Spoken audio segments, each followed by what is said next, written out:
going on, everybody? Welcome to the Fanatics Collect Premier Auction Ending Watch Party here on July the 23rd, 2026. My name is Jeremy Lee, and we are coming to you live from OBS for the very first time on the Premier Show. Very exciting to see. Let's get going, guys. Let me bring out none other than my good buddy, your good buddy, Mr. Adam Gray. Adam, here we go. I think we are working well. Gavin, give me a thumbs up if we're good everywhere. It looks good. Looks good. All right. Great to hear. All right, buddy. Adam, what do you think? We have a crazy show. We have a crazy auction this week. We are just coming off of Fanatics Fest. I did not get to go, saw great things. I hope everyone had a great time at Fanatics Fest. I know that everybody did. No shortage of content coming out of there. Big shout out to the Fanatics team. Big shout out to their technical team for pulling everything off. That could not have been easy. Adam, it's a crazy time in the hobby right now. Fanatics Fest, the premiere tonight, the National is next week. Things are going crazy. Lots of great cards coming at us tonight. And guys, I have to let you all know and let Adam know too. This or that, guys, the this or that's this time. I got to give myself a pat on the back. I killed it. I killed it making the this or that's, Adam. I think these are the most fun ones I've ever put together. I hope you like them, Adam. I hope the chat likes them. Want to say hello to everybody who is joining us on Fanatics Collect Originals. This is the very first time we're doing the premiere show in Collect Originals on Fanatics Live on the app. We are also streaming to YouTube. Hello to all the usual viewers over on YouTube as well. Hope everyone's having a great day. Adam, hello to you, buddy. Hey, dude. How are you doing? I got to tell you, it's been quite a couple days, but I'm doing well. I'm doing well. There is so much more that goes into streaming to multi-platforms than there used to be. We are no longer using StreamYard. We are using OBS. We are using a bunch of different things, but this is going off without a hitch. I couldn't be more excited for this, and it's just great to hang out with you again, my friend. You as well. I wish everybody could see what goes into a show like this. I know it seems simple. If you've used StreamYard before, you might be like, what's the big deal? It's not actually that big of a deal, but to do it right is. But then what we're doing right now is like a whole nother level. And I know I speak for both of us when I say I'm really excited to be on the Fanatics Collect app tonight. Our good friend Jeff Hart just asked the question, should we be migrating over to Fanatics? I think it might be like an interesting thing to do and to try. If you haven't done it before, go jump on the app real quick and see if you like the interface more. And certainly if you like it more, Jeff, we'd love to have you over there. But YouTube works as well. So is that fair, Jeremy? Oh, absolutely. Absolutely. Come on over to feel free to come on over to Fanatics Collect. That is where we are streaming as well. We got a bunch of people over there on Fanatics Collect. We got a bunch of people watching us on YouTube. So, and more and more people are gonna make their way in here, Adam.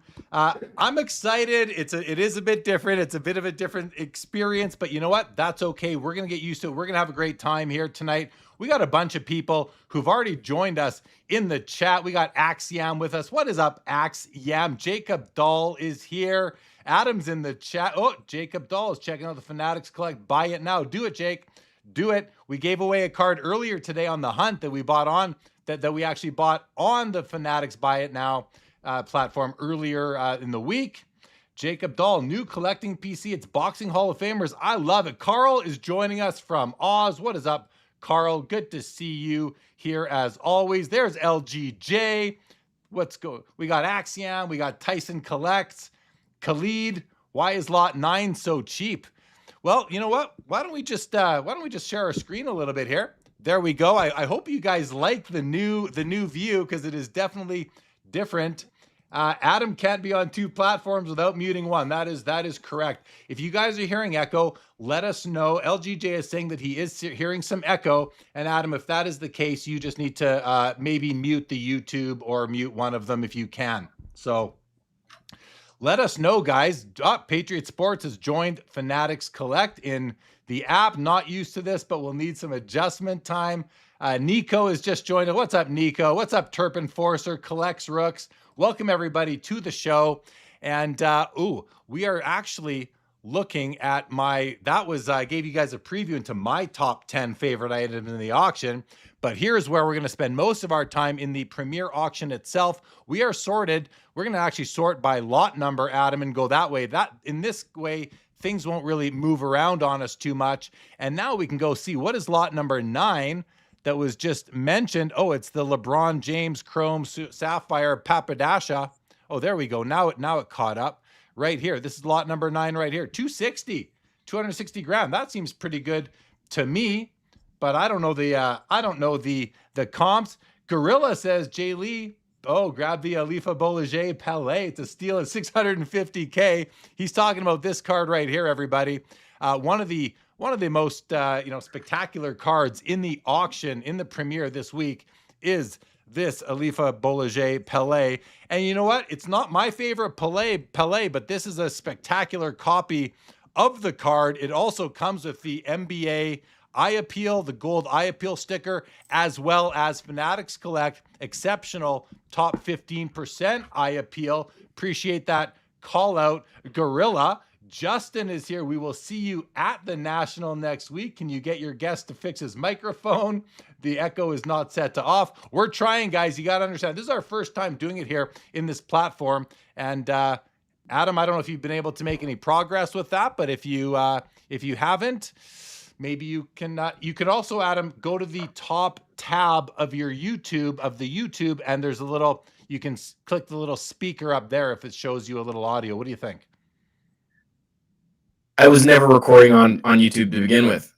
So let me know if I'm still echoing, and we'll see if we can work with Fanatics to get it fixed. But I was never recording with 2 devices anyways. So let me know, guys, how I sound. How many windows do you have open, Adam? Just one. Just one. Okay. So you're only in Ninja right now. You're not on YouTube. Okay. So we're good. Oh, well, E105 says it's still echoing, unfortunately. So does LGJ. I'm not sure what we can do about that at this point in time, guys. Well, we're gonna. Let's go, Jordan saying maybe I should. Let's go, Jordan saying maybe I should mute my speaker. You can hear me just normal, right, Jeremy? I can hear you just fine. Yes, sir. Let me see if I can work on it, but you keep going with the show. I'll keep going. Feel free to reach out to Gavin if you have to. Also, Adam, if you do can you reach out to Gavin? Okay. All right, guys. The Pelé. This is a spectacular card. Oh, we are not. Interesting. Can you guys hear me now? I can hear you, buddy. 555 Jordan tech support. No echo. We're hearing no echo. We're getting no echo feedback in Fanatics Collect. Thank you guys over there. Thank you, ST Does Cards. I appreciate it. Terp, appreciate it. Thank you guys. Let's go, Jordan. If you can hear me now, say my name in the chat. Because I have it on my mic. I can hear you. Professor can still absorb the content even with the echo. Let us know if there's any more echo coming from Adam. Adam, it echoes, says LGJ. Robot Adam sounds kind of cool, though. Okay. The other small little thing I'm noticing here, everybody, is that you can't see my whole. You can't. No, it's actually okay. So, guys, I appreciate everyone bearing with us. This is our first time doing this, but I gotta say, you'd be surprised how well we're actually doing right now, guys, because this was harder to set up than you might have thought. And I just want to do one more thing for everybody who's watching. Adam's volume is much higher than Jeremy's. That may be related to the issue. That's an interesting comment. I appreciate the feedback there for sure. And we're just going to try to do one more thing here, which is I'm going to play with this for a second, guys. You can see me doing it, which is just fine. I want you to see the card as there we go. There we go. That might have fixed that right there. Now you guys can see the card and the price. All right. I'm going to go back to the auction. Here we go. Okay. You kill some Phil Collins in the air tonight. All right, good stuff. A cow is with us. Okay. The biggest card, I believe, going off tonight and it's already up to $1,150,000 before the buyer's premium, is the Jackie Robinson 1948 Leaf rookie card, autographed. This is a PSA 1 on the card, but it actually looks really good to me, guys, as far as a 1 goes. Like, this looks to me to be a very nice 1. There might be some wrinkling coming down here or something, but this is a beautiful copy. It has the exact same centering that mine has. Turpin Forster says it was found in an old suitcase. It's a big story behind it. That's really cool to hear. LGJ likes it. Outdoor says, my uncle is the owner of the Robinson card. Well, congrats to your uncle, Outdoor Tines, because what a card this is. He's about to come into a pretty sweet payday, and the card's beautiful. It's at $1,150,000. I believe it is the 5th or 6th only ever autographed card. Adam, what do you think of it? And maybe talk a bit quieter if you have to. I don't know. Oh, Adam's got me muted now, so I don't think he can hear anything at the moment. Adam, you're not hearing me, are you? I can't hear Adam at all now. Very interesting, guys. Very interesting. And I got to tell it actually, Axiom actually works for the IRS.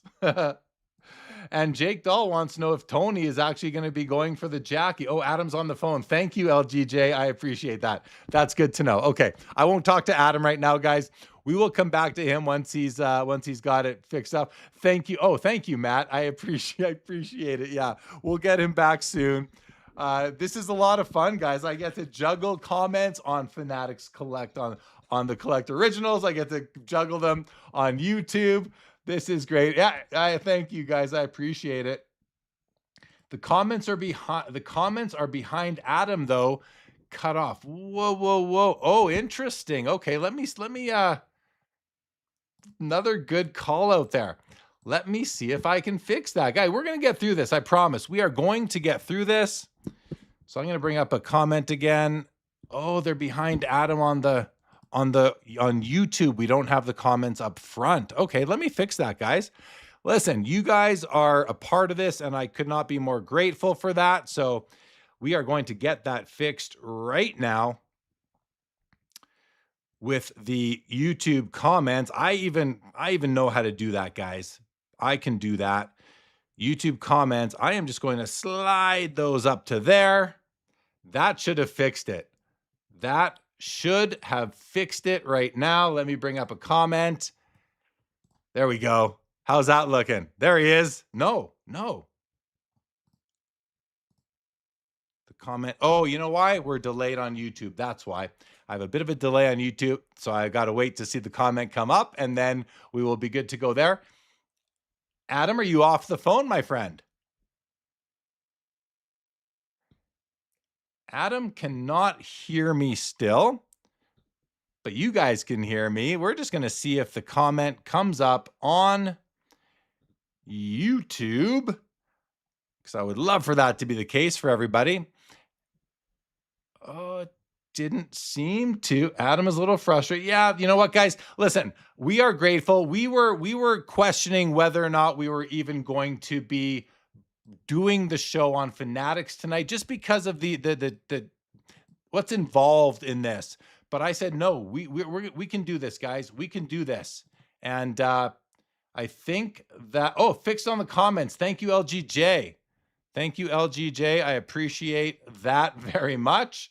I hope they're still, they're good. All right. Looks great. Thank you, LGJ. Appreciate your help. Appreciate everyone who's there to kind of help us get through some of these challenges we're having. But at the same time, you're all getting to feast your eyes on this incredible Jackie Robinson 1948 Leaf autograph card. It is quite the piece, no doubt about it. One of the other big cards is this Kobe Bryant, the PMG Red, the 97 Precious Metal Gems Red. Guys, this is a PSA 4, and it's sitting at $320,000. Although it's a PSA 4, it does have both Fanatics Collect above average eye appeal as well as the NBA gold sticker. So it shoots above its grade, which is good to know. But at the end of the day, these cards are crazy important. They are really almost, as PMGs move and the values change, they go up and down. It's almost like a way to measure how the hobby is doing. Very similar to other cards. There's a bunch of cards that you could say that for. You know, the 86 Fleer Jordan is another one that actually looks that way too. So thank you, Matt. Appreciate the shout out. Terp Enforcer. It actually looks really nice on Fanatics. I'm glad you think so. I like the way it looks there too, Terp. So thank you for the positive feedback, brother. Really appreciate it. Very choppy, made trying to bid on Fanatics even slower than it is already, says Jeff Hart on YouTube. Jeremy, oh, there's Adam. Thinks it's probably on your volume. It sounds like something must be happening on my audio being doubled. Let me see if I can if I can mute myself on. Is that a ninja thing perhaps? Do I need to mute in scene? Jeremy, how do I sound? I hear you great when you just said that. So several people on YouTube are saying there's a problem, but several people are saying that it's fine. So I don't know whether we should just keep going or if it's distracting. What do people in the chat think? Should we just keep going?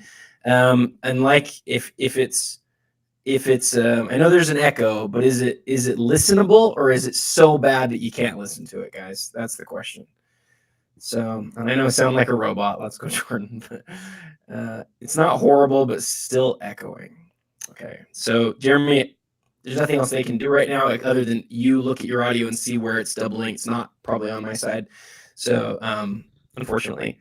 So, yeah, okay. So I don't know what everyone's saying do. It's fine. Adam, you sound echo on YouTube. Jeremy, normal. I heard both of you. Keep going. Keep going. Let's keep going. All right. Keep doing it. I think we're gonna thank you everybody for your patience with this. We're super grateful, guys.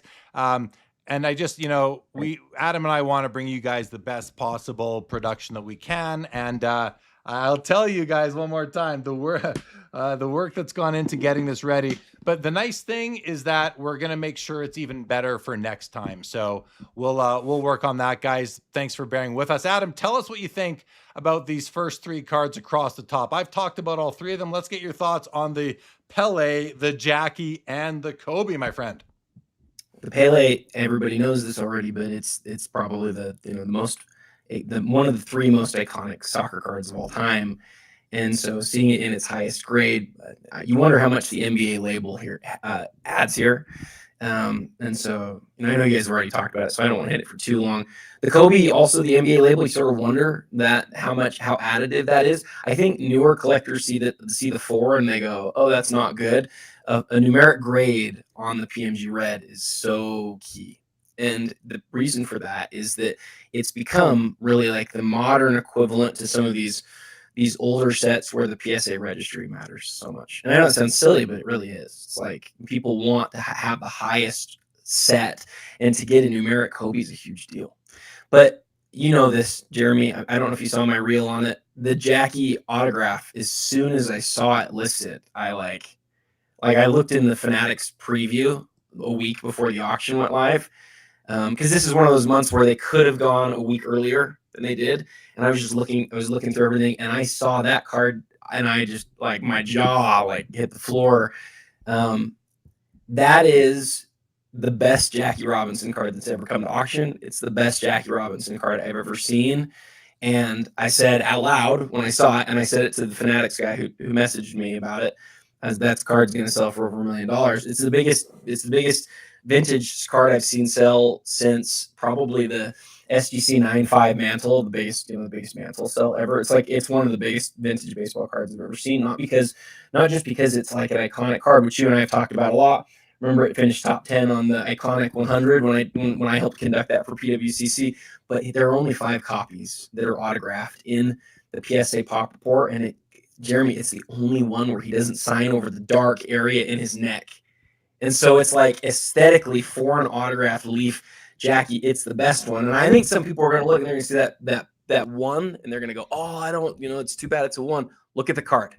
Freaking look at the card. It is glorious. I didn't put it as my number 1 favorite card of the auction, but I really thought hard about it. I put it as number 2. it's one of the coolest vintage baseball cards I've ever seen, and I love that card. So thank you for letting me take a second on those guys. Yeah, well deserved. I feel like we might have the audio fixed, guys. Let us know if the fixed. Let's give us a hand. I took a picture of my audio and I sent it to our guy Gavin, and he told me what to change, and I changed it. We're in business, baby. We're in business. Yes. I knew if I just went on one of my Adam monologues, which was all sincere and who I normally am, I just knew if I did that you and Gavin would be who you and Gavin are, which is two wonderful people who can figure these types of things out. So sorry, Adam, I'm busy raising the roof here. I'm just so excited. We got it fixed. Woo, the chat is going crazy. They're cheering Gavin for the win. All right. We are in business. We are in business, everybody. The only thing I want to do is take a picture so I can save. Guys, I built myself like this 2-page document on how to set up this show. All right. And we're going to make sure we get that locked in. I'm going to take a picture of the audio mixer. We're good to go. Yeah, baby. All right. All right.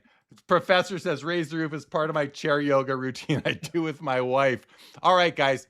We're back to normal now, Adam. I'm super pumped. Let's go, buddy. Did you get to talk about the Kobe yet? Daniel Brown says we need to buy Gavin a card tonight. We can't buy him one from the premiere. Jeremy and I are too poor, but we should buy Gavin something, probably. We are, yeah. Rob, sorry. Jay Lee moonlighting his tech support. I sure am. Oh, but look, Mookie wants us to go back. That's a fair request. Fair request, Mookie. Thank you for the request. Love you, Mookie. That's too good. Too good. All right, guys. Adam, what are your thoughts on the Kobe PMG? If you already were just talking about it, that's when I was doing my tech support. So I'm sorry if you did, but what do you think? Like, it's a PSA 4, but it's got 2 eye appeal stickers. $320,000. Do you think the 4 holds it back? Do you think the stickers help it out, both Fanatics and NBA? And just in general, like, this is a huge card. Talked about both those things already, but I do want to just say real quick, the thing that I love about this card, and people don't talk about this enough on this one, I think you compare this to any other card in the set. Aesthetically, Kobe with the no-look pass is just the best image in the whole set. It really is. Like, you can say you like Jordan, that's fine. I think the Kobe's better than the Jordan. You can't see Jordan's face quite as well, but Kobe with that no look side eye action. Like, I've said this for years, I'm not a 90s collector of Kobe. I feel like that's Jordan's era. The one set where I go, I might have to break that. At least the set that I most feel that way is probably this one. I've always wanted this card, and it's just beyond reach, unfortunately. Now it's so pricey, but that is a grail of a Kobe card. Such a great card. Absolutely. Absolutely. Well, Adam, if you could only pick one card in the top 3 to own, which way are you going? And listen, you're a basketball guy, so I have to think you might go Kobe, but I really want to test you what you feel. Yeah, the Jackie, simple enough for you. When I was doing my I was talking about the Jackie that whole time while you were away, because for all the reasons that I already talked about. That's one of my favorite cards that we've seen at auction ever with Fanatics. It is, like, again, it's as far as, and I know this is gonna sound like a stretch, but like, let's put it this way. If you were to pick like the best card in the world that has like an in-person autograph on it, like this, like, you might be looking at it right now. Like, this might be the best one. You'd say, well, actually, there's there's a 33 Ruth. There's way more 33 Ruth autographs than there are of this Jackie. There's 5 of these. You might say, well, what about a Honus Wagner? If there was a Wagner, if there was a signed Wagner, that would be the best, but there's not. So what would you pick next? Like, what is better than this? I think this is it. I think it's the best in-person autograph, like, literally in existence. There's no Jordan, there's no Wilt, there's nothing that tops this. There's only 5 of them. Nothing else comes to mind for me that would be better than that, especially considering there's only 5 of them. It seems like there's more and more MJ 86 Fleer autos making their way out into the hobby every so often. So yeah, to me, it's this one for sure. Nothing else even really comes close that I could think of. So, all right, let's go to the next row, Adam. And I see you smirking over there. What's thoughts on Lot 8 as additional Sapphire? Lot number 8 is we're going to get there, Sapphire. Let us go through row 2, and then we'll get to row 3 and talk about lot number 8. Additional Sapphire. We are going to get there, I promise you. Oh, look at that, Adams.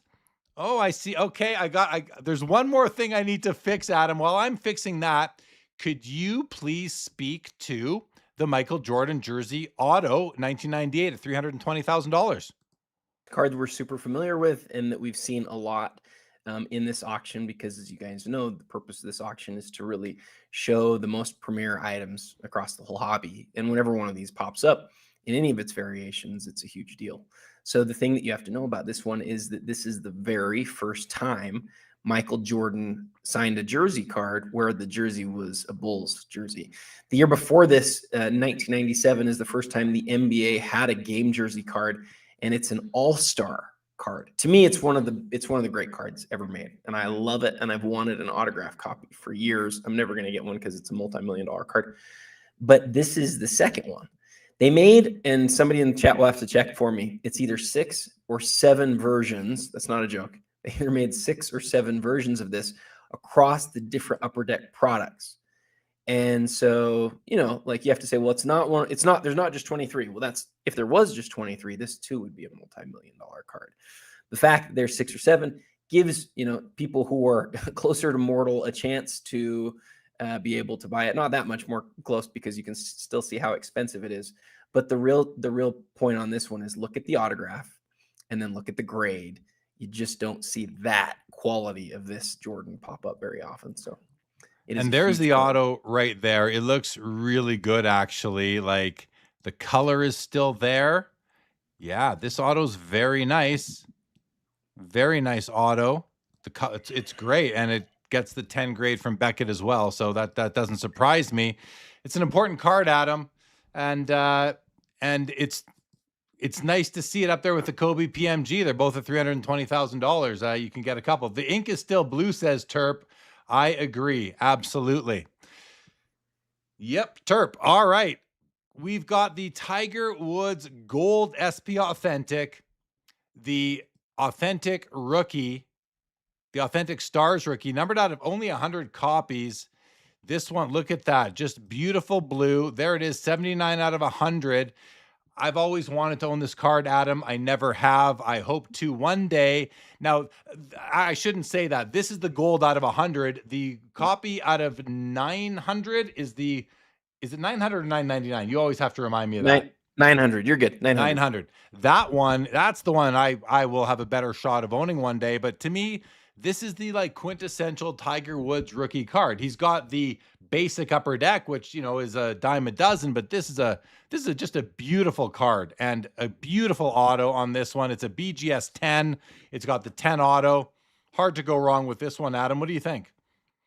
So yeah, I love what you had to say. I'll tell you something that like is the way that I remember how many of the regular version there are. I think about this like sort of, I know it sounds silly, but like the PMG green and red set, the first 10% are green. The first 10% of these are out of 100 is the way that I think of it. And then the next 90% are all just like the regular version. That's how I think about it.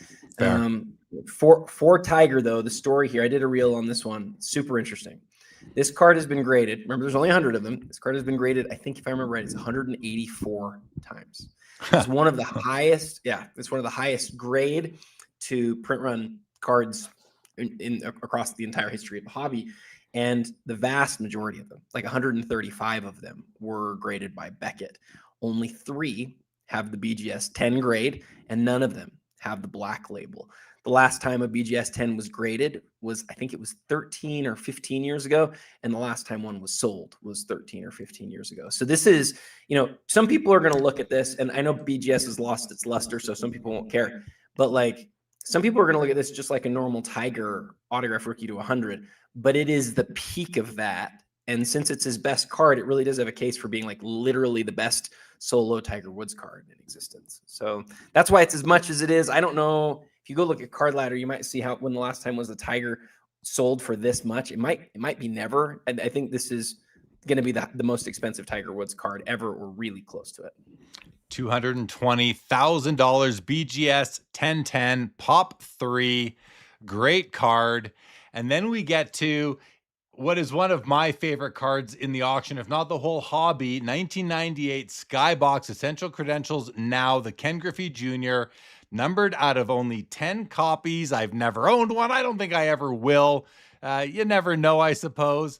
You could also get the Future as a substitute, but this is a grail, Adam. This, I believe, is a true hobby grail. Only 10 of these. Essential Credentials are up there with PMGs, rubies, amongst the finest of the tier 1 cards that I'm attracted to anyway. I love the color scheme. $180,000 right now. It's out of 10, Adam. It's a PSA 8 Pop 2 higher, which means this is one of the 4 finest copies according to PSA living in a PSA slab. However, the overall graded population could be higher than 10 because of what we call phantoms or cracks and resubs.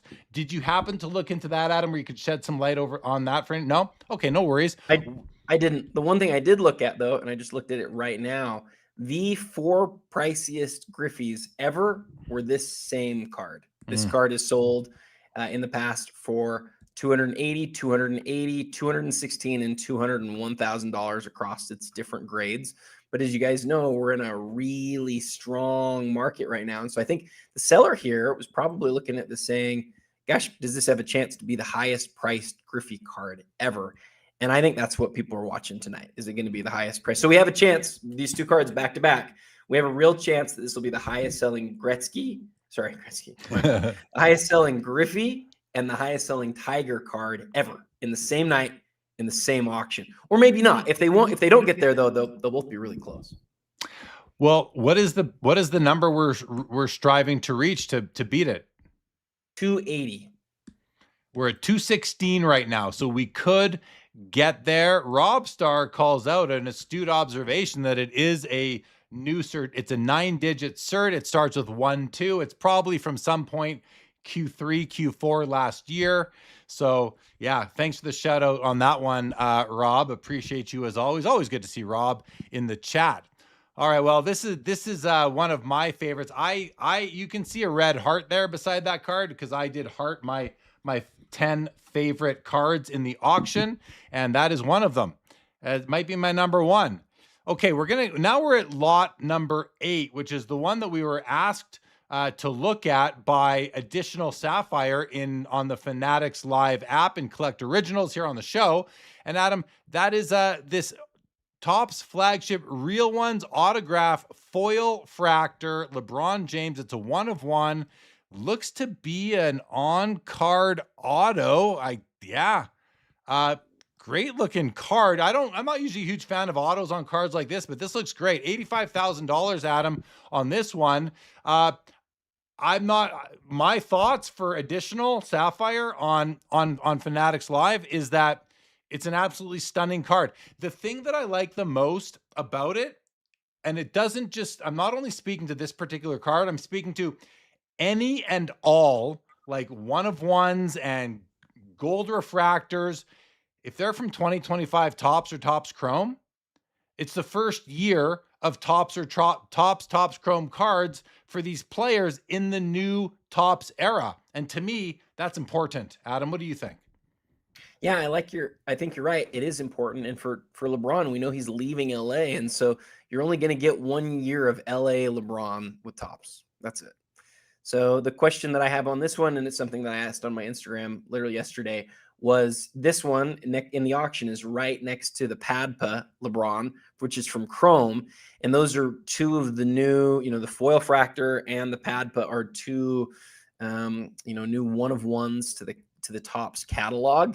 And I think we get a really interesting comparison of those 2 in this auction. How much more is one than the other? Which one's considered superior by buyers? I don't really know the answer to that. I think we find that out tonight. Absolutely. I was asked here by Sundin how many credential cards I own across all sports in years.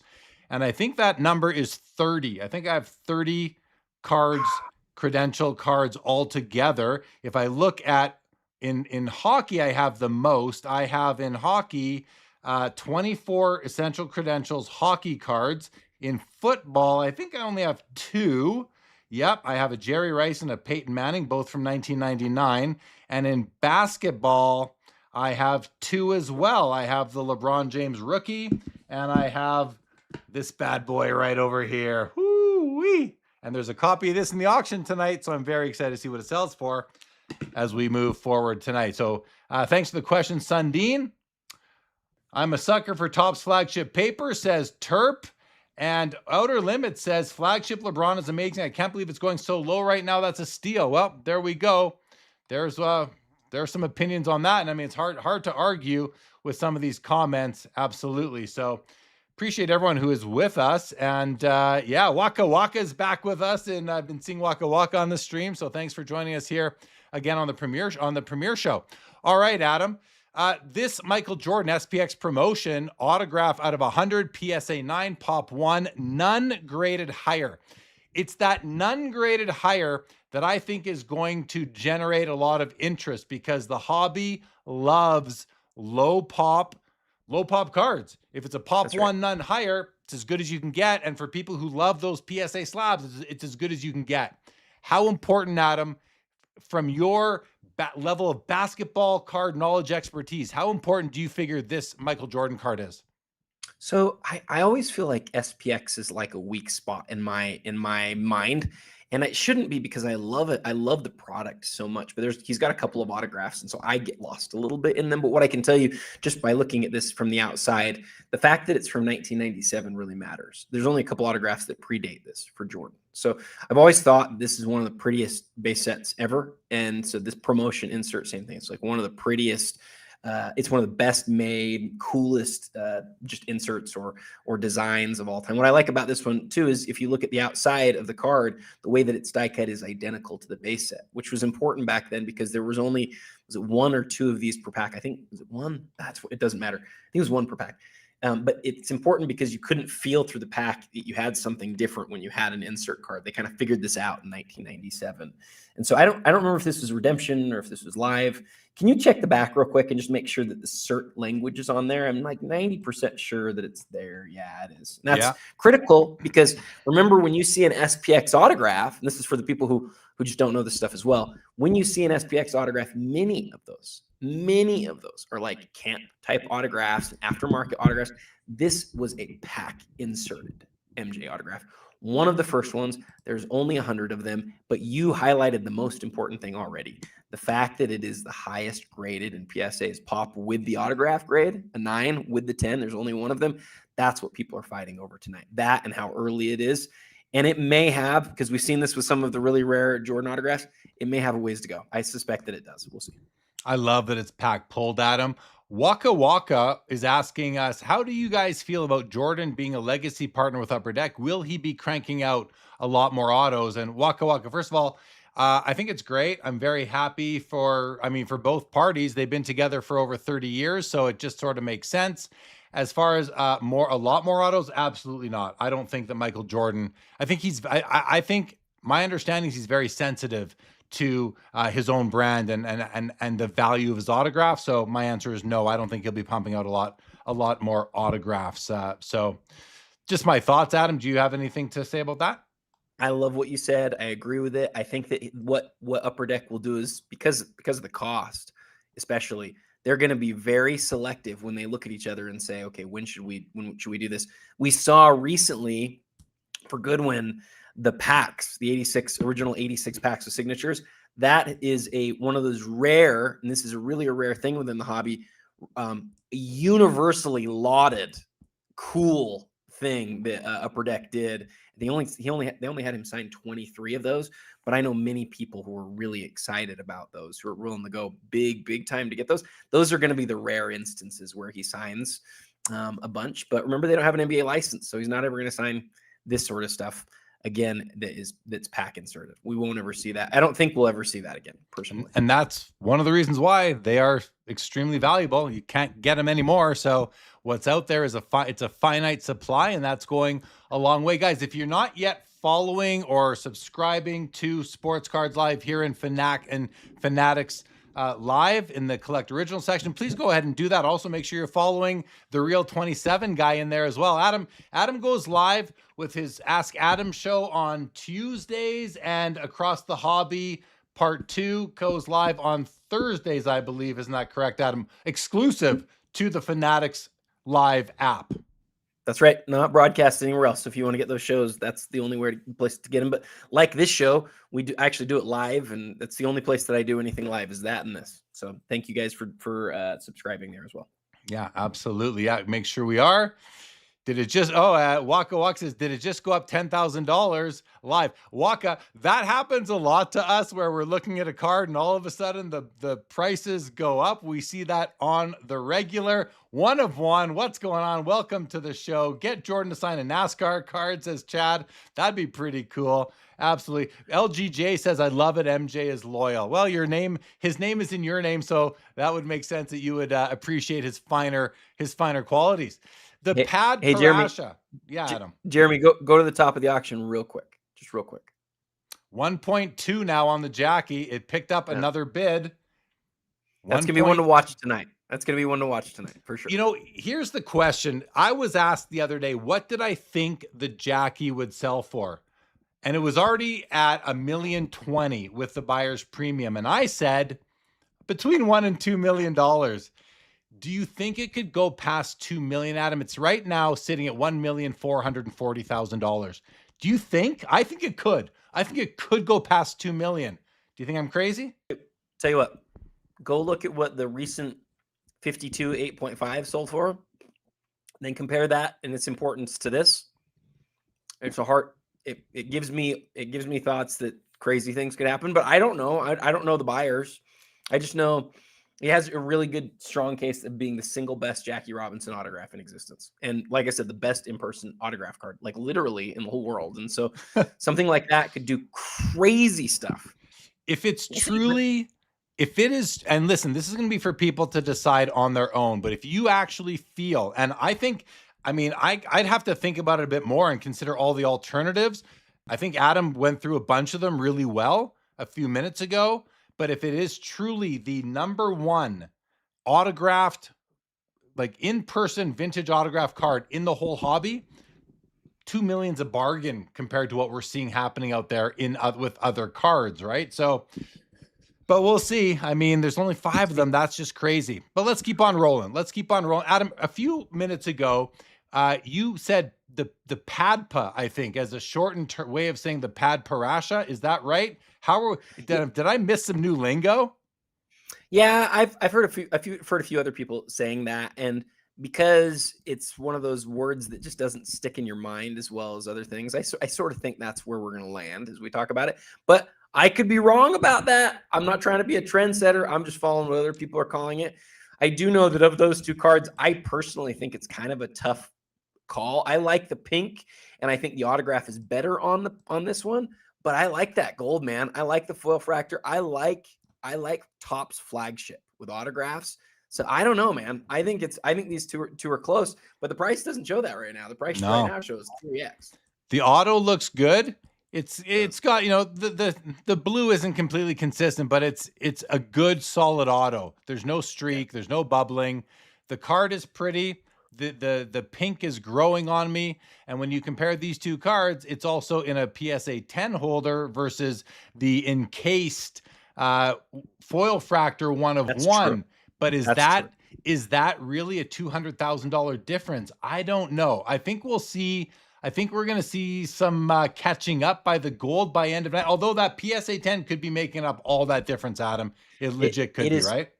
It is such a foreign thought to me that a PSA 10 up levels a one of one. It's already the best. It's already the only one.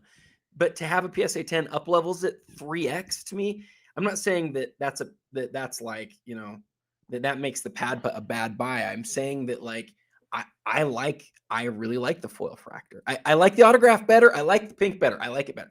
Yeah. But I don't like it 3x better. And to me, the PSA 10, that can't be the cause of 3x on a one of one, can it? To me, that seems crazy. I don't know, man. I don't know. We'll see. We have a few hours to go still. Caleb Trout says, if I had 2 million, I would snap by it. LGJ thinks it's going for 2 million himself. And let me just find I'm getting used to some of these new tools, everybody, but we're gonna oh, there we go. Terp says I call them papas.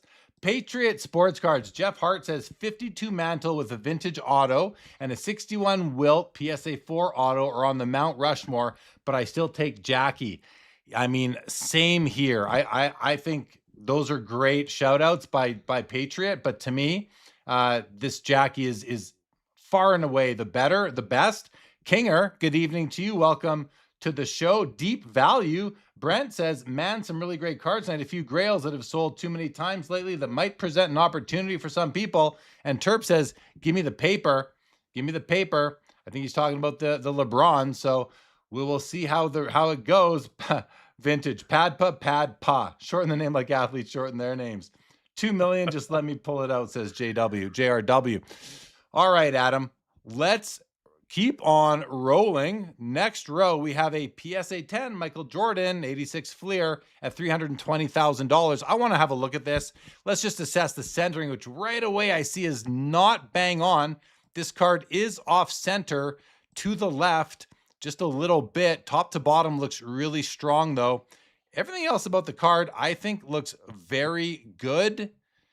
The edges, the corners, the registration is like 98%. It's not perfect. And what I'm talking about when I say the registration isn't perfect is just this very, very thin yellow line that you can see coming between the red and the black border. And that's something you'll probably see the effect of that. A few other, see on this side, you see a little bit of red coming between. You can't really notice it at arm's length at all, only when you're zoomed in. Like we were like, I don't see any of that now. And that's about, yeah, it's about the exact size of a card on my screen. So a very nice copy. But for the centering, guys, you can find better centering than this on PSA 10s. We have definitely seen them. So what's this comment from Stray Cat? Stray Cat says that the problem, now I lost the comment here. Let me just find it. The problem with the Jackie is that it has poor eye appeal without centering. That alone present. No, it doesn't, Stray Cats. That completely disagree with that comment that alone prevents it from being the best signed card in existence. I think that, yeah, I just listen, there's only 5 of them. That it's about the fact that he signed the card. It's not necessarily about the centering. Plus, a lot of people don't really mind centering. I like well-centered cards, and I don't mind some cards that are off-center even in my collection. So I don't think that alone. I completely disagree, Stray Cats, but glad you're here watching the show. Absolutely.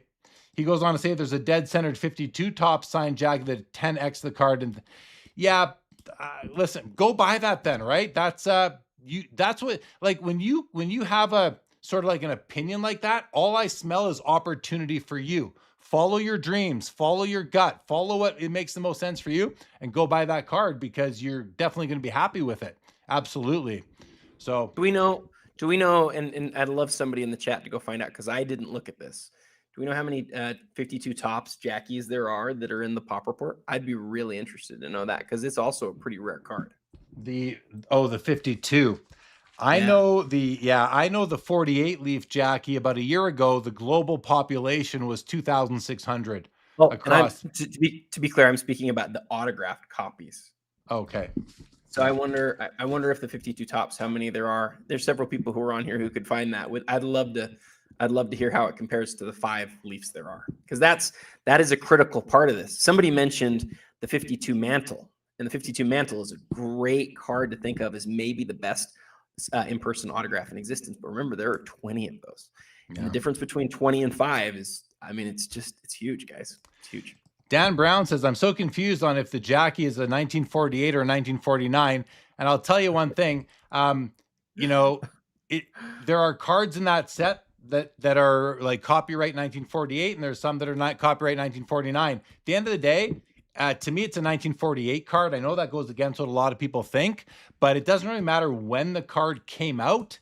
It matters about, to me, it matters what baseball season it's there to represent. And I don't actually know if that's which way that goes, but you know what? At the end of the day, it just seems to me like the hobby does as PSA says. And if PSA calls it 1948, then most people are going to call it that. and everyone else is just going to be confused, which is totally fine as well. So in any event, I just like to call it the Leaf card. I think that makes them, I mean, that's the easiest way for me to talk about it. It's just the Leaf card. So, okay, we were on the Michael Jordan. We've got this LeBron James, Michael Jordan, dual number pieces here.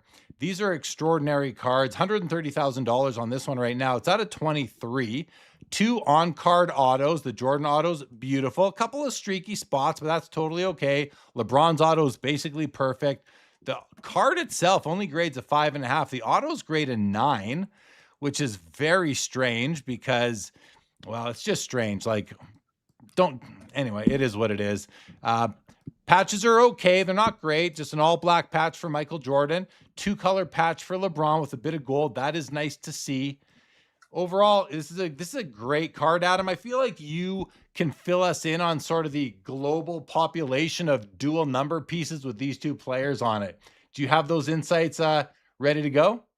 I should know it off the top of my head. I feel bad that I don't. I think it's 5 years that they have, and I think this might be the first year. I can't remember if they did an 04 dual number pieces, and I know I should know that I'm showing my weakness there, but the story here, of course, is that not all the number pieces have that level of glow on the patch window, and very few of them have autographs that still look like that. Some people are going to look at this card and I think really mistakenly look at the 5.5 on the grade and go, oh, the card's not mint. And it's just the silliest thing in the world, because I think the majority of collectors of this type of piece at this point, they're looking at 2 things first before that card grade. They're looking at the autograph color and they're looking at the patch quality. And those 2 things come first. I'm not saying the grade's not important.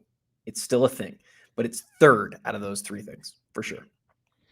Absolutely. I agree. And the other thing, yeah, like to me, when it comes to patch autos, the grade is, yeah, it's third. Autos, patches, the overall aesthetic of the card, the design appeal of the card. And then you look at the flaws in the condition, and oftentimes it's going to be corners. So this is I think it's a great looking card. I don't even notice why it's a 5.5. I mean, you could zoom in on the corners and probably see a little bit of white. Top right, you see a little bit. Top left, maybe. The glare makes it hard to really notice, but I don't know, man. I think that I think sometime what's the timing on this slab actually? This is it's a 9-digit slab. So, you know, this is graded early 2025. I think it's a beautiful card, and you know that because of when it was graded harder than in the past. This could have easily been a 7, 3 years ago, sort of thing. Sundin says lots of edge chipping. Yeah, that's what I saw too, was some edge chipping. Absolutely. And to add to that, actually, you know what? Keep going, because I go on a long diatribe here. We don't want to do that. Patrick Mahomes, Prism Gold rookie auto out of 10 at $130,000, pop 3. Let's just have a look at the auto on this, and it is spectacular. No issues with that one at all. Card looks to be almost, yeah, I think it's perfectly centered from what I can tell. I'm just looking at these little the parts that kind of jut out on the left and the right side. They seem to be very well centered. The card, I like it. $130,000 on that one. Adam, any final comments on this row before we go down to the next row? Nope. All right, guys. This is we got 2 Brady's flanking a Michael Jordan Star 101 autographed card in the middle. The Brady champ ticket out of 100. This is a huge card, 160,000.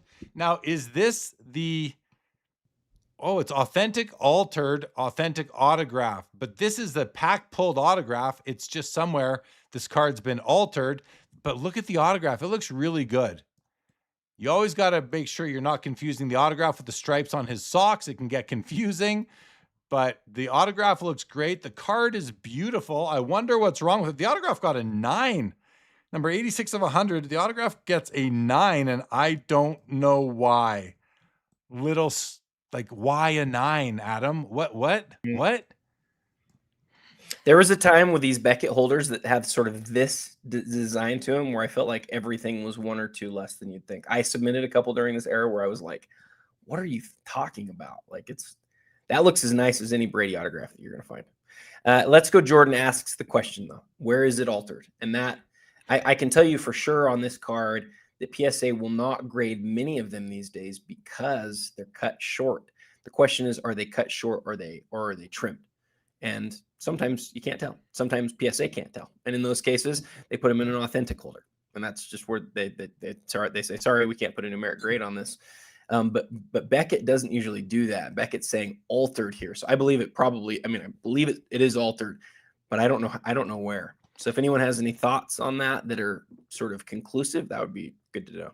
Yeah, who knows? It could be trimmed. There could be some recoloring going on.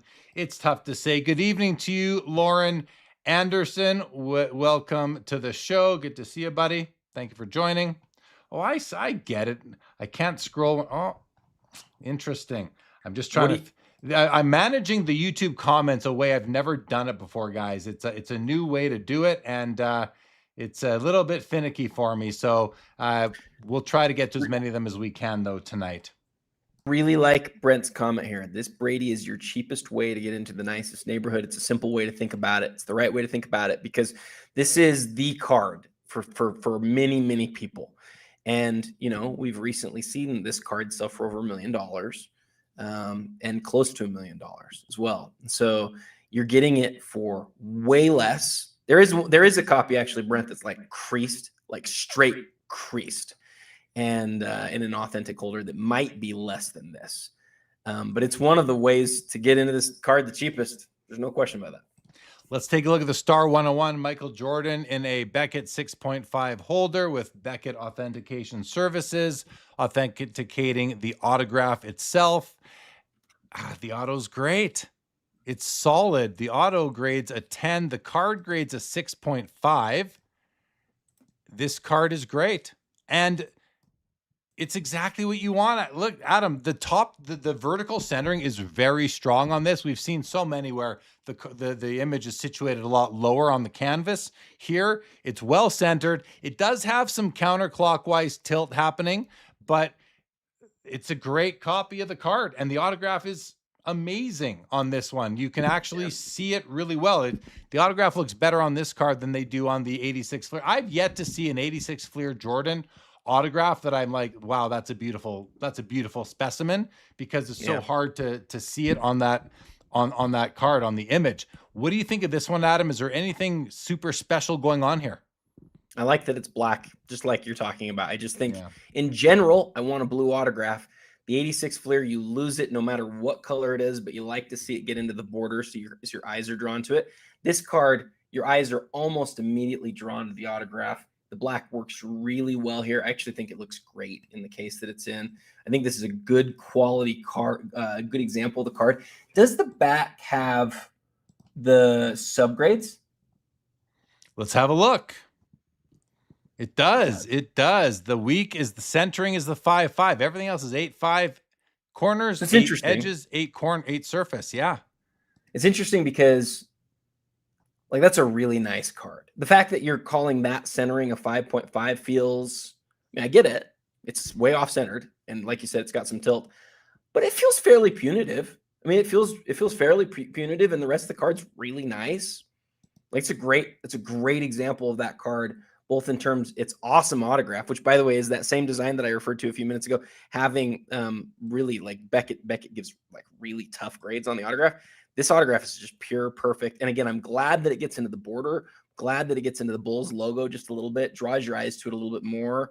Aesthetically, it's fantastic. It's going to be, what's it at right now? This is going to be one of the priciest Jordan autograph rookie cards ever, for sure. Yeah, for sure. It already is. I'm not saying anything. Sitting at 320 right now as we sit. All right, let's go.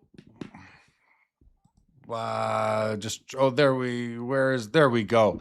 The Tom Brady Prism Gold out of 10, 2014 at $95,000. It's a BGS population of 3, none higher. I personally think it's a beautiful card, Adam. This is I like all the first 3-year designs of Prisms, 12, 13, and 14 from whatever sports they made them in. And this is a beautiful card. Look at that. I mean, he basically dominates the card here. I kind of like how it's borderless, yet it has a nice background gold image to it. Very nice design here. What do you think? Yeah, I love everything you said. Same page as you. Yeah, I think the only thing I'll add is I've heard other people say, people who are a lot smarter with this than I am, that this is the best design of the gold prism cards. I don't know. I don't know if I have an opinion. I don't have an opinion, in fact. But I hear other people say that, and I think that's meaningful. And the only other thing that I'll say is I just looked this one up on Card Ladder. One of these did move earlier this year. One moved last year as well. And then the one prior to that hadn't moved since 2022. So in the last 4 years, we've seen 3 sales. So this will make it a sale every year in the last 4 years when this one sells tonight. There we go. Incredible. Welcome to the show, Midlife Greg. Okay, here's a big one, Adam. These Exquisite Collection Rainbow One of Ones. We've seen a few of them over the last year or so come up. And this is the 3rd-year Exquisite. Kobe Bryant, $75,000 right now. PSA 6 holder. I mean, Adam, if you are somebody who wants to own cards that nobody else can own because they're one of one, you have a lot of choices. There are lots of one of ones out there right now, but they exist on a hierarchy. We've seen Cajun Cardboard come out with a couple of hierarchy sort of posters, the Jordan and the Kobe.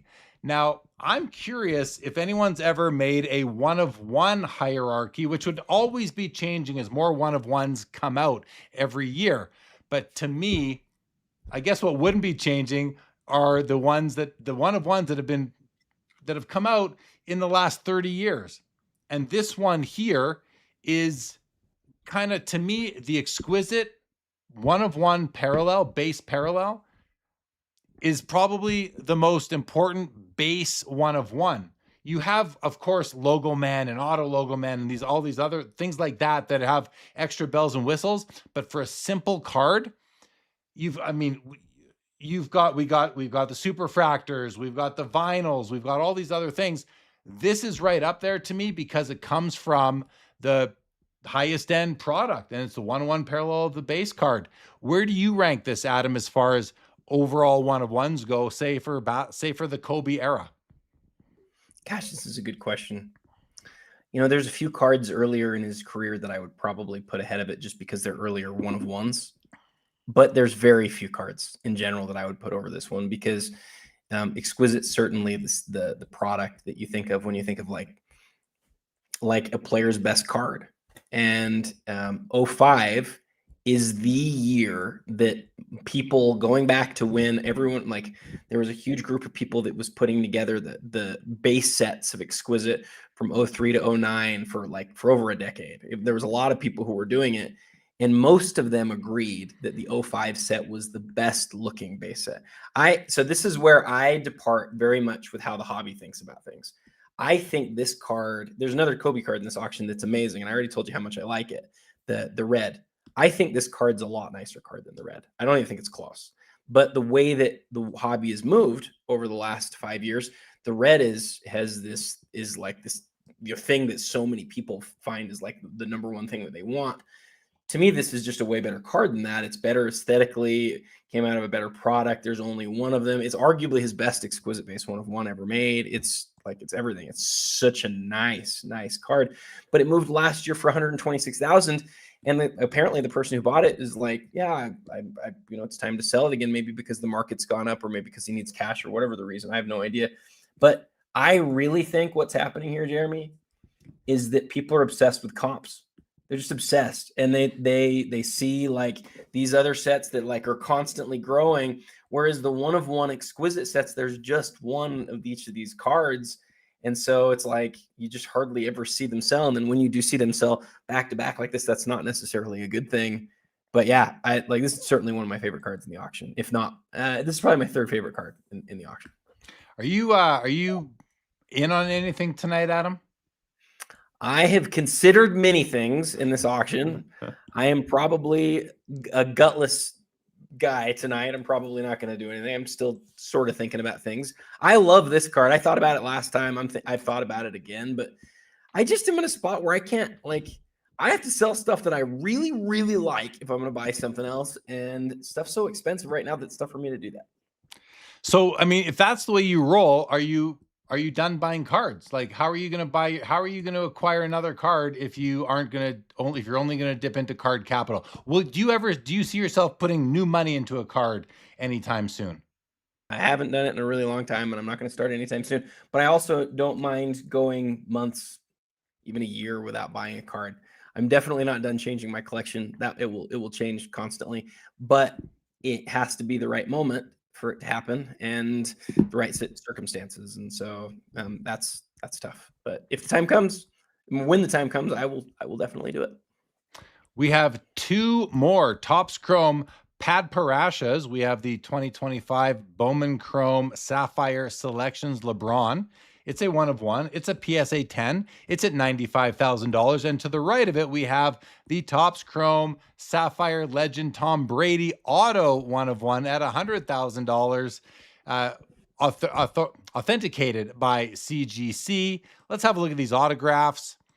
The LeBron does not have the auto grade, which is interesting at this point. The auto looks really good to me. It's maybe not perfect, but it's a very, very nice card. Nice auto right there.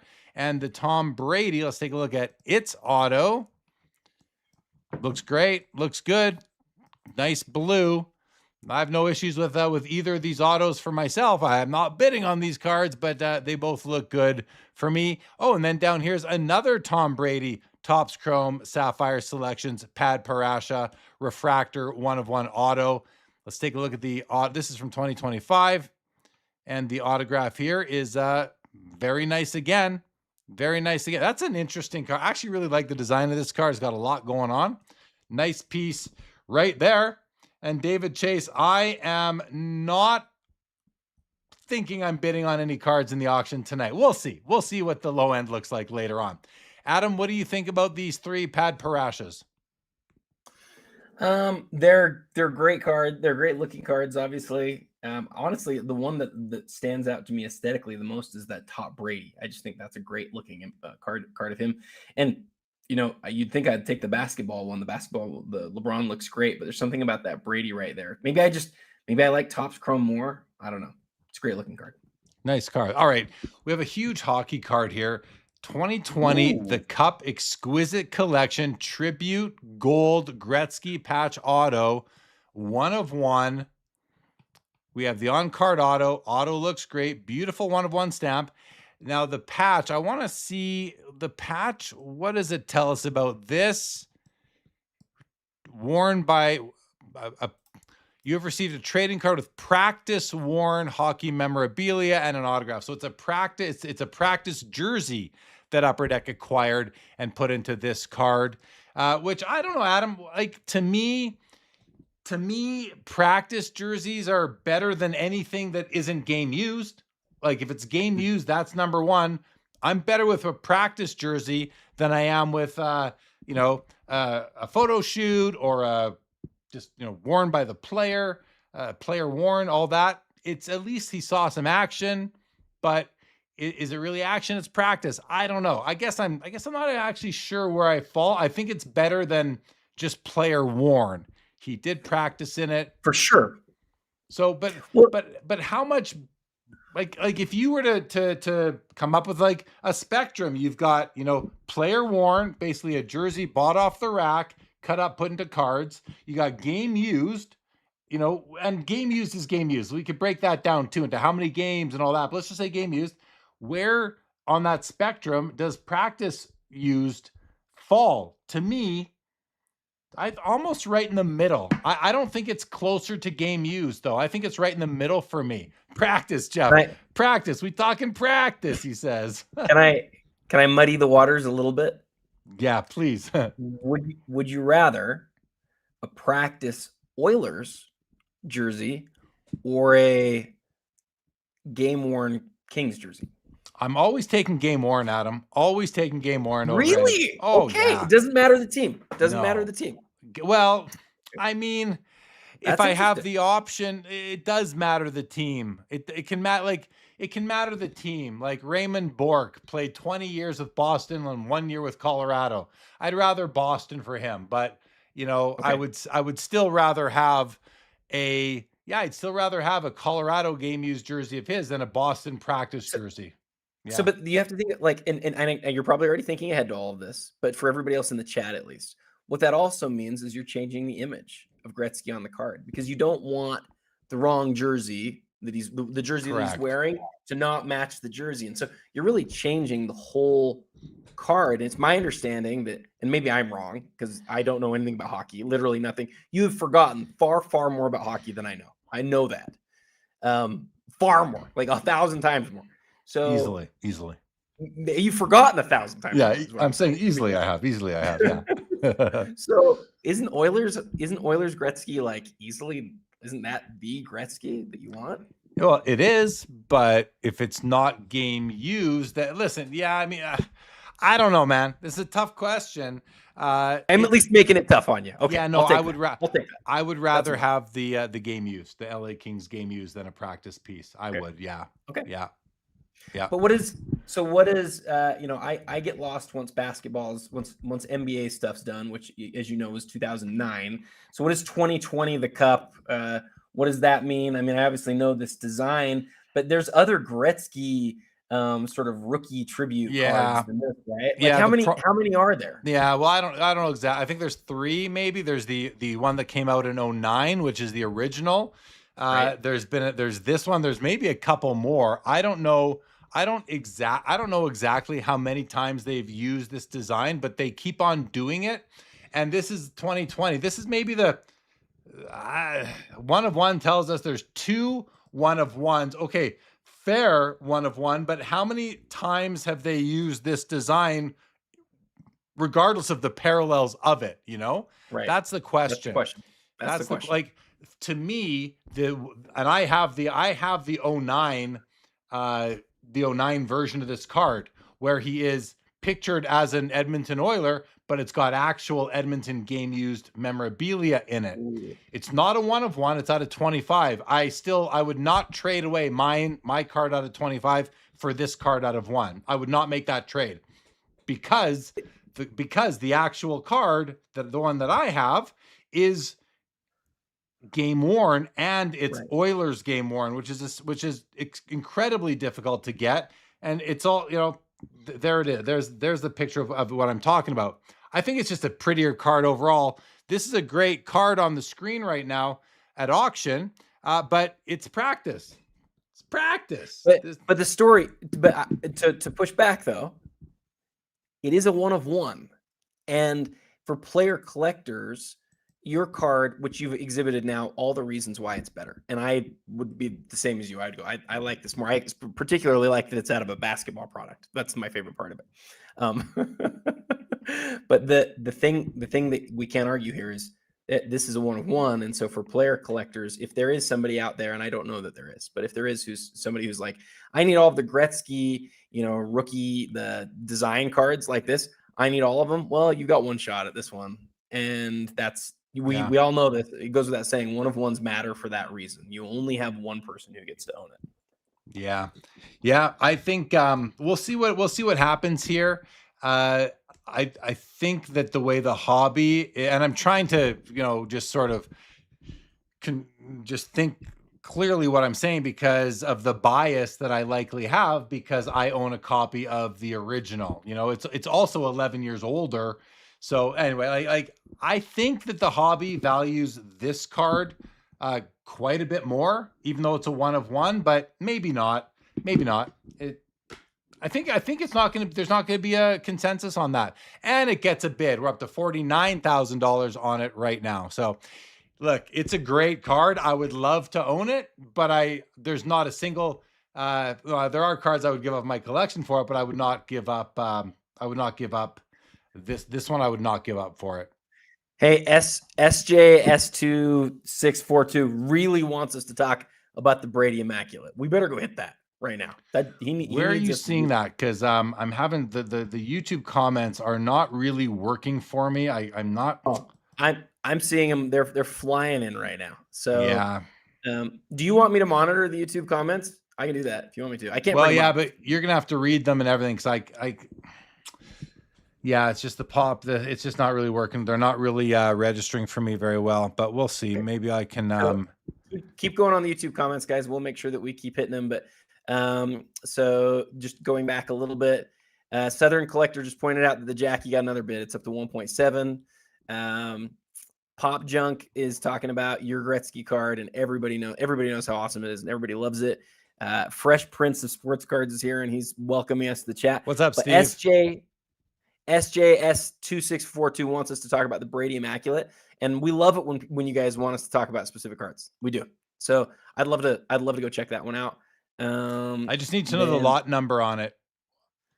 Oh, good call. Or okay. So yeah, get us if you want to look at if anybody wants us to look at a specific card today, just because we're in the new environment, tell us the lot number, and we're gonna wait. Because of that, we're gonna just continue now, Adam, on where we were until he gets us the lot number. But if you could watch for that, that'd be great. I definitely will. And if you can just give me every minute or every, like, I don't know, 5 or so minutes, give me two. Let me go through the comments over here. I'm happy to do that. Okay, thank you. If you want, if you don't want, that's fine. Whatever you want. All right. Yeah, I'll do the comments still. I'll let you know if I need your help, because I think I changed up how I'm viewing them now. So we'll see. 1999 Upper Deck Master Collection Signature Performances, Michael Jordan, 10 on the card, 10 on the auto, only 50 made, exceptional eye appeal from Fanatics Collect, top 15%. It's a pop one, $110,000. I want to have a look at the autograph here on this card, guys, because it looks really good.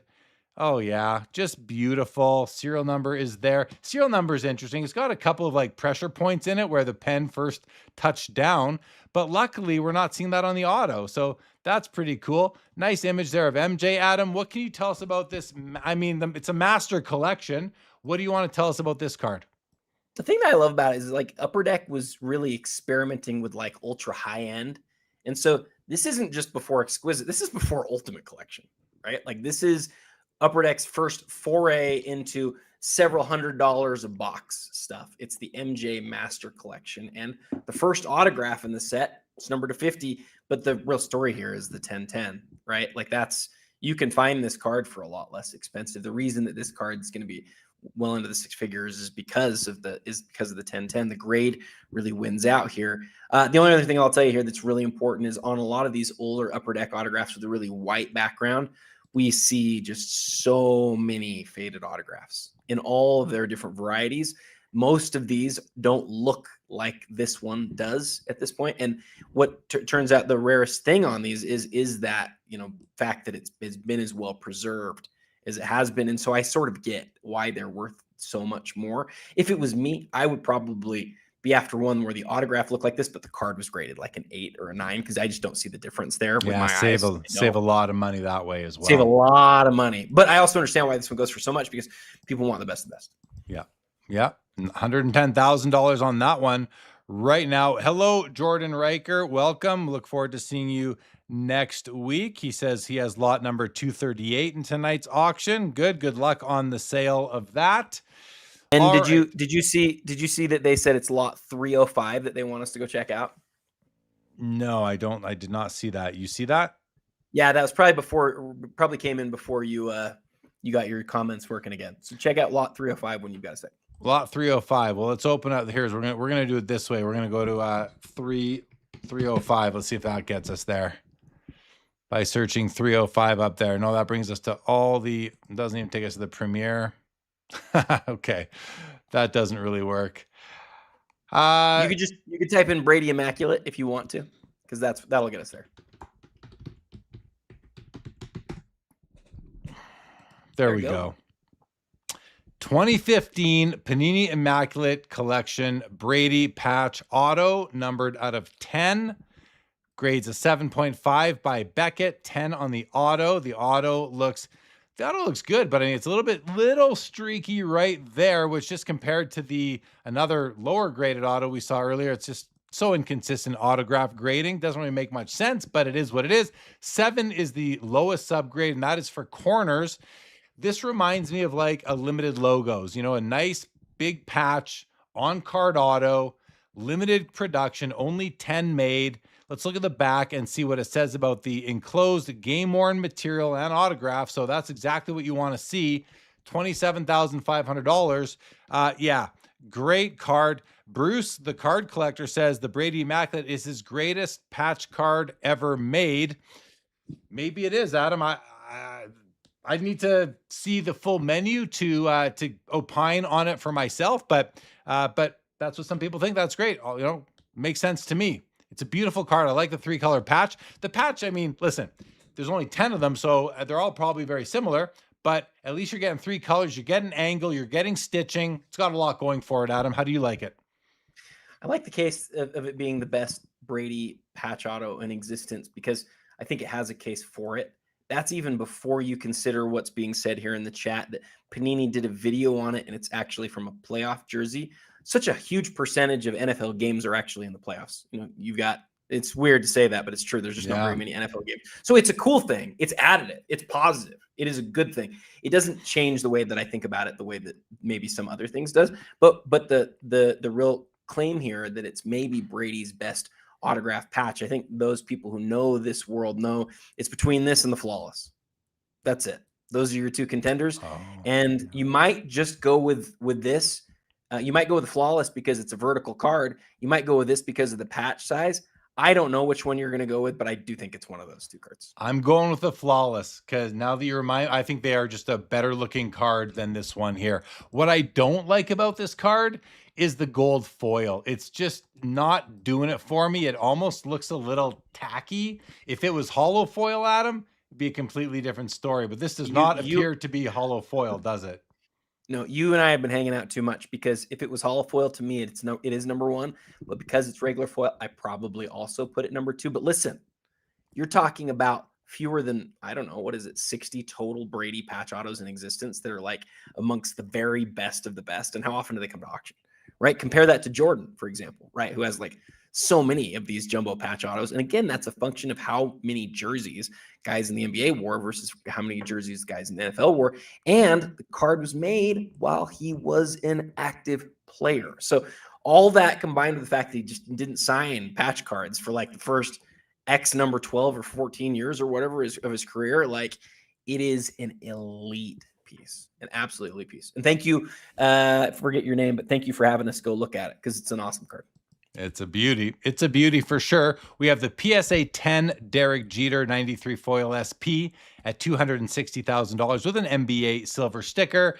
And then we have a monster card that I would love to own, the Essential Credentials Future from 1997, Michael Jordan, BGS 8.5 with the weakest subgrade being, I think it was Surface at a 7.5, 85 corners, edges 9, centering 9.5. I have to wonder what this issue of the top right corner, there is an issue there, what that impacted, corners or edges, because both are 9 and 9.5.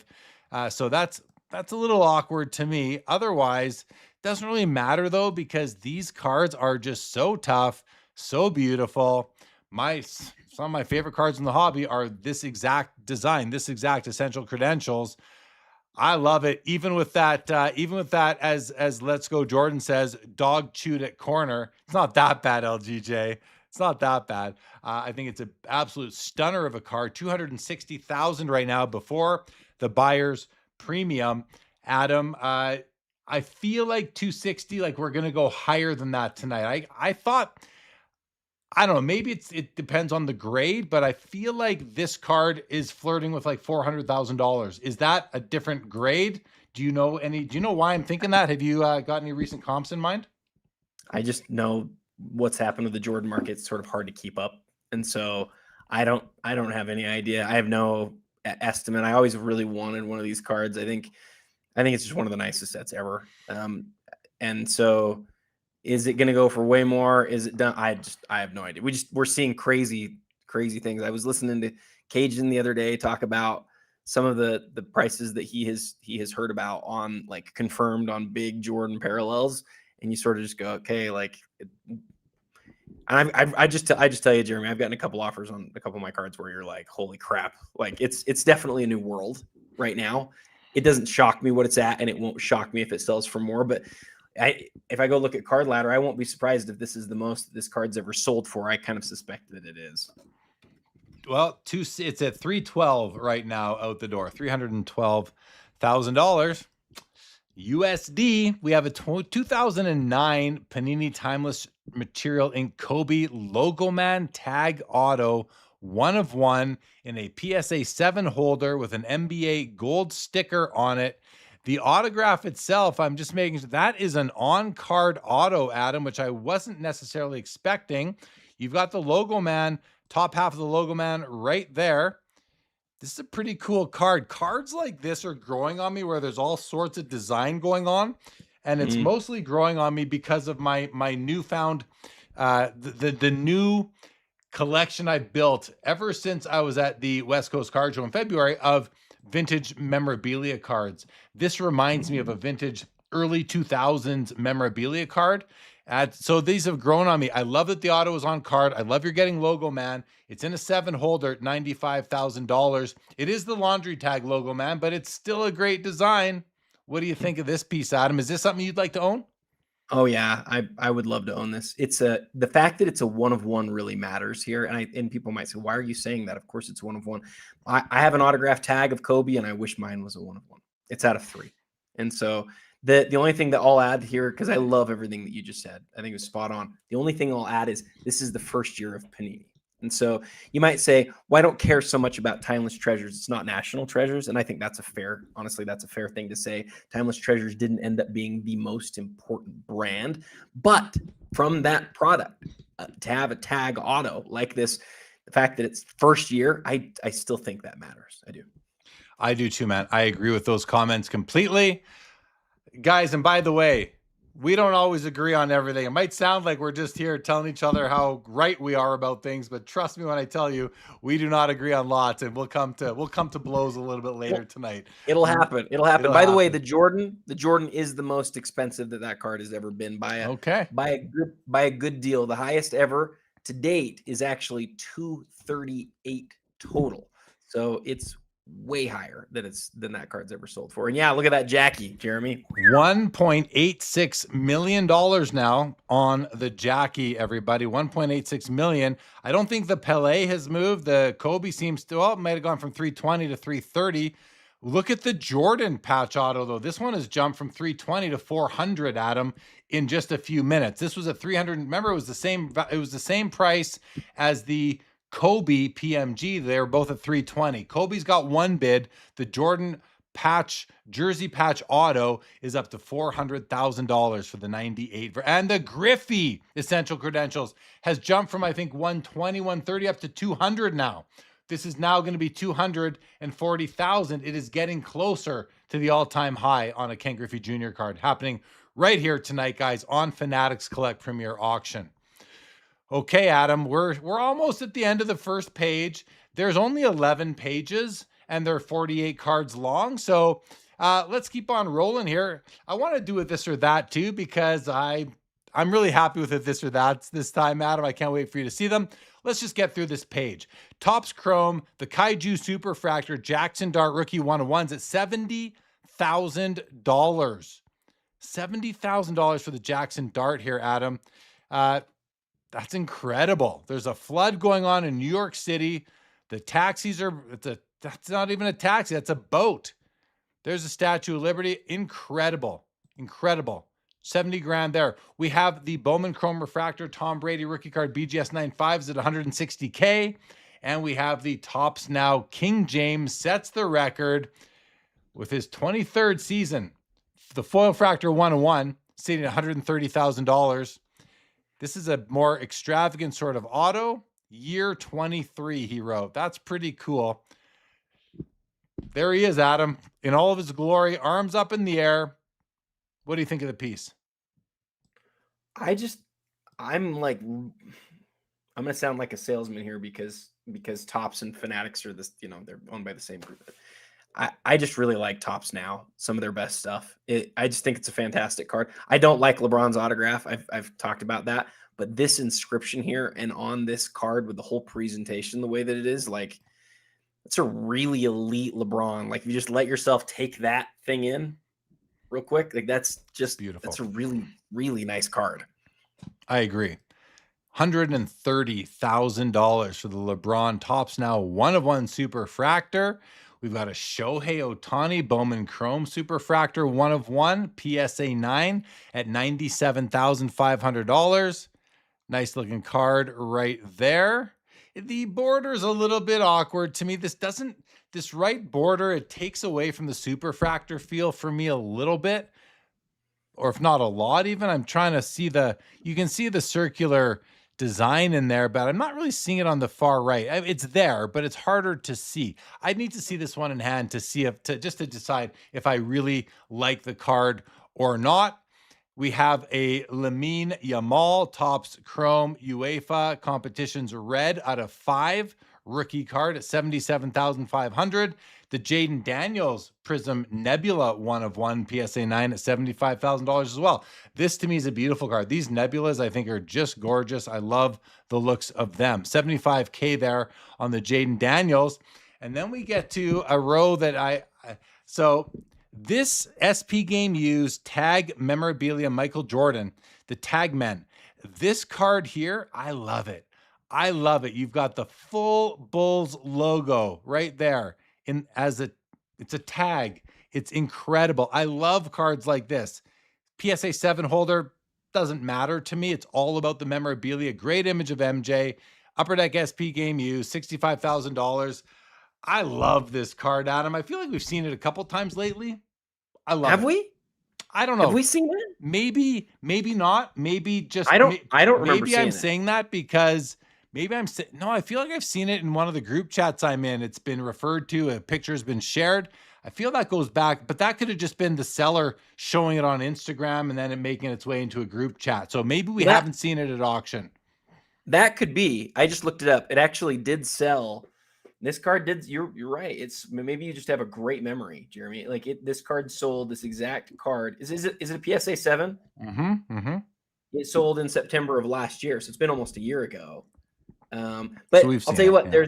There's I don't know what the other one is. There's 3 cards in the Jordan Tagman set. One is the Logoman tag, the Authentics Logoman laundry tag.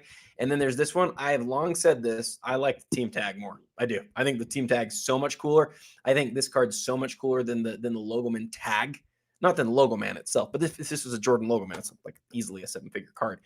Jordan doesn't have a lot of stuff like this. He's very few cards like this. And the thing that I always talk about this with this set and with sets like this is from SP Game Used. And somehow, some way, we all know that Exquisite is the set that has Logoman. They don't have Logoman. They have dual Logoman and triple Logoman and dual Logoman autographs. SP Game and Ultimate Collection has autograph Logoman from this era. SP Game Used had a few of these sets that were just unreal, and I feel like people just don't think about them because they don't think about SP Game Used being this premier product, but this was the product that had the solo Logoman in it for Upper Deck. It was a huge deal for them. It just doesn't get the love Ultimate and Exquisite do, and I don't understand totally. I understand why it's not totally on the level of those, but it should get way more love than it does. I really think that. I love the card. Would just, yeah. To me, it's a grail in itself. Yes, it's a logo patch card out of 3, but I think it's a 1/1 because of the patch. You're not going to find another one like it. Then again, maybe if there's 2 more and they both have that same Bulls logo in there, but I can't imagine they do. So they don't. One is that Logoman tag thing, and I don't know what the third. Maybe it's laundry. So when I hearted this one. It's one of my favorite 10 cards in the whole auction. Right beside it is the Star Quest Gold Michael Jordan BGS 7, numbered out of 100. Likely 20 are out there known. This is a card that the print run kind of, it's not really fair to the card that are out there that it's out of 100 because this was such a low end product. There were many that didn't survive. There kind of has to be. The global pop is very low, relatively speaking. This is a grail, Adam. This is a card that I think a lot of people have a lot of nostalgia for when it comes to collecting back in the 90s, the StarQuest Golds were hard to find, very hard to find. And this is a card that almost made my top 10. It made my top 15. Then I had to chop a few. This one got chopped, but that's just for my personal taste. $100,000 on this one, Adam. How does that sound to you? It doesn't sound bad. I suspected it would sell for more given where the Jordan market is, and I still think it probably will. I think, I want to sort of piggyback a little bit off of what you were just talking about with the rarity of it. People think that the Jordan Fusion Gold is easily his best insert, and because of the rarity, right? Because there's 40 of that card, and there's some other elements to it, like aesthetically, it's amazing, and all these other things. There's 40 of that card. More of that card have been graded than this card. More Playmakers Theater, which is numbered to 100, also have been graded than this card has been. 29 total, as you pointed out, have been graded across all of the major grading companies. And that, along with the Slam Bams, those are the rarest Jordan inserts of this era. They're just crazy rare. And it's because UD Choice, which came right after Collector's Choice, they didn't make Collector's Choice this year. They rebranded the same product into UD Choice. It is the lowest of low end. This was like, pull the You Crash the Game card, pull the Hot Pack stuff, like the Silver Signature, all of that stuff that was like, it was a great product. It was $1 per pack. It was amazing. And I wish we could go back to that time in a lot of different ways. But the fact that this came out of one of those packs, like literally $1 per pack product, has led us to a situation where the card does not exist. And the fact that it's from 1998 and it has those other qualities makes it puts it in a really rare group of those other cards that I was just talking about. And frankly, from Upper Deck's perspective, it makes it the best Upper Deck insert of Michael Jordan ever. I don't think anything's even close. It's easily the best Jordan Upper Deck insert of all time. Sports cards nonsense. I'm guessing that by the comment, I'm guessing that's Gio says this much height in one YouTube live should be criminal. And a little preview this Saturday, 2 nights from now on Sports Cards Live. Mike Giuseppe of Sports Cards Nonsense will be one of our featured guests this Saturday night, Sports Cards Live on YouTube. Mike Gio joining the show. Cannot wait for that. It's been like 3-4 years since I've had Gio on the show. So can we get a picture of you and me and Gio, like all three of us just at the National? Can we do that? That'd be good. That's the inverse middle finger graph right there. That's what that is. With him giving us the finger. Yeah. Dual logo man, Victor Wembanyama, Scoot Henderson, 1 of 1 PSA 9 from Immaculate. Nice design, good looking card. I always want to check and just see is it game worn? Is it not? And this is not associated, but it says the officially enclosed licensed material. So is this one of those cases where it doesn't tell you? In which case, I don't think it's game, unless it says on the front somewhere. See, tops will often on the front say game used memorabilia, but on the back will say not from any specific game or season or event or whatever, but they say game used on the front. Panini, in this case, doesn't say game used anywhere. It doesn't even, they don't even refer to the origin of this memorabilia. I see no reference to the origin, officially licensed material. You're right. It's not supposed to be a game used. It's not supposed to be it's nothing. It's not associated with anything. What it is, it's a logo man from a logo man insert. And this is why it's important, of the top 2 picks in that year's draft. And if you look at the front of the card real quick, Jeremy, you see that rookie logo right there. So that rookie shield right there. So it is one of the best duels, probably the best duel of the top 2 picks that year in existence. And you'd say, well, I want it to be game used. Well, yeah, but it's like $1 million card if it's game used. Like that's why it's priced where it is, because it's not game used. $50,000 for a 1 of 1 of the 2 players, with what I consider to be meaningless memorabilia, but that's just the way I collect. Not everybody collects it that way, so it's fair. It's fair. Okay, let's keep on rolling here, Adam. We have a Michael Jordan number pieces out of 23 from second year Exquisite, 04 Exquisite. Very nice hair. Interesting picture of MJ here, although, yeah, okay, you can picture him doing that in the game. The patches are black and white. The autograph it's not all there anymore. It's got some sun damage. Number 8 of 23 on the card. Is there a grade on the auto on the reverse? There is not. And this card is sitting right now at $80,000. Adam, any thoughts on that before we get into some soccer and baseball? Yeah, I would just say number pieces is like just exploded in terms of like crazy value. I had a card that I tried to get from Grant Waldorf Stories like 2 weeks after he sold it. It was an 03 number pieces of Jordan, so just the year before this. But it was the serial number 23 out of 23 copy. And he told me what he sold it for, and I was like, crap, I think I would have done that. I was just a couple weeks late to it. This card, it's the same brand, it's the same insert set, it's the same serial number, it's also an autograph patch. It's just the year later, but it is like 1/10 of the price. And I wonder if that's a play in the long term. I wonder, maybe it's not. Maybe it's not. Maybe it's just always the first year is always going to carry this unbelievable prestige about it. But I think it's one of those things worth watching. Absolutely, always. I mean, it's still a good card. It just, you should be getting it for a bit of a discount because the autograph is not all there anymore. Just my thoughts on it. Right. Prism That's World true. Cup That's true. Ronaldo out of 5, the World Cup Power. So this is interesting. It's got the superfractor look to it, but it's Panini Prism, and that's why it's out of 5. Okay.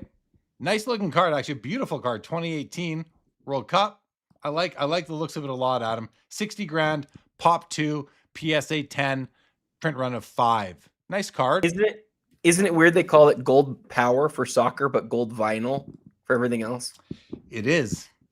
I think when Fanatics took over Topps, and there was the Topps conference this past year, where a lot of people who were reporting from that let us know that they were going to be standardizing a lot of these things across the Topps brands. Topps was standardizing. Panini, well, I guess at this point, who cares what Panini does moving forward, as everything's in the rearview mirror for them now.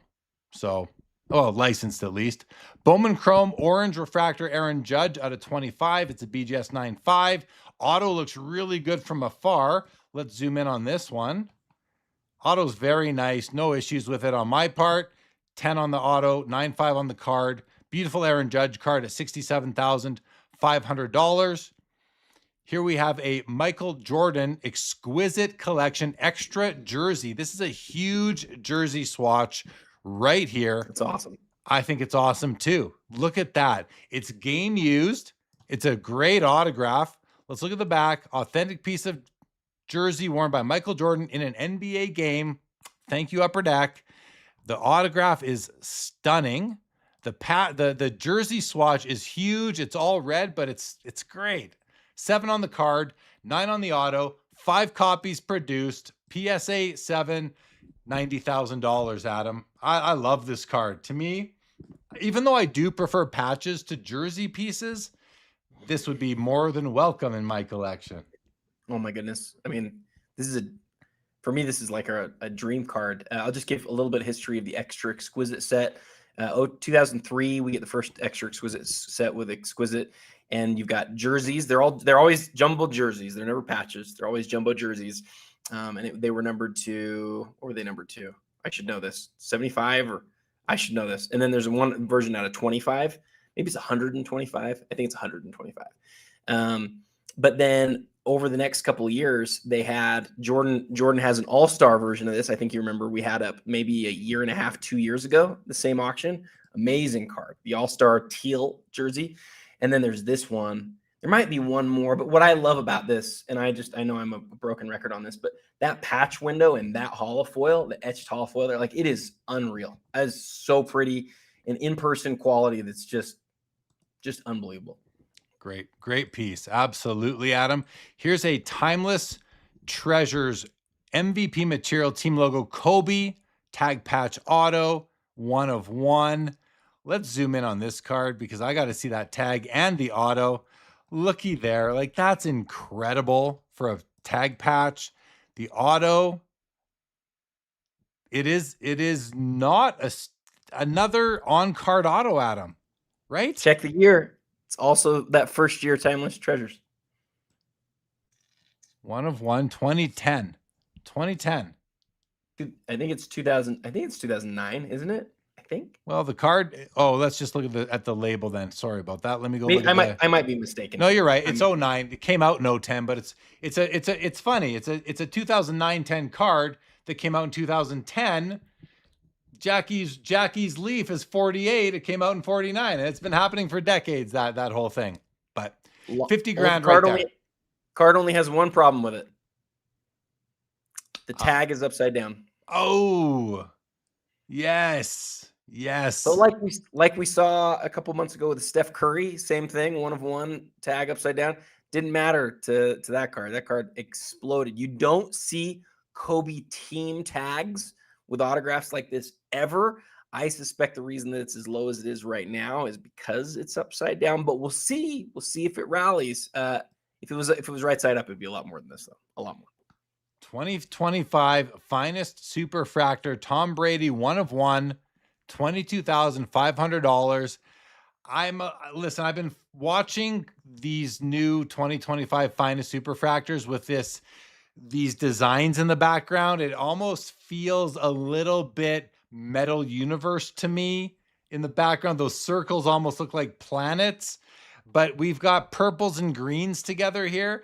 I love the gold background. I just don't know how much I like the other streaky colors going through. Just from the design perspective, I don't love it, but it's still a great card. But I think I'd rather find a different like superfractor type of card for me, just design wise, Adam, because there's so many beautiful superfractors that have come out, all the different designs that they made them for. This is not my favorite. Where do you land on this one? Just design wise, Adam. Yeah, I thought the same thing. What I like about it is that I can tell it's finest. It sort of goes back to finest's roots a little bit.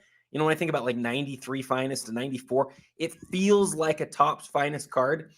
And so I don't mind it, but I agree with you that like if I was just to ask like, is it as nice looking as like a chrome? I probably would agree with you. I don't think it does, but I think it looks like finest, and I think that's a good thing.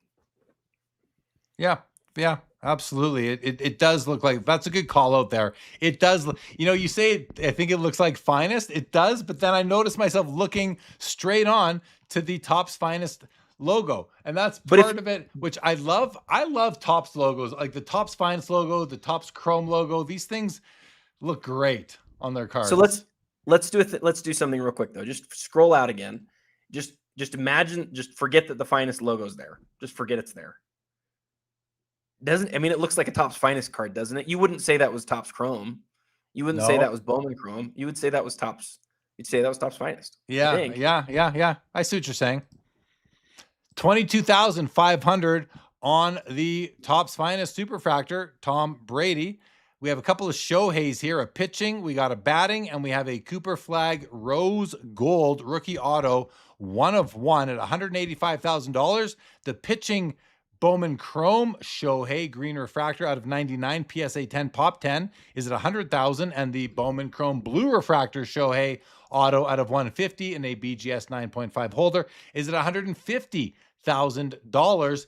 Adam, I know we've said it before, but you and I both, when it comes to Shohei, we want him pitching versus batting, which goes sort of against much of the hobby. But that's because, as we learned back in March from Joe Davis, the voice of the Dodgers, is that Shohei sees himself as a pitcher, not as a hitter. And that really landed for both of us, Adam, didn't it? Yeah, it's a perspective that I don't think we often or ever think of. What would the player like better? And since he sees himself that way, and it's the first card, to me, it's a no-brainer. But I've heard people who I really respect in the world of baseball who are like, that's the wrong decision. It should be the batting. And so I hear them. I respect them. I still like those other things more, though. I think I would go with the pitching. All right, let's keep on rolling here. We've got a Lamine Yamal Prism FIFA Gold out of 10, PSA 10 at 65,000. Looks like a beautiful card. In the middle is the Bobby Witt Jr. Topps Chrome Superfractor 1 of 1 rookie PSA 9 auto, $100,000. Got to wonder if Bobby Witt is, number one, going to buy this card tonight, and number two, is he watching us right now? He's been here on Collect Originals before, back the very first time that Chris Costa did his first podcast here in Collect Originals. That was a great episode. I watched all of it, really enjoyed it. Bobby Wood Jr., a great collector. Wonder if he is going to be picking this one up tonight. And beside it, Adam, is the Fleer Showcase Masterpiece LeBron James 1 of 1 from his second year, the 2004 year. Let's have a look at this card because it's got what you expect out of Fleer Showcase with the purple foil text, the dual image, the full body action shot with a more of a portrait headshot in behind. We see that in a lot of them, but it's got that gold look to it, which we don't see a lot of that. Look at that. Even the serial number on the back is in purple foil. Yep. Second year card, grades out at a PSA 7. Who cares? That might only save the savvy buyer money here. To me, Adam, this is an amazing card. An amazing look. This might be his best second year card. And I say that without knowing a lot about his full menu. So I'm probably wrong, but what do you think of that? Had a couple people ask me about this one, and people who I really respect. And the thing that one person pointed out was, and I can't remember who it was, but somebody pointed out he doesn't have a 1 of 1 in Showcase the year before. So he doesn't have a rookie Showcase 1 of 1, which is really interesting because Showcase gave us the first year of 1 of 1s in 97. And then for whatever reason, they didn't make one in 2003, 6 years later for his rookie. I think that's unbelievable history and narrative around this card. So this is the first Showcase 1 of 1 LeBron James. And I don't know if we've seen it before. Like it's got a lot going for it. It'll be a fun one tonight. What's it at right now? It is sitting right now at a price of $85,000, which is 102 out the door. So it's 100 grand. But I feel like it's, does that feel low to you, Adam? It feels low to me. Just my gut. I'm not saying it is. This is not investment advice or purchasing advice. None of that. To me, it feels a little bit low for what it is. And LeBron is on a bit of a hobby heater right now. So any thoughts? Yeah, I don't see that it's sold before. I don't think it has sold before. I'm just checking real quick, but to me, yeah, it's hard to know on stuff like this how much it will sell for, but it's his first Showcase 1 of 1. It's a lot of money though. I mean, it is 6 figures. And all right, well, you do your research. We're going to move on. Okay, we'll go on for now. We've got a Victor Wembanyama 2025 Topps Chrome Orange Refractor out of 25 PSA 10 Pop 2s at 40,000. I want to see the auto because it looks great from here, and it's a beautiful auto. A little bit streaky there, but those long strokes get streaky. There's almost no way around it. It's on the player at that point, 40 grand there. Here's a Contenders ticket auto. Tom Brady rookie card at 165,000. This isn't the champ. This is not the numbered out of 100 version, but this is a high grade 9.5 with a 10 auto. And the auto looks very nice to me. Solid, slightly streaky down this long stroke here, but like, who cares? That doesn't bother me. I point these things out just so we can give as much information as we can on these cards, and then we layer on our opinions as well. But to me, the silver sticker makes sense. The card looks beautiful. The auto looks great. Big card right there. Beautiful card, 165. And then the Metal Universe Champ PMG Dennis Rodman out of 50 in the PSA 9 is at $60,000. Let's take a look at this card. Pretty cool image. It's like he's jumping towards the camera. He's about to kick you in your face right there, which wouldn't be too surprising. It's Dennis Rodman. Pretty nice card here, Adam. I know you're a fan of these championship PMGs. Any comments you'd like to make? I do have quite a good story on this Rodman. I think I owned this card, this same one. I think it was this one. I'm not 100% sure. I sold it to Grant Waldorf Stories back in 2016 for $1,200. So yeah, that one didn't work out so hot for me. The reason that I think it was this one is that I bought it in the same collection that I got my Jordan from. My Jordan's number 48 of 50 from a complete set via redemption, right? The last 5, I think a lot of people probably don't know this. The last 5 copies of the PMG Champ set were issued via redemption. And the 48 of 50 Jordan is one of the best cards in my collection. And this is the 48 of 50 Rodman. Ah, nice. So yeah, I mean, this is a Rodman that didn't show up at auction for many years, even though there's 50 of them. And amongst Rodman collectors, you highlighted it, Jeremy, that image is just phenomenal. So ultra rare card, but especially a card that just never pops up. Seeing a PSA 9 is a big deal, and it's going to sell for like 60 something times what I sold it for. So that makes me feel great. Yeah. Well, I don't feel sorry for you, Adam. All you did is take that money and go buy a 2012 Prism Gold Steph or whatever that's now worth 100 times what you paid. So Adam's doing just fine, everybody. Okay. We're at the end of this page. Jordan Riker wants to know if we can compare the two Griffey Mantle autos. Yeah, why don't we do that actually first? And then we will go and we'll do our first this or that of the day. And well, maybe we'll even do 2 of those because we have 13. We're 2 hours into the show and we haven't done one yet. Here are the 2 that Jordan was asking us to look at. It feels to me like the one on the left has the aftermarket auto where the one on the right does not. Just my initial thoughts. I don't know that is that right, Adam? Yes or no? I think so. Can you, but from my screen, I can't really see it. Can you make them big real quick? I think you're right, though. I think you're right. Yeah, hold on a second. Actually, I got to go back. I'm going to do that, and I'm going to do this, and we're going to make them bigger even. I suspect you're right. I suspect the one in the Beckett holder wouldn't yeah, this is the pack pulled version. It's got the lighter Griffey auto, I believe, and then this one, the darker Griffey auto, but with the Beckett Authentication Services sticker on the back, which I think that's one of the giveaways. Is it not, Adam?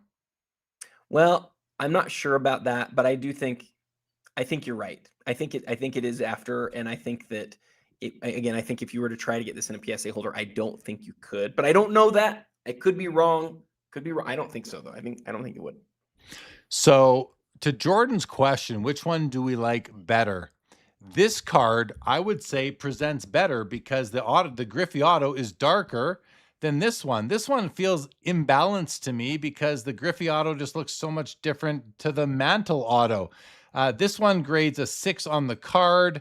This one grades an 8.5 on the card, but I see this top left corner is somewhat bothersome right there. How about this card? Oh, it's got some issues right up there on the top edge. It's got 3 spots on the top edge. The rest of the edges look really good, though. Top left corner has a bit of white showing. PSA likely a tougher grader, I think. So, oh, there it is. It's got the sticker on the back. Did they all have that? What about the other one? Yeah, let's go to this. This one does not have that sticker on the back. Oh, I thought they did. My mistake. So this one doesn't. This one does. What is that? I know people know what that means. I kind of can't keep track of all these nuances. There was a rumor for a long time that Upper Deck knew based on what serial number was on the back, whether the card was autographed by just Mantle, just Griffey, or by both. But that's been super debunked. That's just not a true statement at this point. Oh, I thought they all had it, but well, then just assessing them on their own merit, then, Adam, in terms of answering Jordan's question. Like, to me, I like this one better because the autograph is, I think, nicer on the Griffey side. The Mantle autographs are pretty much the same. This one, it's a little faded. It's a thinner tip. Well, maybe it's not a thinner tip, but then I don't know. I don't know where I fall. They're the same to me, I think. So I really feel strongly about the card being the way it came from the pack. And so for me, I just want the card that has been that came out of the pack signed as a dual. The same quantity were signed solo or signed as a dual, so it's not a matter of rarity so much. But to me, give me the one that came out of the pack that way. I'm going to take the light Griffey every time. All right. Hey, I like that approach, Adam. I like the approach.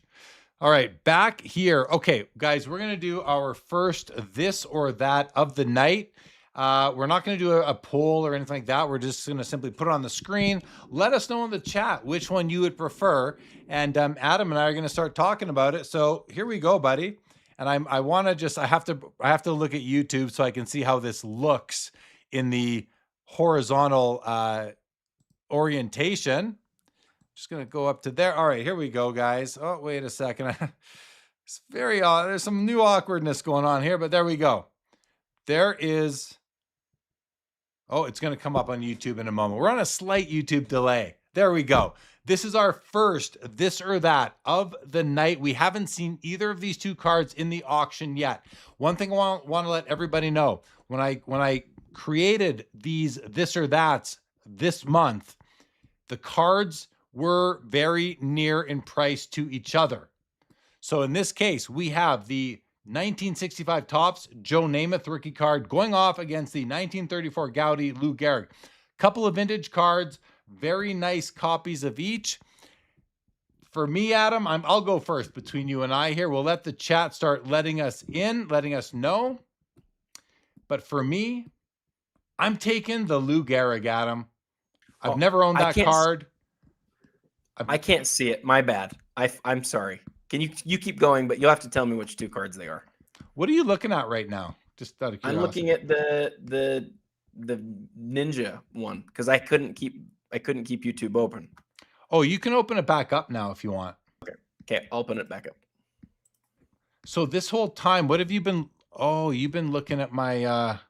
That's why it's so small for you, and they're not showing up on Ninja. Okay. Okay.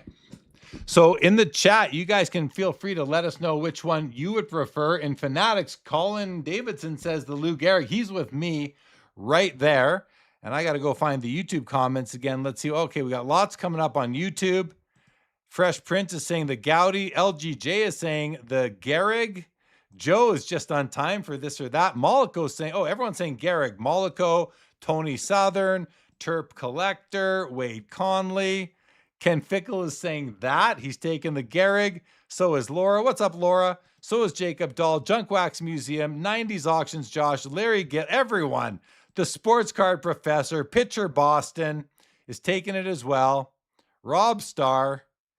No one's taking the Namath. Well, fair. Joe is taking Lou. So is DJ Quicksilva. So is Ted Williams Fleer. Jason's Cards. Orlando is taking them as well. Jeff Wills. Dave Gintis says Gehrig, Namath is the most overrated quarterback ever. And on Fanatics, we've got Kinger. We got Kinger on Fanatics. We got taking the 34 as well. Bobcat, what's up? Bearcat, Dev15, good evening, good evening. So Adam, Gehrig by a landslide here. Are you able to see them yet? What do you think? Yeah, I can see him. I'm gonna go with the Gehrig too.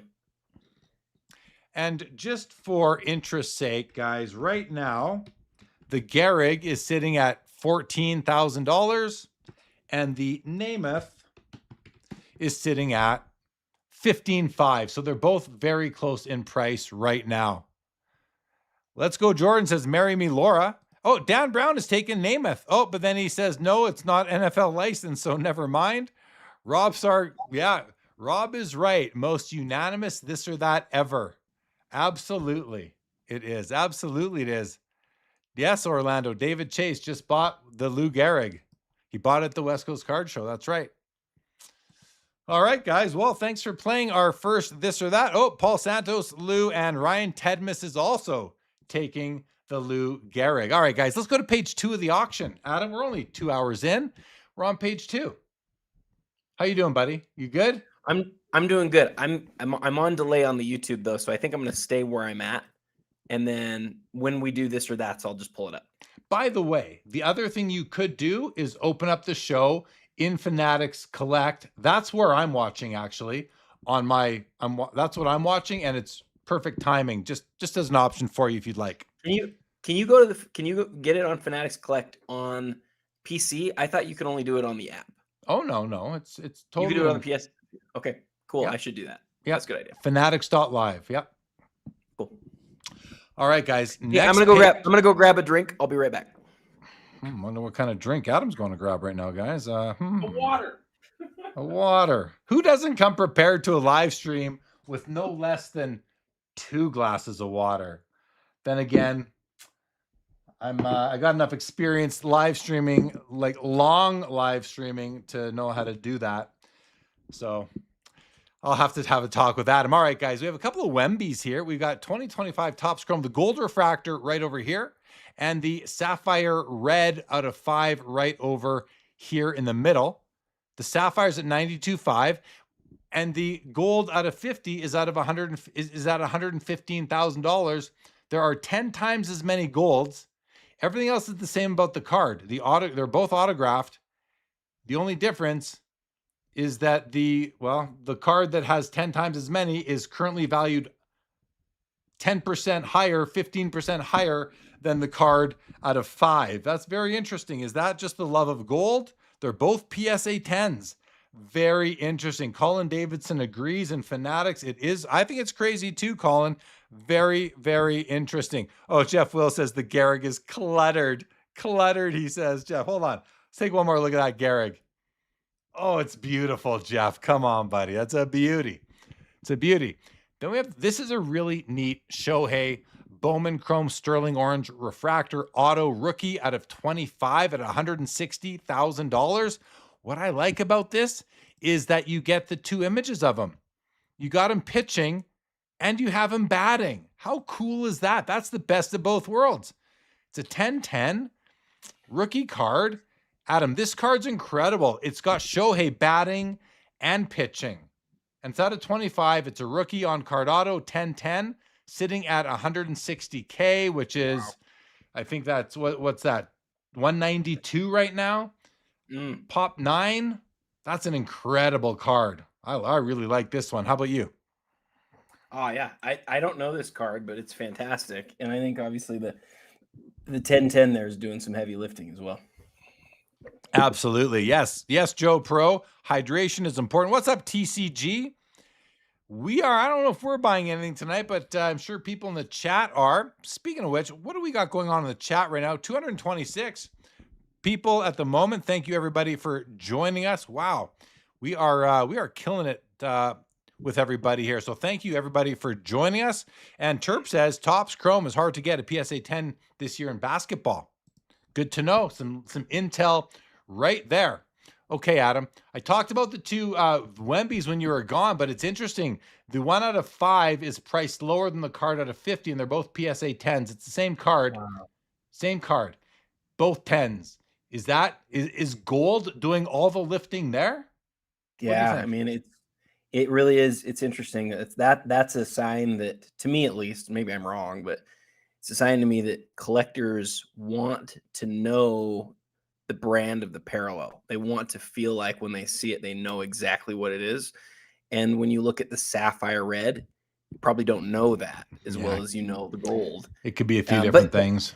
But the thing that I'll add here, and it's worth considering, there was a time, and this is just 100% true. There was a time where, you know, the 2008 set where Kobe's being guarded by LeBron that everybody loves now, and the LeBron chalk toss. There was a time where the red that's out of 5 was worth less than the gold out of 50, and that is very much not the case anymore. Now the red is worth far more than the gold, and so as time goes by, does rarity just win here? It might. I suspect it might, but right now the gold. You think that the red out of 5 tonight might surpass the gold out of 50 in price? It might. The fact that it has the sapphire sort of, not qualifier, but it's not just straight red. It's not just straight gold versus red, but it's gold versus sapphire red, makes me pause and think maybe that won't be true. But I think it could. It might. We'll see over time. Jeff Will says that's the card of the night. I think he's talking about the Shohei. And Terp says gold is superior. It's OG. Yeah, I wonder how long that's going to last. I think gold is obviously, I agree, it's superior, especially when it's a 1 of 1 or out of 10. But out of 50, I don't know how long that's going to last. I know it's important even back in the early 00s, but when you have these ones out of 5 and scarcity rarity is so important, what's more important, scarcity or color? I couldn't agree more with you here. I think you're going to be right, because we're used to gold meaning 10. Gold doesn't mean 10 anymore. Gold means 50 now. For the most part, gold means 50 in Topps. Yeah. And the difference between 50 and 5 here is huge. It's huge. It's crazy. Here's a really nice Kobe star swatch from Flawless out of 25 at $120,000. 2 images of Kobe, a nice 3-color swatch. Some people would probably say 4 with the 2 shades of purple. I call it 3. Numbered out of 25, a beautiful, intact, gorgeously, looks like it was just laid down on card auto right there. BGS 9.5, $100,000 right there. We got the retro buybacks thrill seekers Michael Jordan auto 1 of 1 at $67,500. The auto is very awkward on this, the way he had to sign over the bumps and over several die cuts. I can see why this card is sitting under $100,000. I don't think I don't like it, Adam. I just don't like it. Like, I don't know. Listen, I wouldn't kick it to the curb, guys, but it would far away from being the first Michael Jordan auto I would buy. What do you think? This is not a Jeremy card. Yeah. Yeah.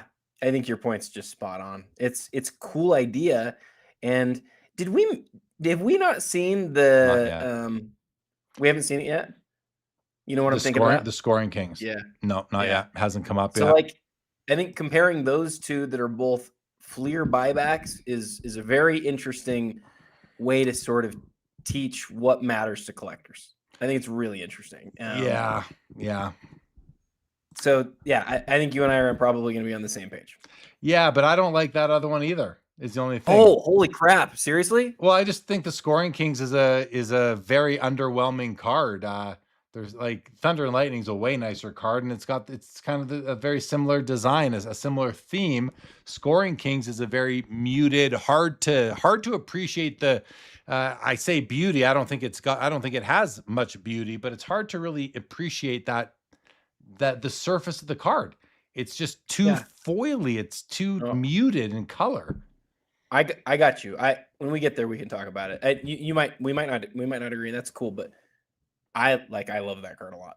Well, and a lot of people do, because that was a card that was like one of the first big inserts that people chased in the early 90s. So there's a lot of nostalgia on that card, which I understand. But if you came into the hobby in the last 20 years, 30 years even at this point, you may not have nostalgia for that card. So is that ever going to run out? I don't know. But again, nostalgia does kind of move through the hobby. It's almost transferable when it comes to that kind of thing, because people recognize how many other people find it to be so important. They assume that means it's important. It should be important for everybody. I'm not saying that's wrong or right. It just is. But to me, I wouldn't spend my top hobby dollar on either of those cards. And that might be the wrong move from a financial perspective, but from an aesthetic appreciation perspective, neither would be for me. For what it's worth, the Thunder and Lightning that you're talking about is one of the nicest looking inserts ever. I love it. Me too. I love it. And me too. If I was to have gotten either that card or the Scoring Kings in my collection, I 100% would be on the same page as you. The difference here is that autograph and the way, but we'll get there. When we get there, we can talk. That's my favorite card of the auction, and so I definitely want to take a second on that one. Yeah, I'll go. I'll take a break when you talk about that card. 2002 finest gold refractor LeBron James rookie out of 25, $155,000, BGS 8.5 with exceptional eye appeal. I just know that Adam loves this card a lot. Adam, isn't this the card? First of all, it's from 2002. We all recognize LeBron's rookies as being from 03. But isn't this the card, Adam, that the number 1 of 25 sold a while back, and we went a little crazy about it in one of these shows? Wasn't that this card's first copy? Yeah.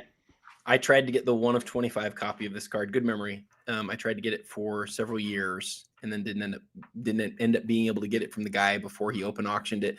And then when he open auctioned it, it just went crazy. But yeah, it came out of 2002 finest as a redemption, and it's one of those really cool stories where they actually stamped the redemption out of 25, so you knew what number out of 25 you were getting, and it wasn't something you could submit online. You had to actually mail it into Topps back then. That's how long LeBron's been around, Jeremy. It's crazy. It's a funny thing to think about, but it's his first big card. It's one of his very few gold rookies. It's not really a rookie. It's an XRC. It comes before because it came out of 2002 finest, but I wonder how many of them were redeemed. I wonder what they did with the ones that weren't redeemed. I personally love the white suit, but some people hate it, but I love it. This is, for me, the gold LeBron that I like the most. It's not the most popular. Chrome is the most popular. But yeah, man, like to me, this is one of the best LeBron cards in existence. Yeah. I want to just touch back for a moment on this Thrill Seekers. I just want to make the comment that the LeBron, the one of one LeBron we saw on the last page, I'm just the name of it's escaped me right now. I would prefer the LeBron one of one, like the masterpiece card. The Oh yeah, I would prefer that over this Michael Jordan. Is that a silly in your no, mind? Is that's not that silly. I not at think all, I right? think I prefer your. I think I'm with you. I'd take Yeah. the LeBron over this one too. And All right. and it's your point. Your point about that card is one of the hardest cards to autograph that somebody's ever signed. It's like super die cut, and it was. You might not feel that way if the autograph was nice. Maybe you still would. Maybe you still would. But the fact that this was so hard for MJ to sign, unfortunately, shows up in the aesthetics, and you can't talk your way out of that. It's there. Nah, just sort of a bad choice for Upper Deck to use the, or whoever, I guess it was Upper Deck to do this one, because this came out in 2012 Fleer Retro. That was an Upper Right. Deck product. That's a crazy product, actually. Incredible. It's an incredible piece. I just don't love the looks of it. But anyway, we have a 2018 National Treasures Lionel Messi patch auto out of 5. We'll take a quick look at the auto, see what we think of it. Messi's often has a streak on the long stroke, and let's see here that this side looks good. The long stroke is solid all the way to the end. Well done, Leo. Love it. Numbered 4 of 5. Argentina player worn memorabilia. So not welcome in my collection, but still a pretty nice looking card with a great auto, $23,250. We have the PSA 10 Jerry Rice rookie from 86 Tops at 70,000. I want to assess the I want to assess this one. This is a very old grade in a new slab. So what I see one thing I don't like, but so it's not perfectly centered, but the edges and corners look very nice. The biggest problem I have with this card, and you might not even notice it, is this this pink fisheye right in there. Right there. There's another baby one over there.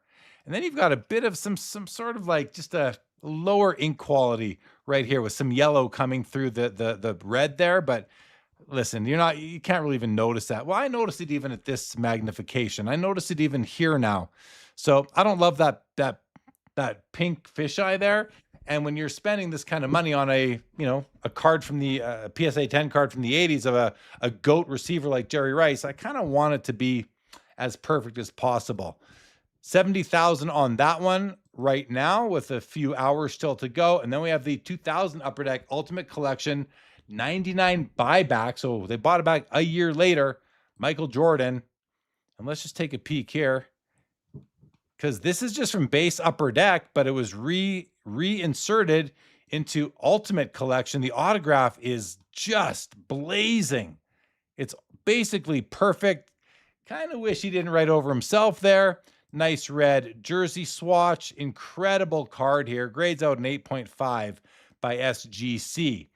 Adam, your thoughts on any of these three? You know what? I hadn't noticed this Jordan, but I do have something on it that's kind of interesting. Can you click back on it real quick? And does it have the cert with it? I think it does. Yeah. So I'll tell you what's interesting here. And I don't know this, but I don't know for sure on this, but 2000 Ultimate Collection was really interesting because every pack had an SGC graded card in it. And so like there were rookies that were serial numbered and autographs and things like that came in an SGC case like this. I sort of wonder whether this Jordan is like actually out of the pack like this. That came out of the pack in that SGC holder. And I would do some research and find out, because I don't know. I can't remember whether the buybacks in 2000, whether they were in the slab. I didn't remember that they were. And so if it is original to that, I would 1000% always keep it in that slab. But if it's not, then I would maybe get it in another case. All right. Occasional white porcupine. I don't know what you're talking about. Are they going to sell or not? I'm sorry. I don't know what you're talking about on Fanatics there. A couple of Shoheis across and down the middle here. We have the Michael Jordan 84 star, number 288 in the BGS 9 at $160,000. I do like the image on this card quite a bit. This is the Rookie of the Year themed card. Very nice star card here. 160,000 on that one. And just below, we have two more star cards. Well, we have the Interlake Jordan, which looks like a star card, but isn't. But was this like, did they share design teams and printing facilities? I don't know. It's very similar. 60,000 on the autographed Interlake. It's a BGS 9. And then we also have the 84 Star Court Kings 5x7 Michael Jordan BGS 9.5 at $130,000 for the oversized piece. This might be the best image on any Jordan card ever made here, Adam. It's actually pretty incredible. Look at him wearing the Jordan 1s there. Like what a great image. It's oversized, which, you know, I don't love them. I don't dislike oversized cards. I just don't collect them. Kind of wish I did sometimes, actually. Adam, what do you think? The Interlake, the number, the 5x7, which do you prefer? Even if you had to pretend the Interlake wasn't autographed, I mean, to me, it's the Star. How about you?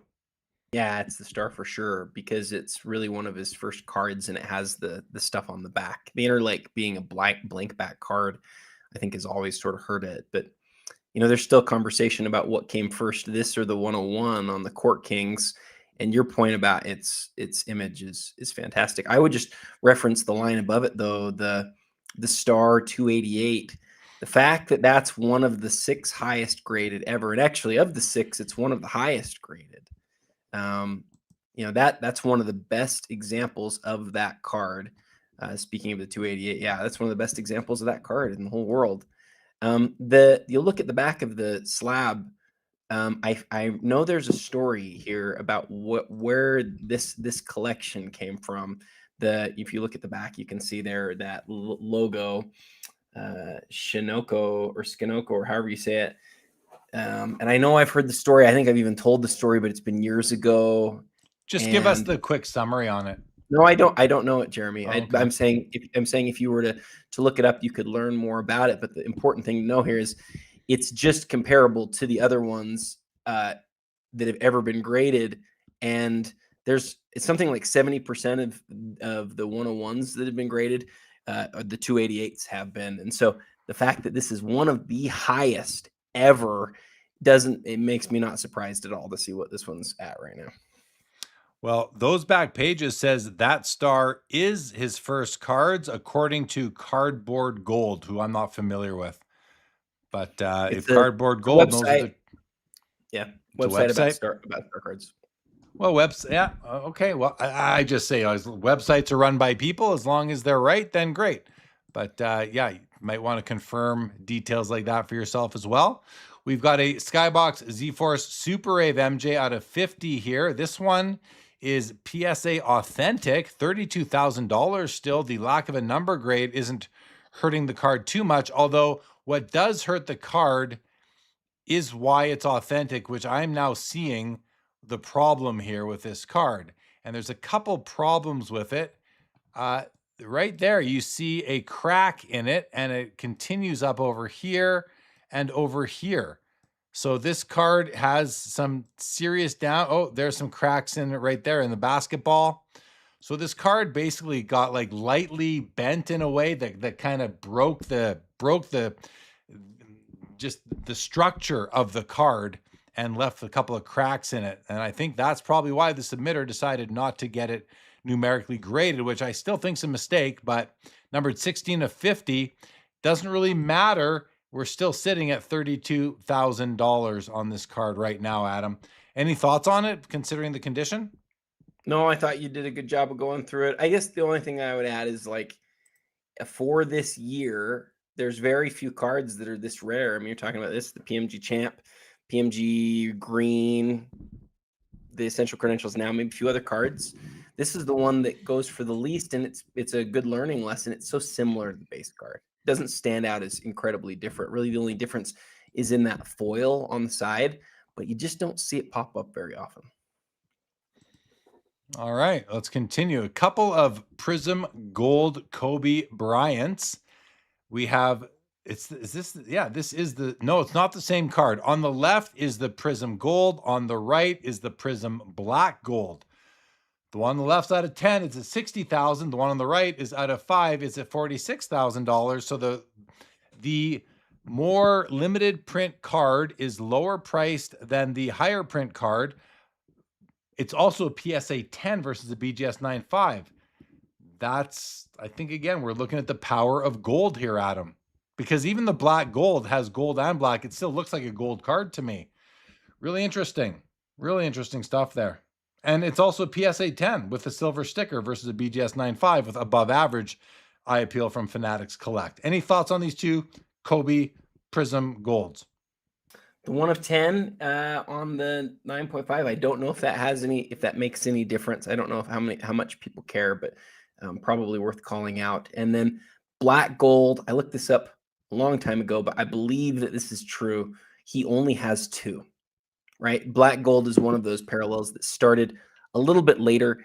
And since Kobe only has gold cards from 2012 to 2015, and then in 2018 and 19, or maybe it's just 2018. Anyway, because he only has those, he only has the 2 years of the black golds. And I think it's just these last 2 years that have it. So there's only 10 Kobe black gold True Prism cards in existence, one of which is here at auction. Well, Terp says true gold matters. And I think that is true. I think I am going to... Clearly. What's that? Yeah, clearly. But you know what, Adam? I'm going to make a prediction. And it's not, you're going to have to check back in 10 years. I think that the print run is going to become more important than the shade of gold on the card in due course. That's just my thought. I think that scarcity, rarity, those sorts of things. And in this case, I'll just say rarity because they're both so low. And I think that that's going to matter. I think the 5 is going to matter. The number of copies is going to matter more than the shade of gold, because we just have 2 different shades going on here. One's got some black laced in it, one doesn't. Otherwise, they're the exact same card. Here's your interesting data on Kobe Golds. I think most of you guys probably know I'm a pretty big fan. Thus far this year, we have the last one that we saw was all the way back. Interesting. It was all the way back in, oh my goodness, Jeremy, all the way back in. So all the way back in March, a 9.5 of this same card sold for $52,000. And then the 2014 and a PSA 9 sold in February for $69,000. And that just feels like at this point, those prices are just very much gone. And then you go all the way to January 3rd, and this same card in a BGS 9.5, maybe the same exact card. No, this one's 6 of 10. The 6 of 10 sold for almost $60,000. And for true gold Prism Kobe Bryant's, that's all of the sales that we've had for this year. So this will be the 4th one of the year, and that's why that matters. You just don't see them come to auction very much because there's only 60 ever made. Yeah, I think like that what I just said a few minutes ago, I'm thinking, maybe not. It comes down to, I think, because once you have a Kobe Prism Gold, whether or not they make other gold and blacks out of 5 or not, you're probably not going to give up your Prism Gold. And I do also feel like the black gold, it's almost an effort to just get more rare cards into circulation, into the product. It's almost like a forced hit that is being produced, whereas the gold feels much more like standard. It's got nexus to the set sort of thing. It just belongs there to me. So I'm going to reverse what I said before. I'm going to retract what I said before and say, I think the golds out of 10 are going to remain more desirable, more desired than the black golds out of 5, Adam. I'm doing a full 180 on that, actually. And part of it comes down to the research you just did. People don't want to sell Prism Golds when they own them. And now they're not making them anymore. So they're even more special because there's a finite amount out there. Yeah, I think you're right. I think the thing that really, I think, makes me pause on that, though, is there's going to be people who want to put together the whole rainbow. That's how it works.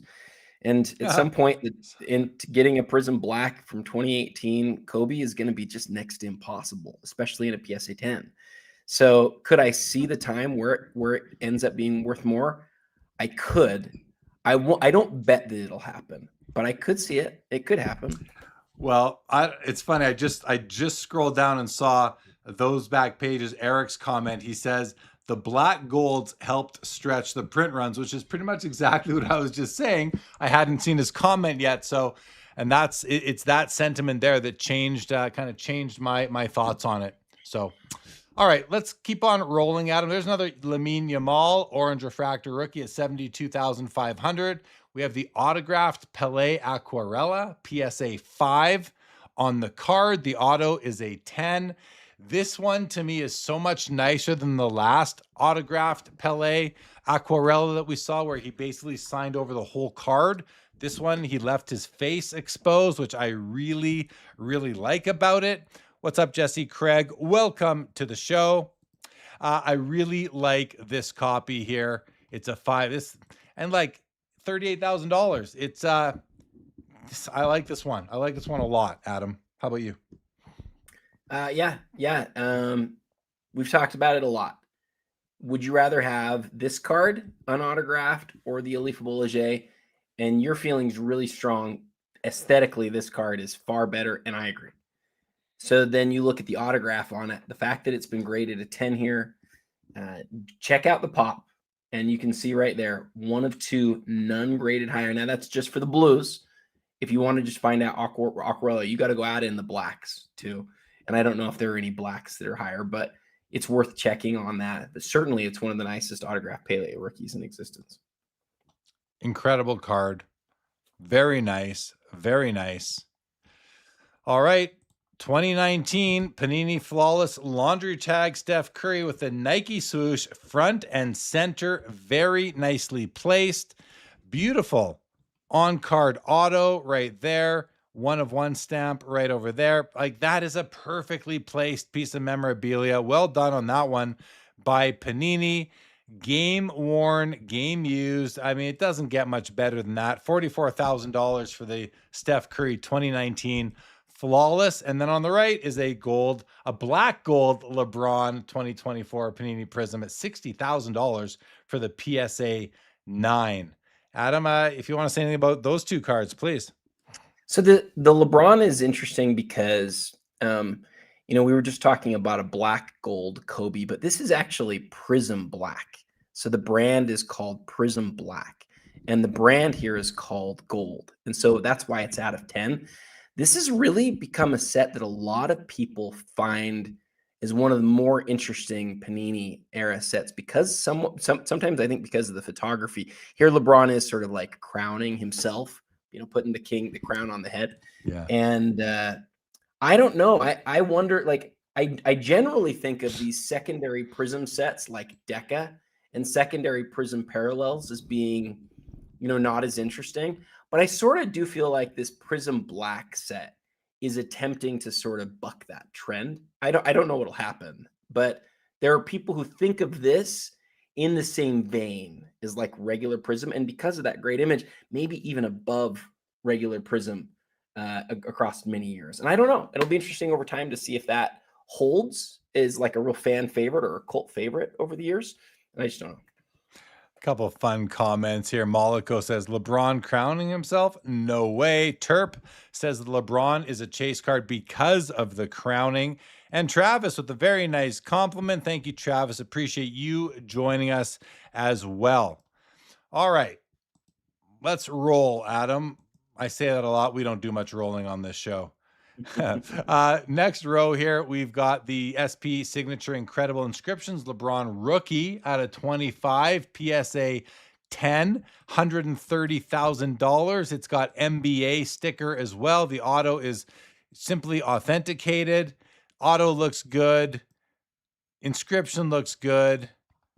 Nice card. Young LeBron. I don't know. I have nothing bad to say about this card. $130,000 on that one, Adam. We have a Messi patch auto from Dynasty, which the auto is just over him. It's hard to see. I kind of don't know where else he could have. He's got such a wide auto. Where else could he have really put it? But it's still a great card. It's $50,000 on that one. And the Leaf Certified Mirror Gold Tom Brady rookie out of 35 and a 7.5 holder at $47,000. Adam, if I'm picking one card in this row to own, it's going to come down to the nature of the patch on the Messi, and I just want to confirm. I don't see any. Doesn't Tops often says on the front, actually. Yeah, match worn memorabilia right there. Right there, match worn memorabilia. With that said, I think that how do you not take that LeBron though? No, I don't want the LeBron. I'm taking the Messi. I'm taking the Messi, Adam. How about you? The Brady for me, I've always loved this Brady as one of his rarest rookie cards. The gold, the shine on the gold here is really pretty, really, really pretty. 7.5 is not the highest grade, but I don't particularly care. I like the fact that you can get one of Brady's rarest cards. Frankly, his gold rookie, in my opinion. Some people really care about the practice jersey. I don't. I love that piece. I get the LeBron. I love that it's the inscription, but if I'm going to get a LeBron inscription, I want King James. I like that more than #1 draft pick. Love both the other cards, but it's the Brady for me. Yeah, very fair. Michael Solsgaard here says that the Pele Aquarella is the highest graded auto. The black 5 auto auth goes over the entire image and isn't I agree. I didn't like that black one, Michael. I like this one a lot better. Kurt, welcome to the show. Says, you guys are amazing. I'm loving every second of it. Well, thank you, Kurt. You're amazing for being here, buddy. Thank you so much for showing up. All right, Adam. Let's keep on roll. Oh, here we go. Here's the big card that everybody's talking about. And I'll tell you what, it is. I do like the looks of it from this angle because the whole background to me is black. I see none of the detail. All I see is Michael Jordan jumping off the card with a nice silver paint pen sort of auto over it. That looks good to me. But let me zoom in for a second. See, the background to me is highly disappointing. Let's look at the 360. Let's look at the video though. Can we get the video? Is that not a video? There's the video. Can I make it bigger? I can't really make it bigger. Let's just do this. I'm sorry, it's going to be really small on people's phones if you're watching on Fanatics, but let's just take a look at this. LGJ says, let's go. Bad camera pick in hand. He says it's a lot better.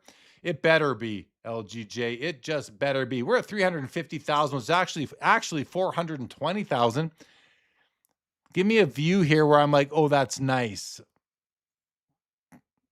No, the that's nice angle does not exist on this card for me. Malgo says Scoring Kings look great in person. Not to me. I just don't think they do. I think it's, I just think it's the most overrated Jordan card out there. But all that said, it doesn't matter what I think. I'm not a player on the card. I've never owned this card.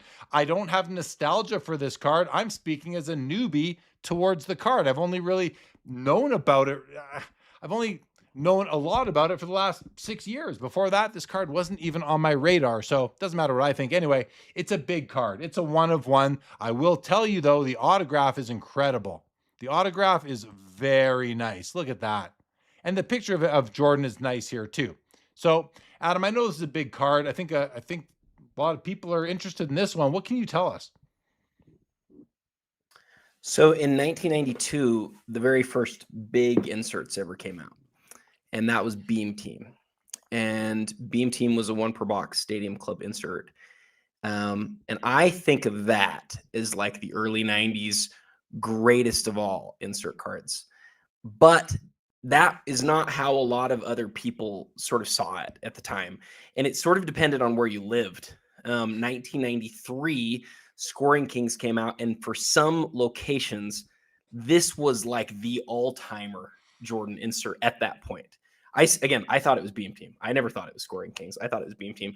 But as I've talked to people over the years, I've come to meet enough people who feel like this is really like one of the all-time Jordan inserts just on its own. And it's so much so the case that when we did the iconic 100, this card, which was at the time like not very expensive, you could buy this card back then, Jeremy, for like $100. You can't do that anymore. This set has absolutely, you can't even find a Shaquille O'Neal for $100 at this point. It has absolutely exploded in popularity. And you used the word earlier, nostalgia, and I think that that's a really great way to think about it. It's not the greatest. It doesn't compare aesthetically to, you know, the technology that came later, but you have to look at it. And I'm not talking about the autograph right now. You have to look at Scoring Kings through the lens of what it meant when it came out and what it meant to those people. And I know it at this point is like, really, it's this and the Jambalaya are the two most iconic Jordan inserts ever, like ever. It's those two cards. And that is just this card, just the Scoring Kings. The part that makes me look at it and say, holy crap, this is I just couldn't disagree with you anymore on this card. Like the fact that they took this card, they put it in front of Jordan, and they gave him that silver pen, and they have him sign it, and with that 1 of 1, like it is aesthetically, it's the best buyback Jordan signature I've ever seen.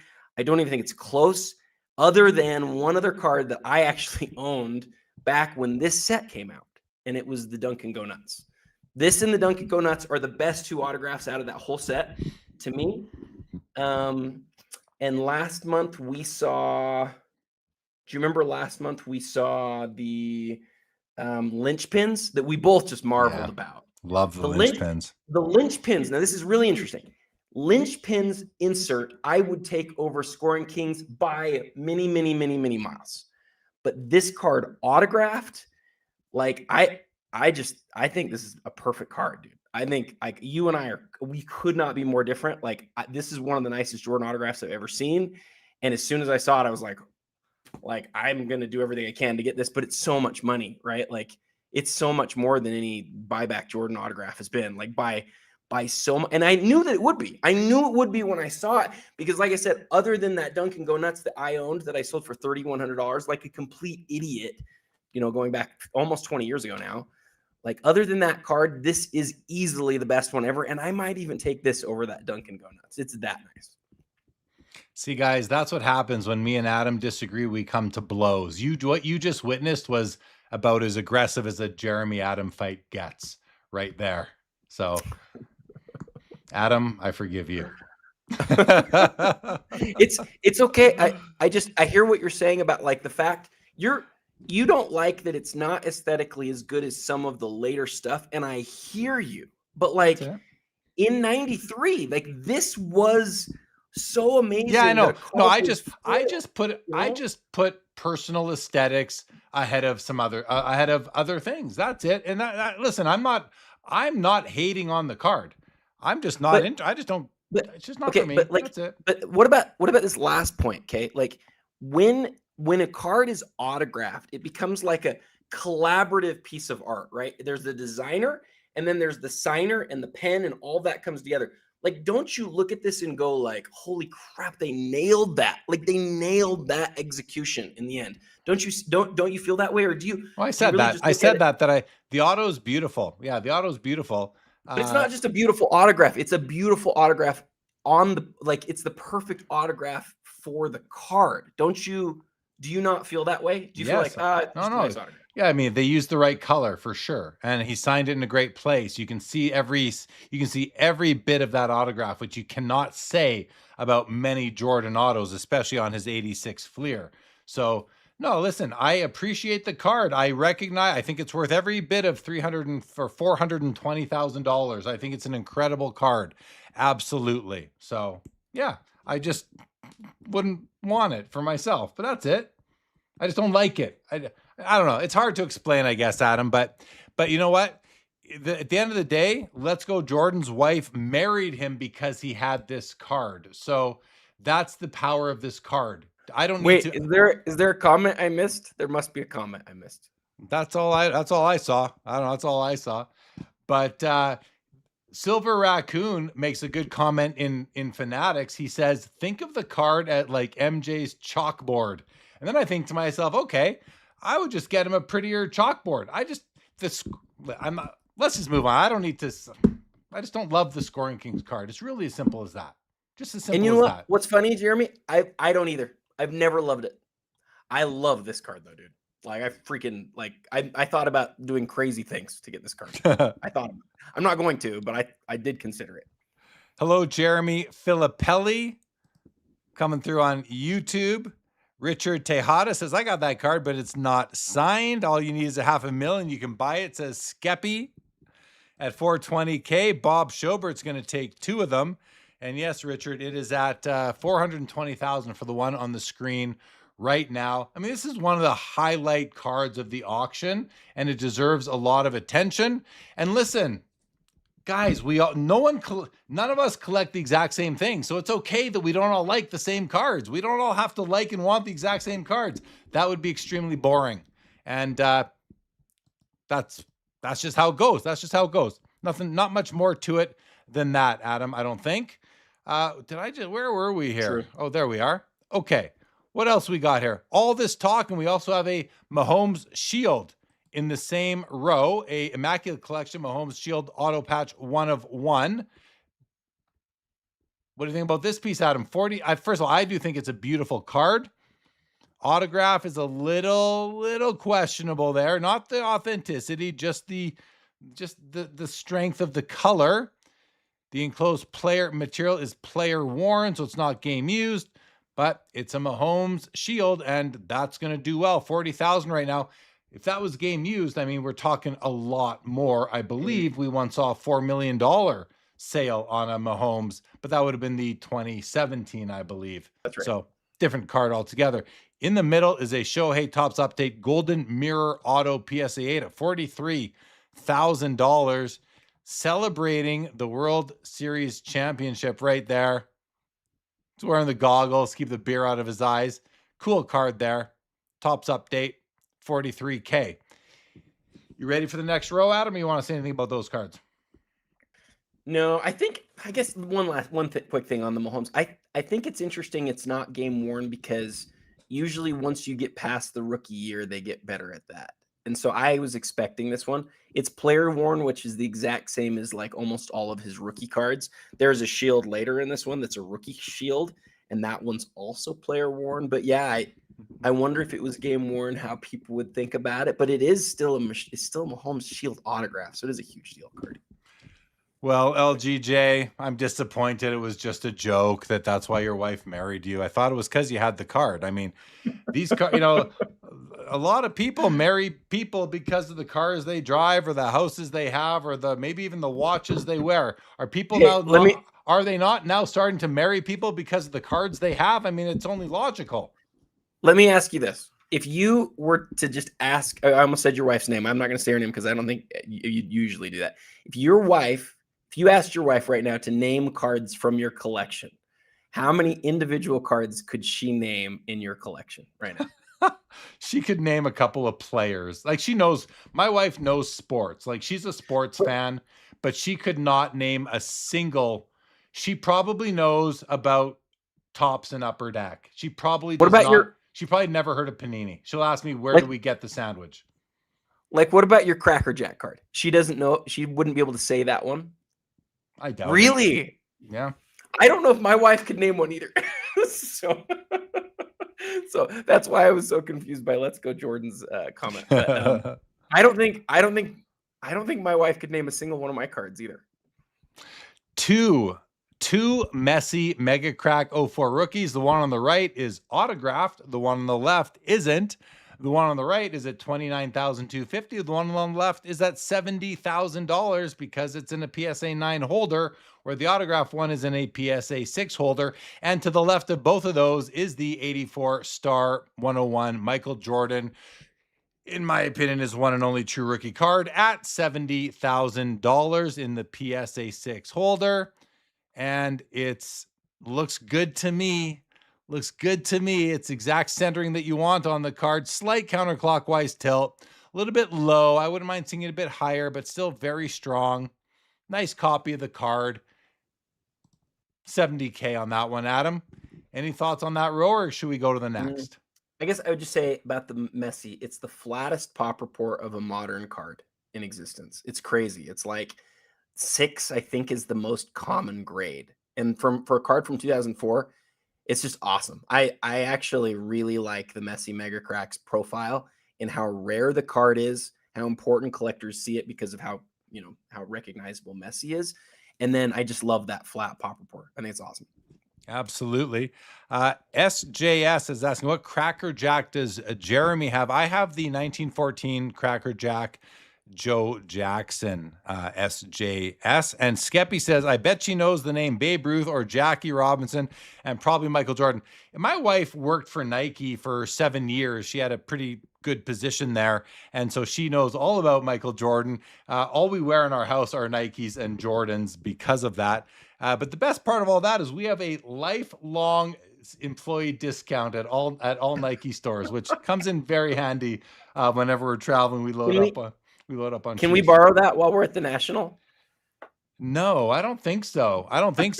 But the best part is you can go to, and it works at Converse stores as well. We can go into any of these stores. I think it's 30% off. Even like the bottom, the clearance sale price. If a pair of shoes is on sale for $30, we get 30% off of that too. It's incredible. It's fun. So we can't borrow it at the National. You keep talking about, I want the 30% off. I want to make this happen. Not gonna happen. We'll have to talk. About it, buddy. Some other time. Not like I have anything to do with it. It's not my discount. I guess in a way it is. I have access to it. All right, continuing along, we have the Excalibur Kobe Kaboom at $44K. We also have the 1997 Flair Showcase Legacy Collection Row 2 Masterpiece Shaquille O'Neal, 1 of 1, PSA 7. This is the card of the night, guys, right here. The Shaq 1 of 1 Masterpiece. Look at that beauty. Oh, yeah, look at that. There's the stamp right there.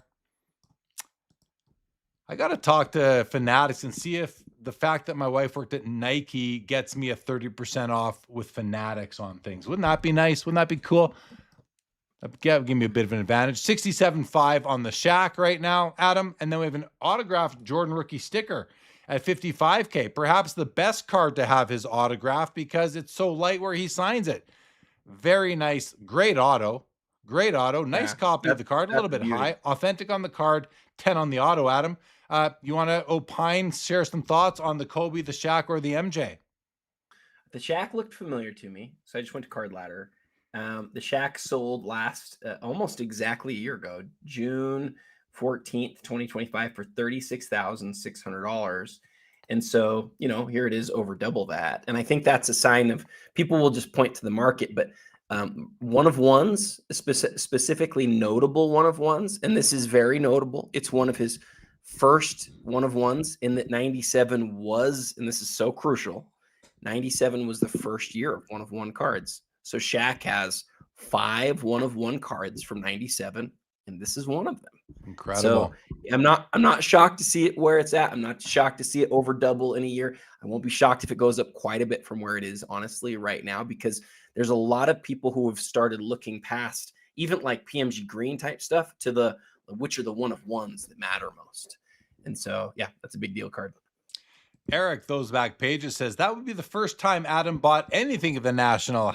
Buying sneakers. Adam doesn't buy cards at the National. Right. And Skeppy says 30% off Scoring Kings Jordan Auto. Jay Lee might buy it. Yeah, just to resell it though. But yeah, that'd be pretty sweet for sure, guys. We're gonna do another this or that right now. Are you ready, Adam?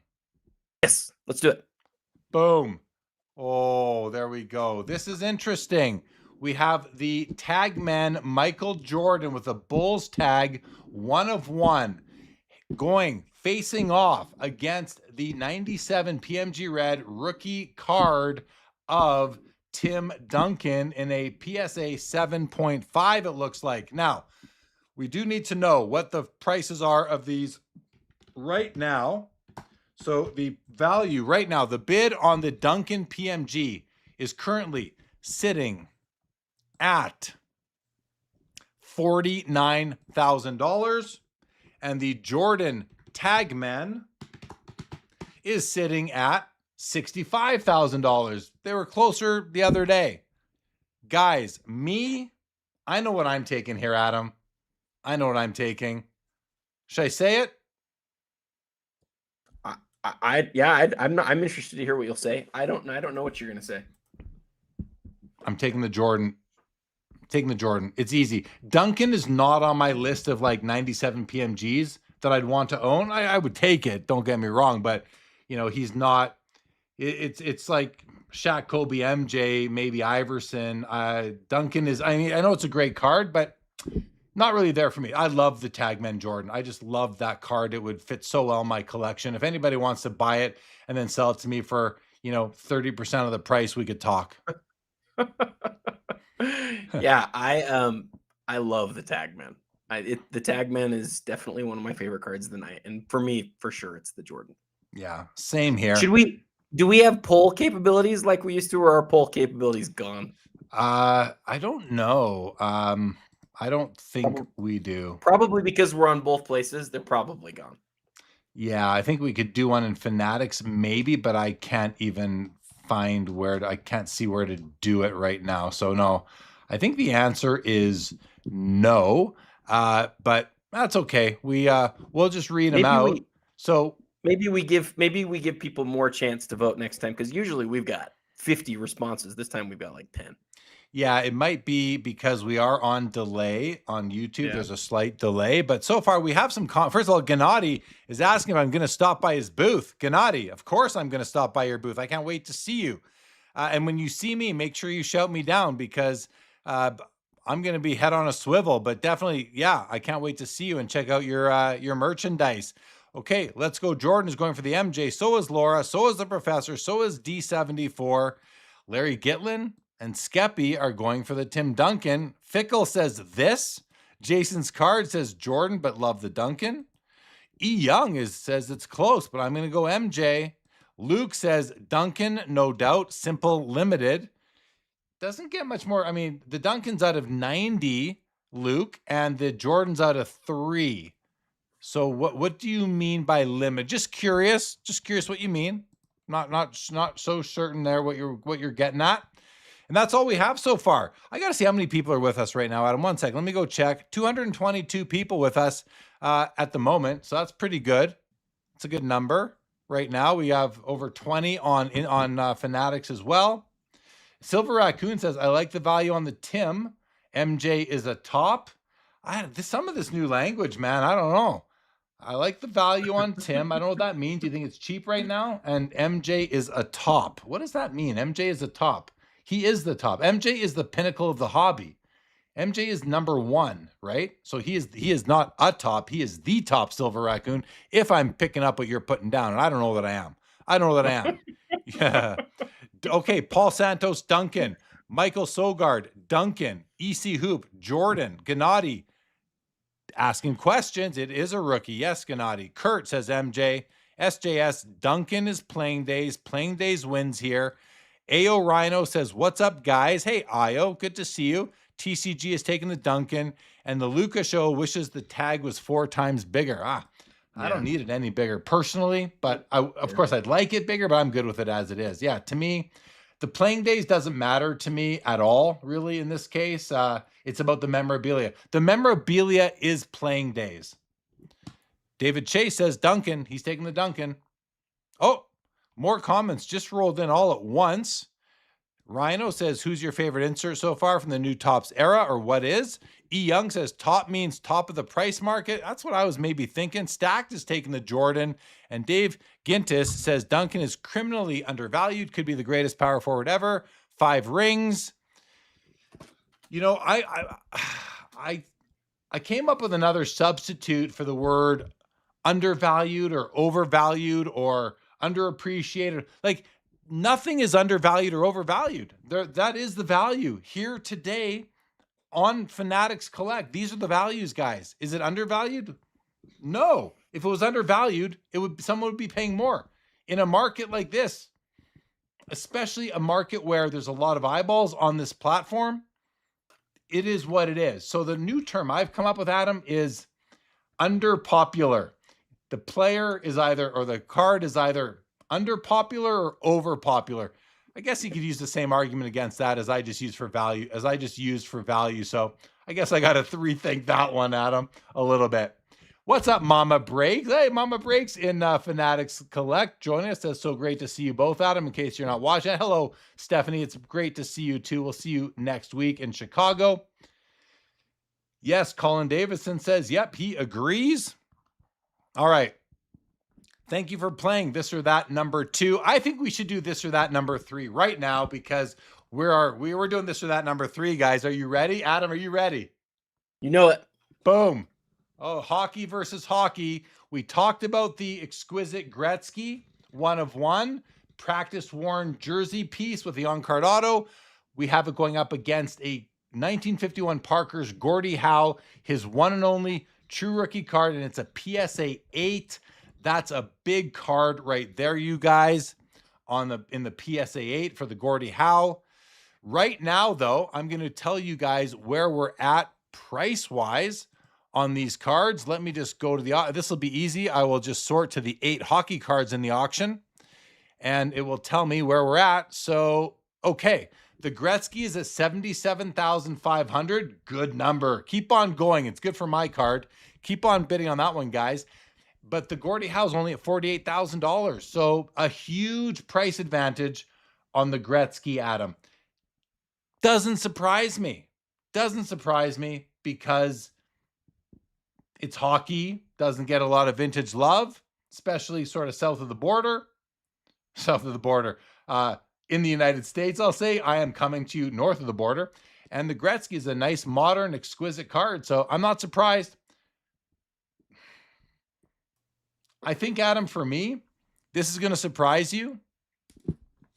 And I pulled this out. I pulled out my Howe. There's my Gordie Howe rookie card. It's in a PSA 4 holder. It's got an NBA gold sticker on it. It's beautiful. I love it because I have this, and I'm as happy with this as I would be owning the 8 below it.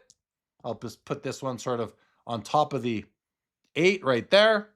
I will take the Gretzky and pair it up with my other Gretzky exquisite card. And Colin David says more popular Wayne. Yeah, he is more popular. I mean, Gordie Howe's a Mount Rushmore hockey player, but I hear you. Adam, what about you? I feel like I know the answer for you almost for sure. I'm going back and forth quite a bit. Oh, are you? Because I don't know hockey as well. And I know I sat and I really defended the 1 of 1, really defended that card. And sort of tried to persuade the group, hey, here's a reason that I might go for it. But the Howe is that is one of the, like you said, hockey cards, one of the Mount Rushmore players, probably one of the Mount Rushmore cards for hockey too, right? And so, and in an 8, that's a big deal thing. I'm gonna take the Gordie Howe, I think.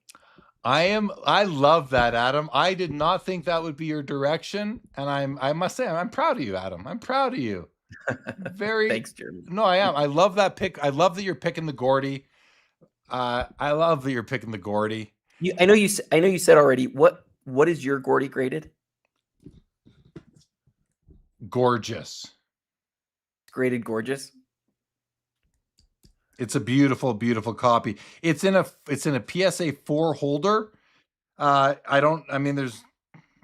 It's likely a card that if PSA had another look at it, they could give it anywhere from a 4 to a 6 type of thing. It's sharp edges and corners. It's better centered than the one below right there. Wait, let me hear. I'll just sort of try and get you a look at it. I can't get a great image here with all the lighting going on, guys, but it's a beautiful copy. I've had it for many years.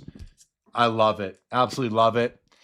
But in this case, only because I have that copy would I take the Gretzky. If I did not already have a Gordie Howe rookie that I loved, I would take the Gordie Howe rookie. So I guess I'm taking the Howe as well, but today I'm taking the Gretzky.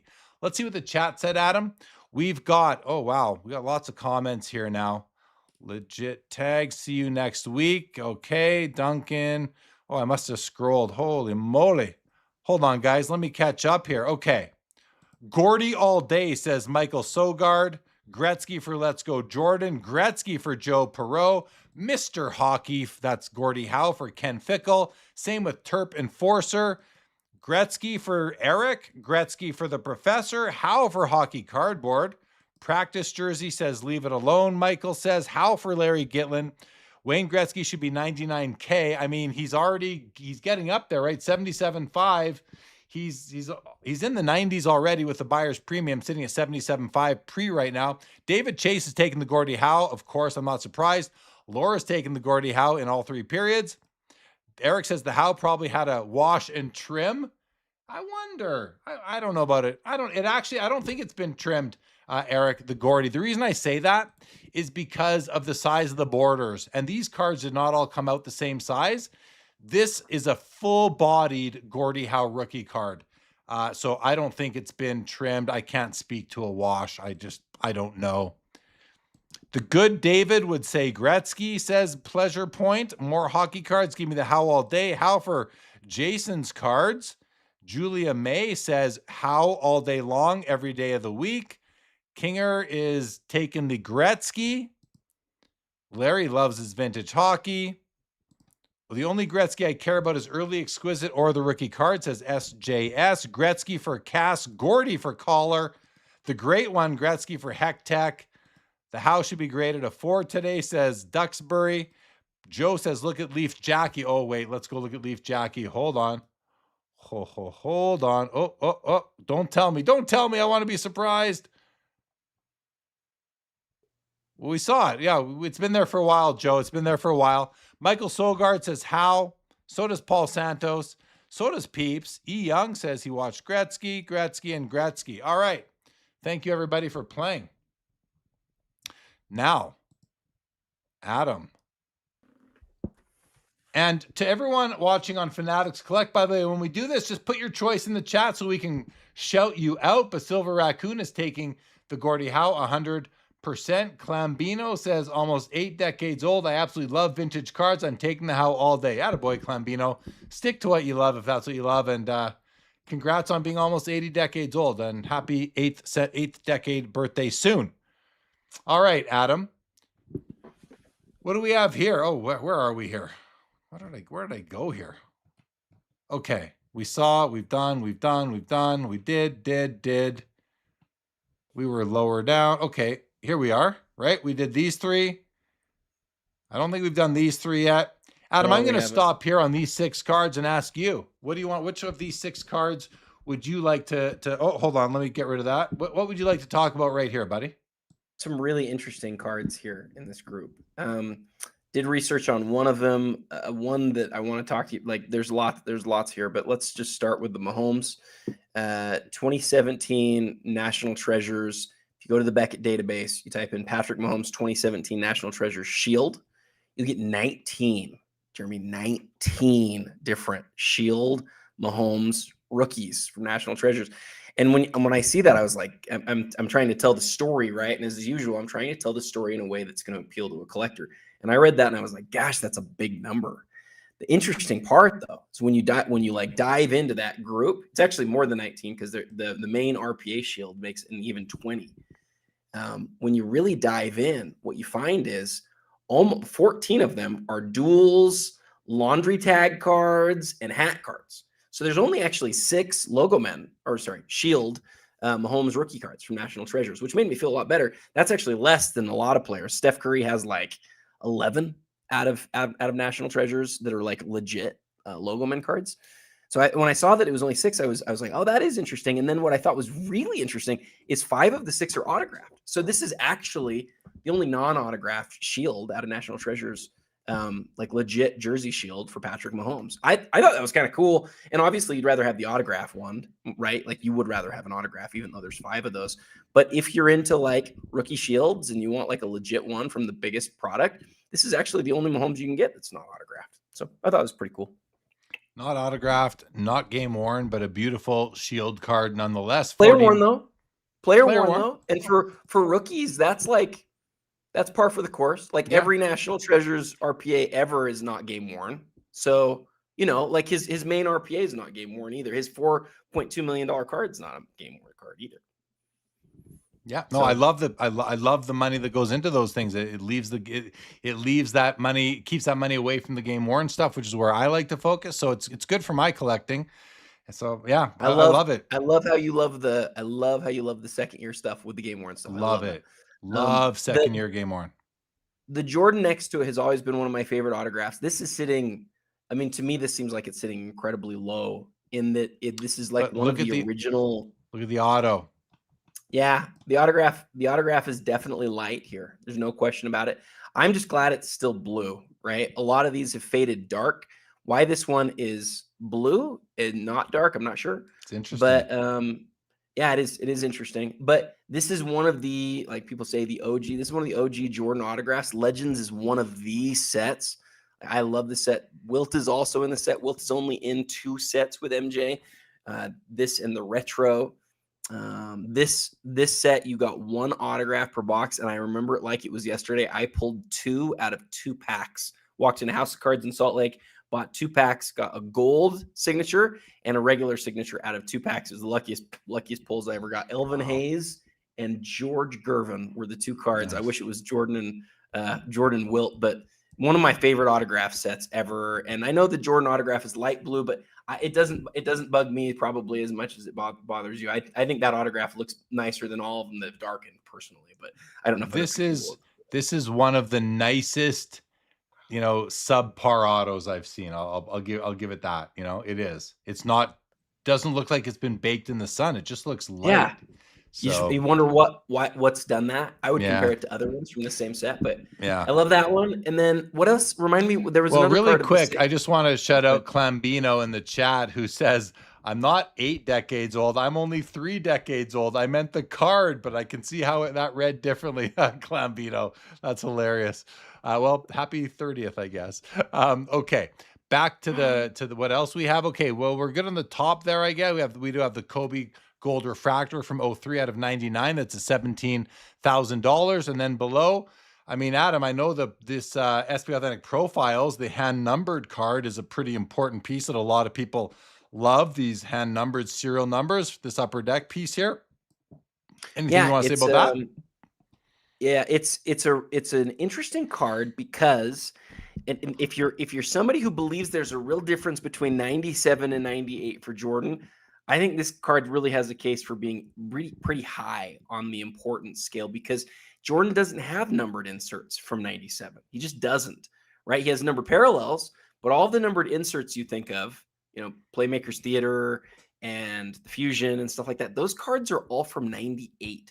This one was really Upper Deck's first shot at having numbered cards, right? There's this set. There's another set that's a great set called the Triple Dimension set. I know our friend Josh loves that. And I know he was pretty close to that set at one point. He might still be working on it.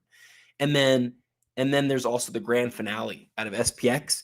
And I think that's it really. There's another one that's out of 800. But as far as rare numbered stuff, numbered inserts, and the SPX grand finale is actually a parallel, but there aren't many. And the PSA 10 here, what's the pop on this? I wonder if it says it. Let's go to the auction. Pop 6. That's a big deal card. I know I keep saying that, but the one that I wanted to point out to you, and I wonder which one you prefer here. I really wonder which one you prefer. What about the Jordan that's also on this same row? That Scoring Kings from 96, 3 years after the other one that we're talking about. What do you think about this one? Because this is the gold parallel or the plus. Some people call it the gold, some people call it the plus. It's a plus on there. Which one of these two would you rather have? Which one is more of a Jeremy card? It's kind of neither, but but you know, where to go? This card, I don't like the looks of this card. Like if I owned this card, I would look at it and all I would see are dollar bills, yo. Dollar bills, yo. That's it. I would not be like, oh, I would not get that. I would not get that feeling that goes through me when I look at a card and I just love it. Like right now, I'm looking at my shack here and I'm looking at it and I get this, it starts like right in this area, like just inside my head, and it shoots down my body. I would look at this card and I would have no emotional response at all, only financial. So that tells me that I just don't like it. I don't like it. Now, this one here, I like it more. I like this card more. I like the image. I like the die cut. I like the serial number. I don't love this card, but I like it more. And when I looked at it, would I get a feeling through me? Probably not, but I like it more. The other thing that you might like about this one in hand is it's really, and I mean really embossed, like super duper embossed. I like that. I like that a lot. You wouldn't guess it by looking at the front. Look at the back of it real quick. You might be able to see it on the back a little bit. Maybe you can't. Maybe you can't. I'm not seeing any reverse embossment here. And some cards you can. Yeah, you can on this one. I wonder, you might even be able to pick it up in the 360. Oh, there is no 360. Yeah, there is. Yeah. Here, Okay. let's see. Let's let the video play, guys. Roll video. Let's see what comes up here. Oh, and I gotta say, Silver Raccoon on Fanatics says Gretzky would choose the how. I love that. We're picking up some new friends here on Fanatics Collect, on Fanatics Live here. This is on the app. I'm liking you Fanatics folks here. This is great. I don't know. I missed it, Adam. Let's just roll. Let's just move on if that's okay. I'm taking the profiles though. How's that? Is that okay? Yeah, I'm taking the profiles too. That's right, Ron Fig. Dollar bill, y'all. Dollar bill. Exactly. Oh, Gennadi's winning 2 cards tonight in the Premier. So responsible before the National. I think you'll be fine, Gennady. Something tells me you seem to be rolling in the big cards, buddy. I love it. Love to see it. All right, we have the Kobe Chrome Refractor rookie at $65K and a BGS 9.5. We have the Prism Red Power Mahomes at a 49 auto at 37 BGS 9.5. And we have the Select Suite Level Black Dragon Caleb Williams rookie 1 of 1 at 15,250. I'm good for the next row, Adam. How about you? I just say one thing about the Kobe. Watch on these for which ones at Fanatics get eye appeal stickers. I would just say watch that, because that to me is going to continue to matter to more and more. And now that they're doing the eye appeal stickers on the newer cards, I think the Kobe might be the card to watch. Looks like lots of green there, which is why does this one have no eye appeal, which I'm glad to see because of the color. Lots of greening going on there. So next row, Kobe limited logos from 06 Exquisite at $130,000 with a really nice patch. Let's have a look at that auto. Card grade's a 6.5. Who cares?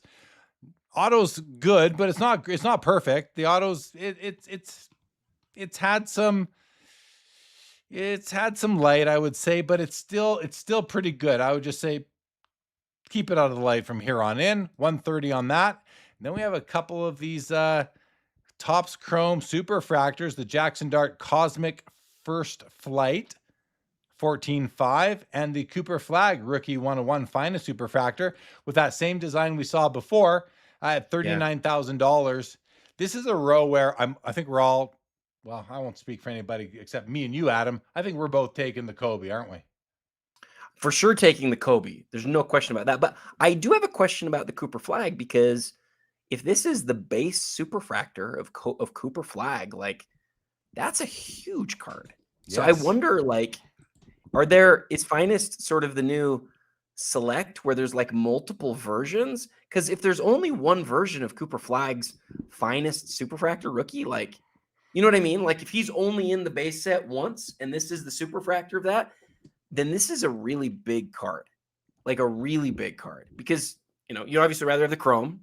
But how many superfractors would you rather have than the straight base superfractor of the Finest one of Cooper Flag? I'm guessing there's more than one set or one card in the base set of Cooper Flag. That's the only thing that makes sense. And Funk says multiple versions, the common, the uncommon, the rare, and etc. Terp Enforcer corroborates that. So yeah, there we go. All right. Yep. Thank you for the comments, guys. Oh, we're at the end of page 2 here with a Jordan auto. We've got the Vinny Jr. auto 1 of 1 with the Adidas patch. And look at this. Macklin Celebrini of your San Jose Sharks is now outscoring Michael Jordan's auto. That is the Cup Gold parallel of the RPA, numbered out of 24. It's a big card, $62,500. Guy's got 2 years in the league so far. That's all it takes these days, though. Nice auto, really nice auto. Great patch, great card. Great card right here, Adam. 62.5. Listen, he's a great player. We'll see how well he does moving forward. This Jordan auto looks really good. Let's just zoom in on it. Yeah. Can I put you on the spot on the Jordan? Yeah, put me on the spot, please. How do you pronounce this set? Chirography. It's like, it's not chirography. I have no idea how to pronounce that word. I don't think it's a ch either, but is it chirography? Is that it? I would, you know what? I would think it's choreography. A friend at the National a few years ago was saying to me that he thinks that this is like the nicest autograph set ever. And it is really cool looking. It's really, really cool looking. I like that holofoil on that card a lot. I just wish I knew how to save the set, but I don't think it really matters. I think aesthetically, that's one of the nicest Jordan autographs you're ever going to see. And I don't remember the last time we saw a Jordan from this set. So I can't remember ever seeing it. It's a beauty. It's a beautiful card. $60,000, pop 10, none higher for the BGS 9.5. Thank you. What's it at right now? 60K. I'm just gonna go look at. So there was a Jordan that moved in 2025. Oh, never mind. That's by. Okay. Yeah, 2025. So they don't move often for sure. All right, we're going to check the back of this card. N Funk says to check the back, I think, to see which one it is. And does it tell? Oh, it's the common. It says right there, common. So there's three. It's just like Finest used to be, where you've got the common, uncommon, and rare. They did that in pristine, Topps pristine. I think they did that as well at some point. Yep, they did it in 96 and 97 Finest, and then they started doing it in pristine in 2001. Phoenix asks, is there a non-gold version of Jordan for choreography? Do you know, Adam? Oh, I don't know that at all. Who asked that? Phoenix sports fan. I'm going to go see if I can figure that out. Terp Enforcer says it's like the dancing choreography, but that's an O. So yeah, it's choreography. Choreography. Okay, good. We figured it out. Yeah, there. Thank you, Phoenix. Thank you. Okay, guys, we're at the end of this page. We're going to skip to page 3, but before we talk about it, here comes the next this or that, Adam. Are you ready? You know I am. Oh, boy. We haven't seen either of these cards yet in the auction, you guys. We haven't come across either of these two cards yet. And I got to tell you, I love them. Okay, I got to see what they're sitting at right now. So what we're looking at is, I'm going to pull up the Shaq. I love this Shaq card. Lots of Shaq in the auction today. Where is this one? Oh boy, there's like 100 Shaq cards. Oh my gosh, wait a second. I'm in the wrong auction. Here we go. Okay, there it is. There's 5 Shaq cards in the auction. This is at $19,000. You can sort of see behind. Let me see if I can find a way to put that price right. Guess I'll put it above. There you see 19,000 right up there. You can see it on Fanatics. I'm talking to the Fanatics people, not the YouTube people. YouTube can maybe see it too. 19 grand right now for this Shaq. You've got basically 2 logo men and a 3-color swatch. It is game used as well. It's a 1 of 1, $19,000. It's going up against the Steph Curry, which is a beautiful Steph Curry card. Oh, there we go. Let me see. Curry. The Curry is at 32,000. So the Curry has the advantage price-wise. It is autoed. It's 2018 Flawless Star Swatch out of 25. It's a PSA 10 game-worn patch. And I'm just going to show it to you. I'm going to show it to you in bigger here, guys. This is the card right here that is up against the Shaq. And I'll find you the Shaq as well in a moment here. I think all the MJs are gold. All of them that I can find are, and I can't get into Beckett because I'm having issues with my. And the Shaq is not autoed, game used, $19,000.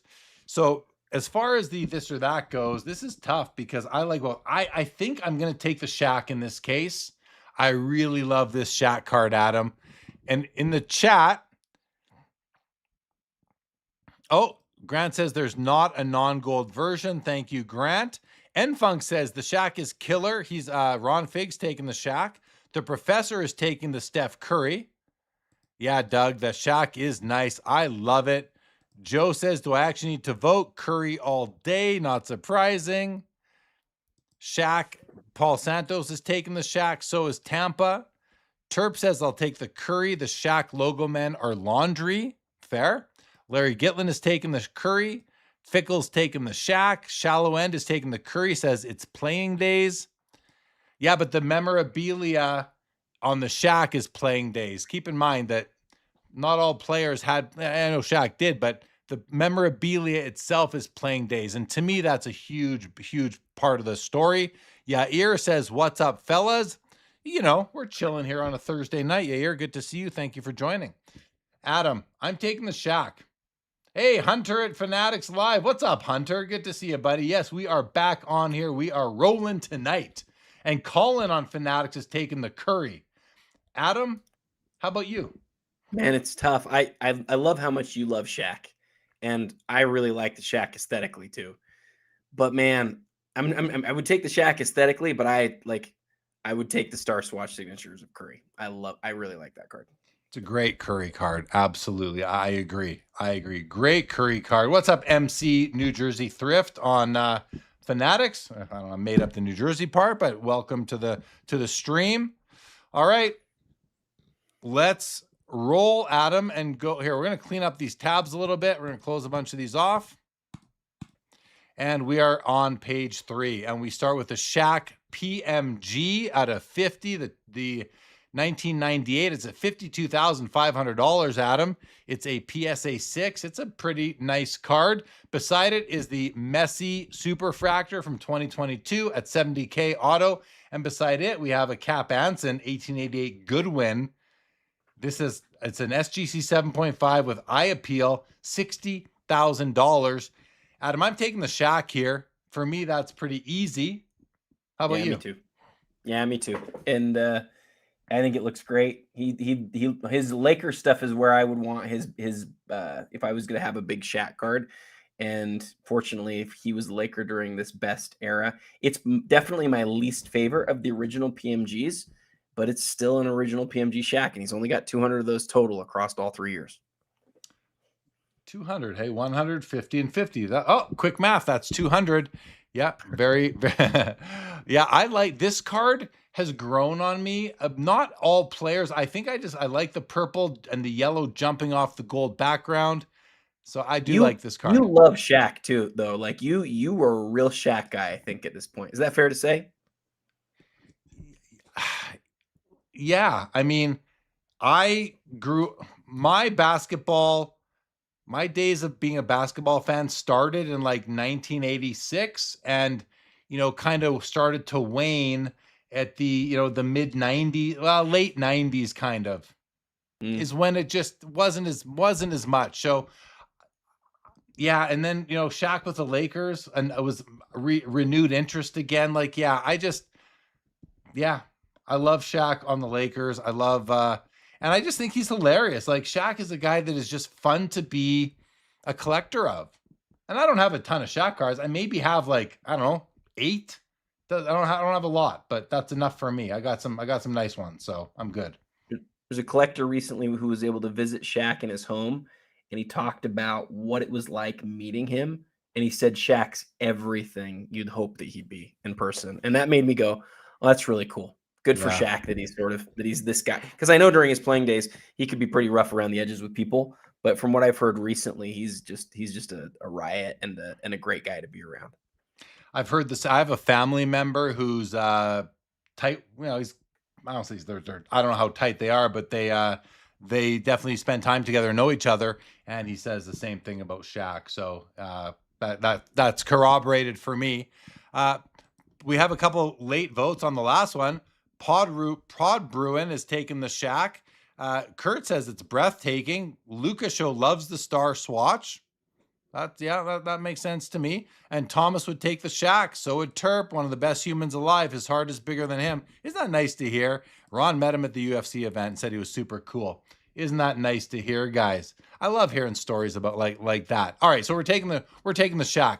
Next row, the full set of Ionix holographics MJs, BGS 9.5. All of them is at $20,250 for 10 cards. And then we have an Mbappe 1 of 1 in the middle from 2026 at $110,000. And then we have a Shohei Topps Dynasty auto patch on the right at $60,000. Take a quick look at the Shohei. Yeah, great looking card. Nice auto. Topps Dynasty to me is it's like a beast that has been trapped and is just going to explode. I think so too. Yeah. So I like the card a lot. In this row though, Adam, I'm taking the Shohei. Taking the Gosh, Shohei. as I first looked at him, I was going to take the Shohei too, and then I just started thinking about the Mbappe.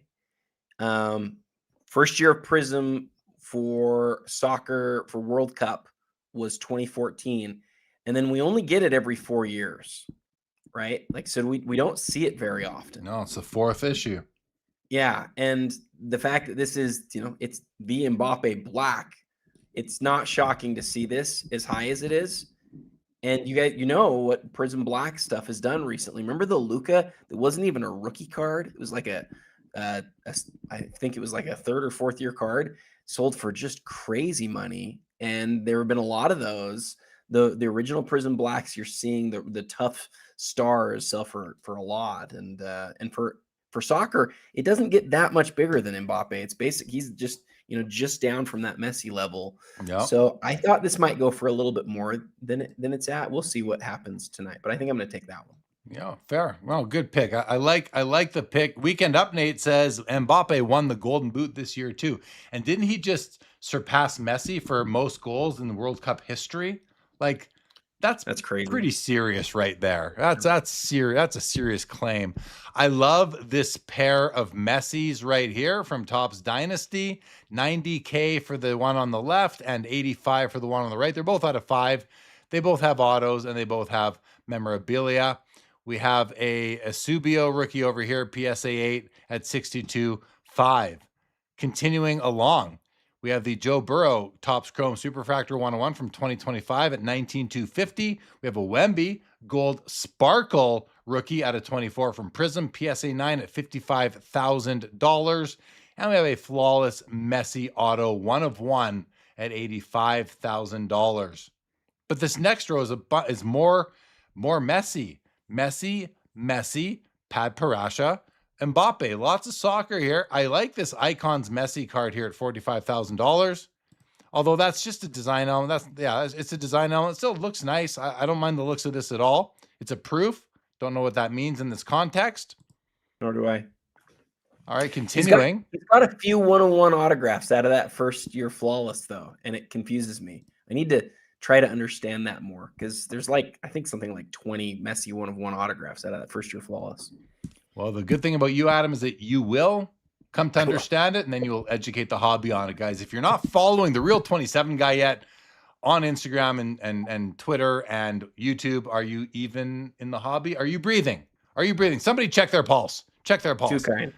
Too kind. Hey, check out the Curry. Check out the Curry from the same set that we were talking about. I'm telling you that the images from this set are really good. Compared to most Prism, they're different. They stand out as unique.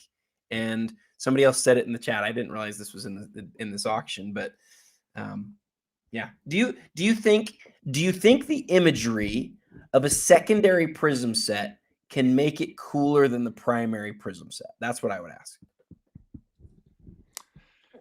Oh man, that's such a great sort of dichotomy to think about, the juxtaposing it versus the regular, and what I like about it is that if the strategy was to do that, then I think they nailed it. I think that's a really good move by Panini to take a secondary set and give it better imagery to help balance things out a little bit, to perhaps create some iconicism out of it.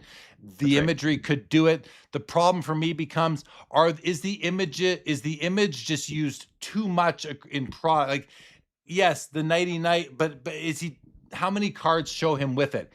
It's like you think about the Topps Chrome Kobe with LeBron, or you think about the LeBron chalk toss. Those images weren't used on other cards. Just the parallels, as far as I know. I feel like I've seen a bunch of cards with Steph doing that pose, which I think makes it less important to the potential value of this secondary brand. So here's my take, and then you might disagree. I think it's kind of an interesting one. I think Panini, when they knew they were losing the license, was like, screw it. We're going to just pull out all the stops. And what they hadn't done to this point, because I think the point you just made is spot on. We've seen lots of Night Stephs. Here's what we haven't seen, though. We haven't seen Night Stephs on gold Prism cards. We haven't seen them on Prism cards. And you might think, oh, that doesn't matter. No, it definitely does. It certainly does, because Prism is the iconic brand. of the era. It just is. And so you think of the Steph images, like the card companies are smart enough to always give competitive advantages to certain things to sell them, right? And so they put the iconic images in some of the things that maybe aren't as, like the Generagraphs set. Like that's one of the autograph set that people are like, oh, that's so cool, because otherwise people wouldn't care. The Prism brand never has those images because they don't need it. In this case, they're like, screw it, we're just going to do something freaking awesome. And you've got Turp Enforcer who's like, look at the Brunson, Curry, the LeBron. Like, it's not an accident. They did do something in this set that was different. But I still think that first question is key here. And that is, can the really good photography, can it still, like, can it prevail against the main Prism set, which historically we would just say go with the main set without question. I think it'll be really interesting over time, and I really don't know what's going to happen. It's a great card, man. 60 grand right now for it, 72 out the door. Time will tell where it ends tonight. We've got the 2002 Portugal sticker Ronaldo from Panini, rookie, PSA 10, $30,000. And then there's a Ronaldo 1 of 1 gold proof signature at 31,000 right over there. Next row, a couple of Shoheis. We've got a Messi Kaboom right there. We've got this guy, Jose Manuel Marino, rookie, PSA 3 at 15,000. We've got the Laszlo Kubala rookie here at $40,000. I love when I can read out a name of an athlete I've never heard of before and then say $40,000 after it. And then we have the Upper Deck Trilogy 1-2 combo clear cut of LeBron and Michael Jordan, 24,500. Let's just take a look at those autos. The serial number, I think, is special. It's numbered 1 of 50. Look how clean the this like acrylic is. Very nice. The LeBron auto is it's really nice. It's a couple of like thinner spots there. Jordan auto looks really good. Just a bit of a streak over there. No big deal. Nice card. Beautiful piece. Recently graded, 24,500 on that one, Adam. I'm going to keep rolling. Jump in if you want to mention anything, though. You good? I like your call outs on the soccer guys that we don't know. I like that soccer has this world that we don't know, and I wish I knew it. We need to dive in. We need to know these guys, but I don't know these guys either at all, man. 1937 or 36, 47, 59, like we're talking about really old stuff here. Yeah, absolutely. Here's another Mbappe, World Cup orange rookie out of 65. BGS 10 at 14,250. This is like a second year Pele, I guess, the 1959 Oliveira and Benassi, Bales. Oh, this is the Coleco Vision. It's the Coleco. This is the Donkey Kong Pele here, $17,000. Has eye appeal, top 30%, pop 3, 1 higher. Let's take a look at this. Oh, I see. Yeah, I see the connection to the Coleco right there. Why'd you say Donkey Kong? Tell us the story, because I don't know any of this. I remember playing when I got a ColecoVision in like 1984. I remember playing Donkey Kong. Maybe it was 85 or 86 back then. Was Coleco like a gaming system? Yeah, it went like back in those days. It was like the Atari 2600, and then there was the Intellivision and the ColecoVision, and that was kind of the way. Like Coleco was better than Intellivision, which was better than Atari, and then then it turned into the NES, like, Nintendo came out and Sega a few years later. So, but this Coleco, I'm dubbing this the Donkey Kong Pele because it's from the Coleco brand. And, but I don't like, this is a weird piece. It looks like it's miscut. It's more of diamond shape than it is, pure rectangle. I don't know. I'm not a big fan of these small little borderless, soccer cards, like even, Pele's other one. So the Alifa Boulanger, but this is 59. It's still a cool card. I mean, I don't hate it by any means. Anyway, love it. Pele. Do you hold? I know you don't love smaller cards. I don't think you love smaller cards. I do love. I love tobacco size cards. I love the foreign cards from the 50s and 60s, like the music and the Hollywood, the historical figure cards. When they get to be more the size of a postage stamp, that's where you kind of lose me a little bit. The cards lose me, not you. Got you. So you don't mind small cards, but when they're too small, Yeah. you're done. Yep, pretty much. This one right here is okay though. You're good with this one. No, I don't like it. This one's too small. Too small. Too small. It's I'm like the same way. It's like I those don't love little those little discs that are like this. There's a Pele like this. That's like the Maradona. The Maradona's the Maradona. famous Yeah, one. not a fan. Hey, before we continue, there's a fun question here from Travis Mader. He says, Jeremy and Adam, what is one card that you both of you guys wish you had that you don't own, regardless of cost, grade, or whatever? I'm trying to say, what is your dream card? One only. That's such a tough question. It's a fun question, but it's a tough one because I don't know that I really like. I guess you know what? I do have an answer for me.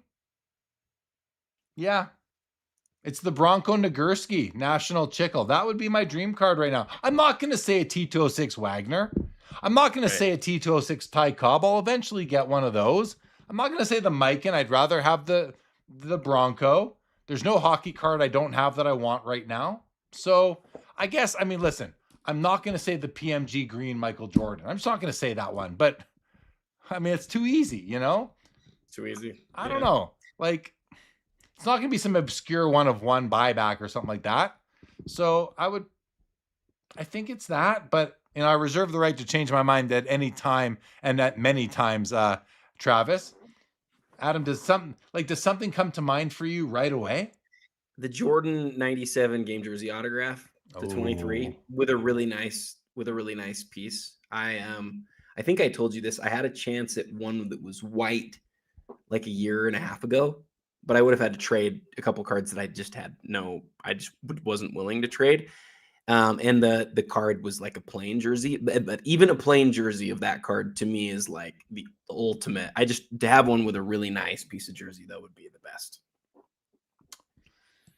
Yeah, there's some others I could think of in that spirit, Adam. Did you see Let's Go Jordan? Let's buy Jalea Scoring Kings. where I don't even see that. Why don't I see that comment? Second to last comment on YouTube.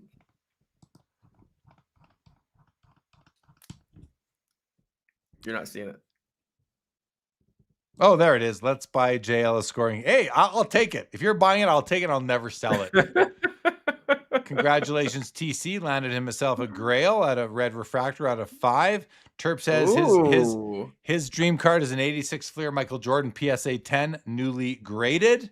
Oh. Tampa says, why the Bronco? Because I think it's the quintessential vintage football card. That's why. I think it's the number one vintage football card.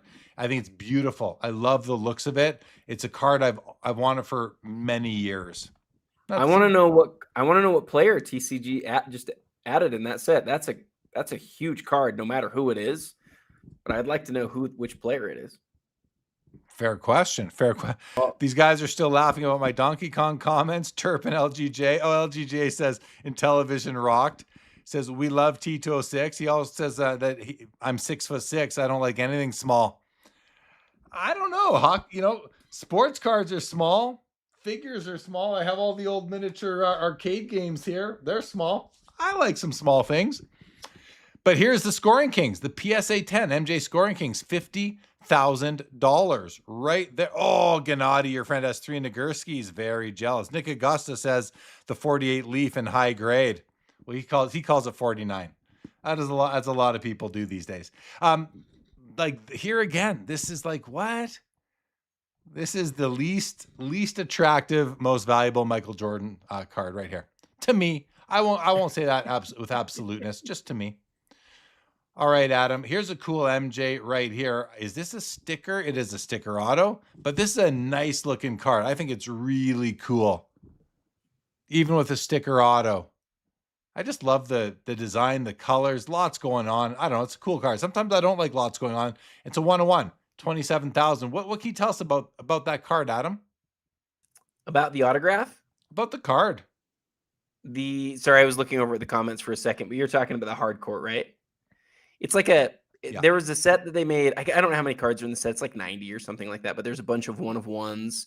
and LeBron's got a ton of one of ones in it as well. So it's one of those that gets a little bit lost. If it was the only Jordan in the set and it was a one of one, it would just be worth crazy money. But it's still a really cool piece. And I wonder, gosh, maybe I don't know this one though, because it says EN-MJ. Maybe the autograph set's smaller, and I don't know. I don't know too much more about it. Honestly. All right, fair enough. We got the Rain Men Stadium Club members only in a BGS 10 pristine at 21,250, and there's the 93 finest refractor Michael Jordan in a PSA 10 for $33,000. This thing is greened out quite a bit everywhere except the shoulder to elbow portion of what is his left arm, and we're looking on the right side. Everything else, his head, his arms, his hand, his legs, greened out. Cool card, but you got to be willing to take a very, very hulked out card here. $33,000. It's one of the more interesting cards because it gets the first basketball refractor ever. And like it's the first card from the first set. Yeah. And it happens to be Michael Jordan. It's got this perfect story. I think the part that's held it back, I think you're right about the green. I think the other thing that's held it back, you zoom in on that face. It's hard to tell that's Jordan. Yeah. Like, it's really hard to tell that's Jordan. It's kind of like, I always think the 97 Metal Universe, I wish you could see that it was Jordan better, but at least you can kind of see. On this one, I just don't even think you would know that was MJ. I don't think you would unless you read the name. And I think that's the thing that holds it back, because otherwise this should be like one of the premier cards across the whole hobby. Like the first basketball refractor, that rare in a PSA 10, it's still worth a ton. It's still a huge deal. I get it. But I think that's the part that holds it back. Yeah. No, good comments, man. Good comments for sure. A couple of comments from the chat now. Tampa says, what's your number one hockey card left you want? Tampa, I mean, I don't even know right now. I got to think about it. I'm sorry. Flint Hall calls for a Jeremy Adam dual auto. I mean, I was talking to Tops has been offering us huge money for us to sign even one card. And me and Adam are both like, we value our brands too much to water it down with autographs. Track and field on Intellivision was Tyson's jam. Doug likes the Nagurski. Nick says, oh, so Jeremy, you call it 48 leaf consistency or on flips or the copyright? I just 48 leaf. I don't know if you guys haven't heard, but PSA is the boss of the hobby, guys. And if they say it's 48 leaf, then it's 48 leaf because PSA is the hobby boss. I thought you guys knew that. But seriously, I call it 48 leaf because that's just what I'm used to. And because there are other cards in the set that have copyright 1948 dates. The Jackie is a copyright 49, but just because a set came out or cards came out in the next year doesn't mean that the cards weren't based on the previous year. We see it all the time. So I don't know. 48 leaf just sounds better anyway. It just doesn't matter at this point, right? I don't care. That's what it's think. The leaf. I don't think it matters. It's the only year ever of leaf. I just call it leaf. I don't even care. I really don't. Yeah. Doesn't matter to me. The same way. Doesn't matter to me. Oh, yeah, Michael, the 97 Gretzky patch auto. It's a great card. Absolutely. I don't have mine anymore. You owned it. You had the card. Owned it. Yeah. Don't have it anymore. Probably sold it for 10% of what it's going to be worth now, but that's okay. I got a message from one of the awesome guys who works at Fanatics who told me that there is a Fanatics definitive guide on the site about that Leaf Jackie and how we know that it wasn't made in 48. But Jeremy said everything that Jeremy said. I feel the same way. But if you want to learn more about why we know it wasn't made in 48, go check that out. It's a great site for. Well, you just need to, but you also just need to look at the back of the card. We can go do that right now. Let's go see what our autographed gem is at. It's still sitting at $1.55 million right now. But if we look at the back of the card and we zoom in, it says 1949. Oh, but Jeremy, you call it 1948. Yeah. Several other cards in the same set say 1948 on the back. I think that's an important distinction. He also says in the text, he says, it also says on the back of the card that it commends Robinson for breaking the color barrier. and for winning, blah, blah, blah. But it also includes the 48. Anyway, I won't read all of that. But the fact that it says 49 just sort of is what it is. But please, anybody out there who's like, oh, Jeremy, mistakenly calls it the 1948. Yeah,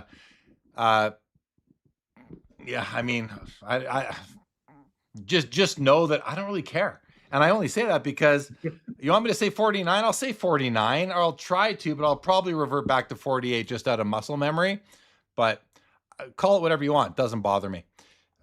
38,000 on the PSA 10 takeit2.net. Michael Jordan, great card. One of my favorite inserts of the 90s. And I believe, Adam, you like to,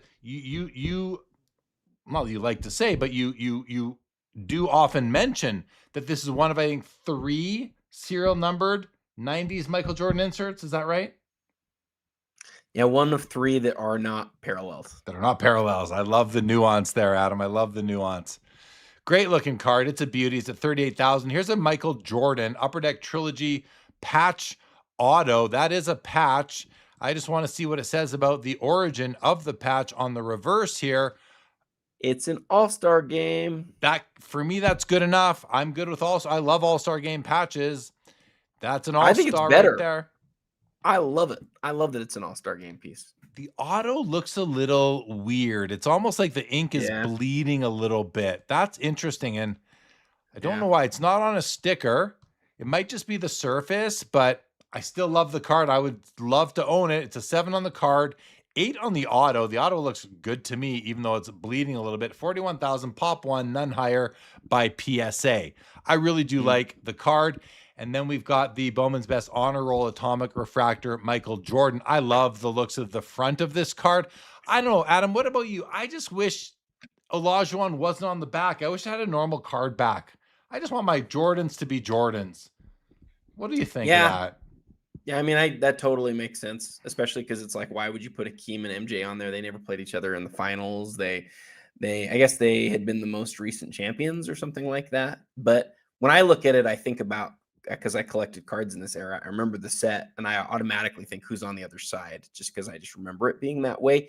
But I hear you. At least Jordan's on the on the front of the card. Yeah. And I think that sort of makes a difference. It's an atomic refractor, is that right? Yes, it's an atomic refractor, yeah. In a BGS 10, pop 1 of, what does that say? Pop 1 of 101. Oh, wow. Okay. So that's obviously doing some heavy lifting. Yeah, probably. In this row, this is a tougher row for me. I think I'm taking the patch auto, but I like all 3 cards actually. I wouldn't take the atomics because of Olajuwon, so I take the 2 on the left side. I mean, those 2 cards are on this row because of the condition. I'm just not a conditional collector. I'm going to definitely take the patch autograph here for sure. I'm with you, buddy. I'm with you on that. Yeah, that BGS 10 on the atomic means nothing to me. I would just rather have a 9.5 or a 9 and not pay that 10 premium. You're basically getting the same card. All right, we have the Michael Jordan 2004 Ultimate Collection 1 of 1. Oh. Now, this isn't the exquisite. This is Ultimate, but it is still the 1 of 1 parallel from 04 Ultimate. Incredible card, $160,000 in a BGS 9.5, Adam. This is an absolute beast. I didn't know this was even in the auction. I thought it was going to be out of 25 as you were scrolling past it. But the 1 of 1 of this card, like, it's not the first year of Ultimate. It's like the 5th year of Ultimate. It's not the card that stands out the most, but like that is a straight up Jordan 1 of 1 from the parallel. It's the base parallel. It's not like there's 10 different Jordans. There's 1. And this is the 1 of 1 of it. That's a huge card. I love it, man. I think it's a very important card. Important to me. I won't say it's important to anybody else, but I love these 1 of 1 base parallels. I like base card parallels, I think. Well, I do too, man. A lot. That covers a lot. I'm not talking about like the Panini era of all that stuff. I'm talking these old upper decks, So here's a question for you then. I'm really interested to hear what you say here. We talked about the Kobe 05 exquisite earlier. And then now you have the Jordan 06 or 04 ultimate. So it's Jordan, it's older, but it's ultimate. Kobe, newer, but exquisite. Which of those two cards do you think is the nicer card? Or which Oh, one would you choose for your collection? Oh, they're both nice, but I'm taking the Jordan. I'm Are taking you? Okay, yeah, I'm cool. taking the Jordan. Remember, in its day, Ultimate was the pinnacle, right? Ultimate. Now, in 04, well, we'd already had Exquisite by then, but before that, before 03, Ultimate was the predecessor to Exquisite. It was their top brand. Yeah, if this was made prior to Exquisite, I would feel the same way as you. But since this was the second best product, Yeah. I would personally take the Kobe over this Jordan. But big time Jordan stuff, like this stuff always goes crazy. So I'm not surprised to see it above the Kobe at all. I contemplated everything you just said. I reconsidered, but I'm gonna stick with the Jordan for me in that case. The Ultra Stars Gold, though, right here in a PSA 7 is a $45,000. I like this card better than both those one of ones. I love this card. Yeah. Oh, I love this card, man. It is just an absolute stunner. Do you still have the Shack? You still have the Shack, right? No, I don't. I You gave sold it it? up. I gave it up in my Joe Jackson maneuver, and but I did keep. It was the one that I had to sacrifice, the one Shack I sacrificed to keep a couple of others, and I'm glad I did. I think I kept the right ones as far as like value goes, but for my collection, I know I did, so that's good. But I love this card here. The Ultra Stars Gold to me is probably one of the nicest cards in the 90s era. I love them. Yeah, it is so nice. Here's a Jordan auto patch. Is it patch or jersey? It looks like jersey actually, but let's see. Yeah, those are jersey pieces, numbered out of 23. Beautiful auto. It is on a sticker, but the auto is still very nice. BGS 10 on the card and 10 on the auto at $38,000. Next row, LeBron, 2025, Topps Chrome Skywrite. These cards, we looked at them recently, and I don't know. Not enough LeBron on the card for me. It's just too much cloud, but I get it. It's part of the design. The auto, actually, this might be the nicest crown auto I've seen of him. It actually looks like a crown over. I can actually see. I see his eyes in that auto. I can actually make out the similarity between what he looks like and how he drew himself in that auto. And you can make out the quotes too. You can make out the quotes too. No, seriously, you can make out the quotes like it's like a king. Like that actually makes sense to me. Most of his autographs, I don't really get. I get this one. Like I can tell what he's doing here. Yeah, fair. 25 grand for that one right now. Let's just close these guys. We got the LeBron Kaboom Excalibur PSA 8 from 2016 at 15,250, and we have a Patrick Mahomes Uptown's White Sparkle 1 of 1 PSA 10 at 16,750. Here's a LeBron James Prism Deca Black Shimmer, first off the line, 1 of 1 PSA 10 at 20,250. We have a Shohei Topps Chrome Rookie Auto, 29,500, and we have a Steph Curry Noir Hollow Gold out of 10. I want to look at this. While it's the cheapest card in the row, it's kind of the one I like the most. Just with the nice patch, the nice gold auto. That's a beauty. I'm not a huge, Noir fan, Adam, but this card rocks my world. My world has been rocked. I like it. Any thoughts on the row? I think that Steph is made as like a 10th year anniversary to the first year of Noir. That looks just like the first year. Actually, can you look at the back of that one real quick? Sorry to be annoying. I just want to see if it says that. It probably doesn't, but yeah, it probably doesn't. Oh, it does. Noir 10 years. It does say that. It says it right there. Yeah. Sorry. I wanted to see that. No, good. Good call out, buddy. Good call out right there. It's a nice looking card. I do like it. I like the looks of it quite a bit. $8,000. Cheap for this auction. We have a comment here from Nick says, these prices are amazing as always. Who are the buyers? Are they investors? Are they investor collectors? Are they high-end collectors? Yes, and yes. I think it's everybody. I think it's athletes and celebrities and investors and money managers and fund managers. And I think how else do you explain what's going on in the hobby right now? Just there is money coming in and it can't be stopped. There's no question, man. I told my family yesterday, we were at a family thing, and I don't have very many of these, but a professional athlete followed me on Instagram. And I was like, hey, and I was like hanging out with some kids. You know, I was at a camp out yesterday, and I was like, hey guys, look who just followed me. And all the kids were like, what? Like, how's that possible? You and told it's the just kids, you can tell us. No? Seth Curry. Oh, Seth Curry, Steph's brother. Yeah. So That's awesome. For me, I mean, that was a big moment. I was pretty stoked. But you should be. That's huge. That's where we are now, though, because he's in the hobby. He's a collector. He's buying and selling stuff, and he's watching content. And there's a lot of these guys, man. There's like dozens of athletes that are saying, how do I position myself so that I can, do well off of the hobby? And that may or may not be a good thing. We'll see what happens long term, but it's certainly something that puts us more in the spotlight than we're used to. It's amazing, man. That's amazing. That's just so, it's cool. But listen, what's amazing isn't that Seth Curry followed a content creator on Instagram. It's that he recognized who the right person is to follow, and that's you. Because, like, no, it says a lot, man. Seriously, congratulations. I've had some well-known people follow me too, and it's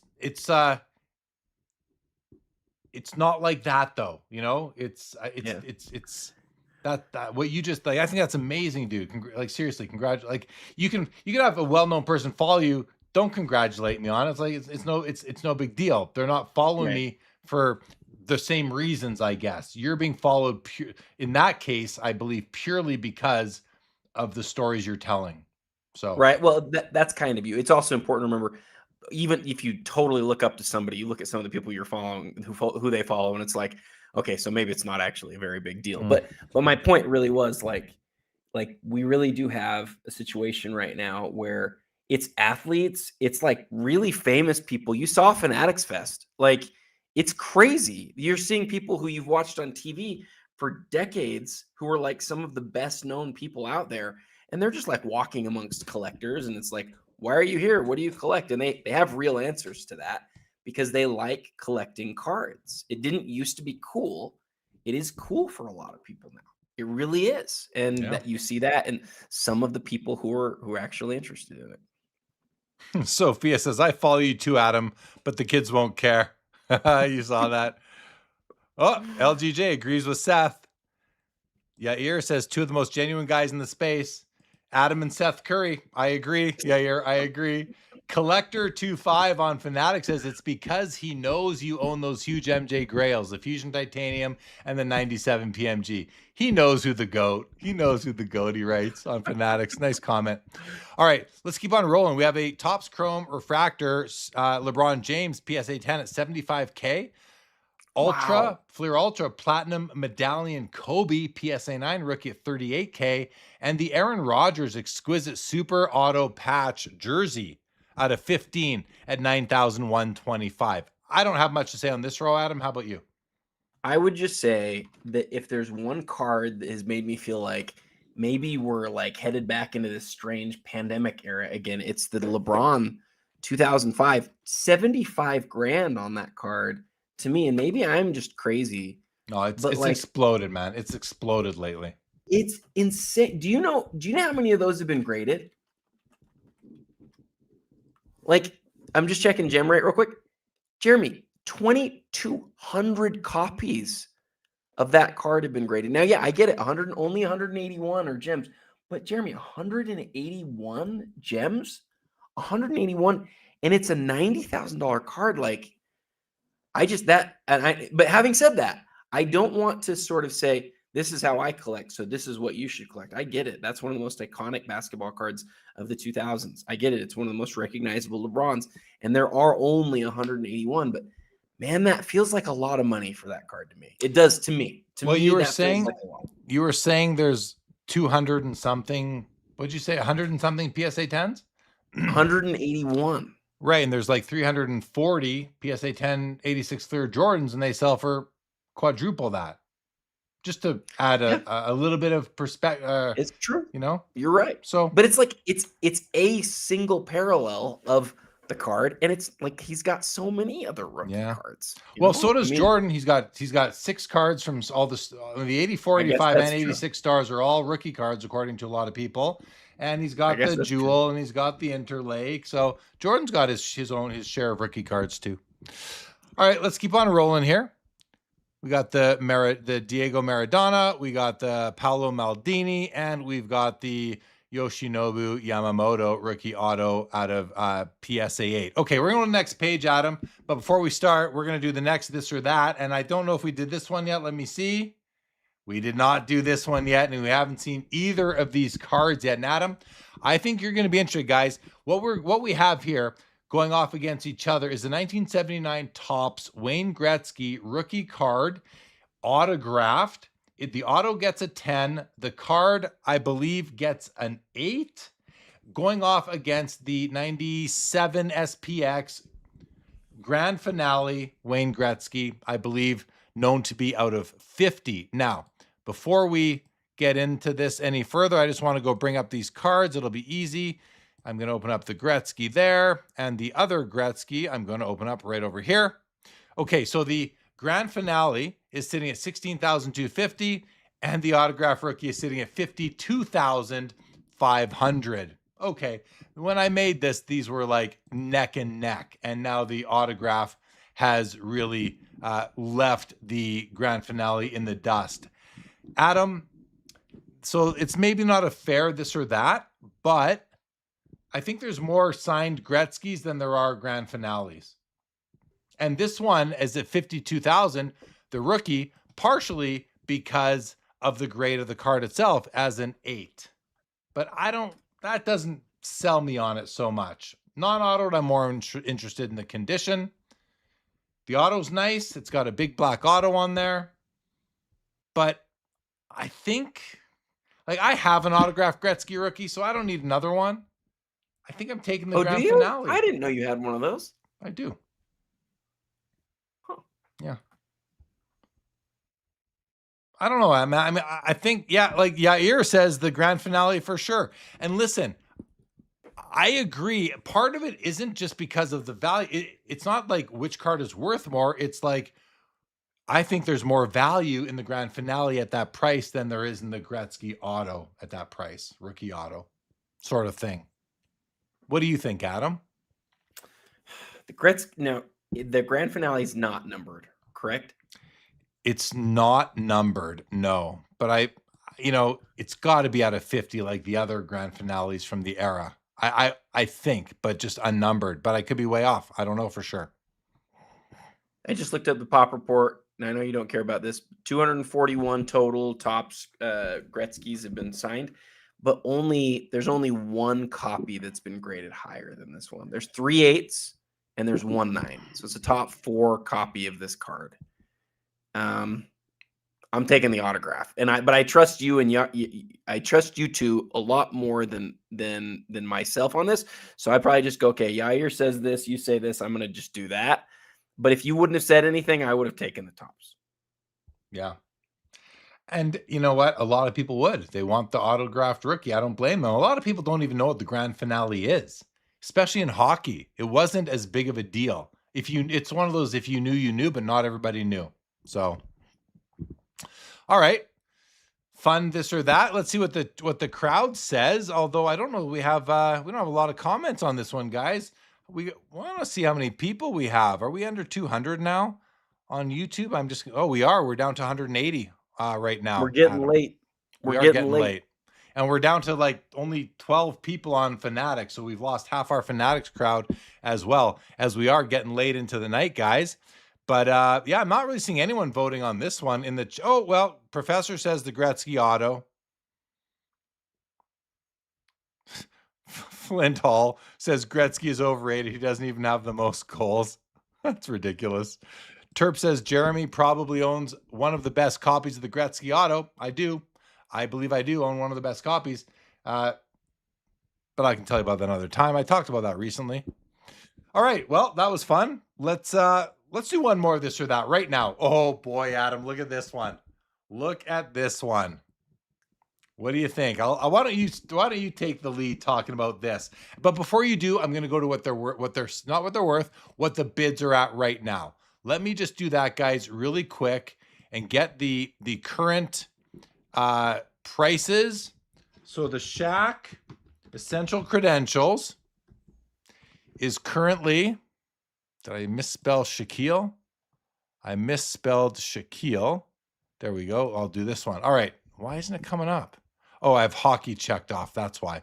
Okay, the Shack Essential Credentials is at 44,000, and the BAMS Michael Jordan, Adam, is at 21,250. So the Shack has completely passed the Jordan tonight. When I made this, they were around the same price. Adam, talk to us about these two cards. LGJ says literally the two people IPC. Already we have votes on this one. Oh, Tampa said the grand finale for the last one. Splenda's taken Jordan.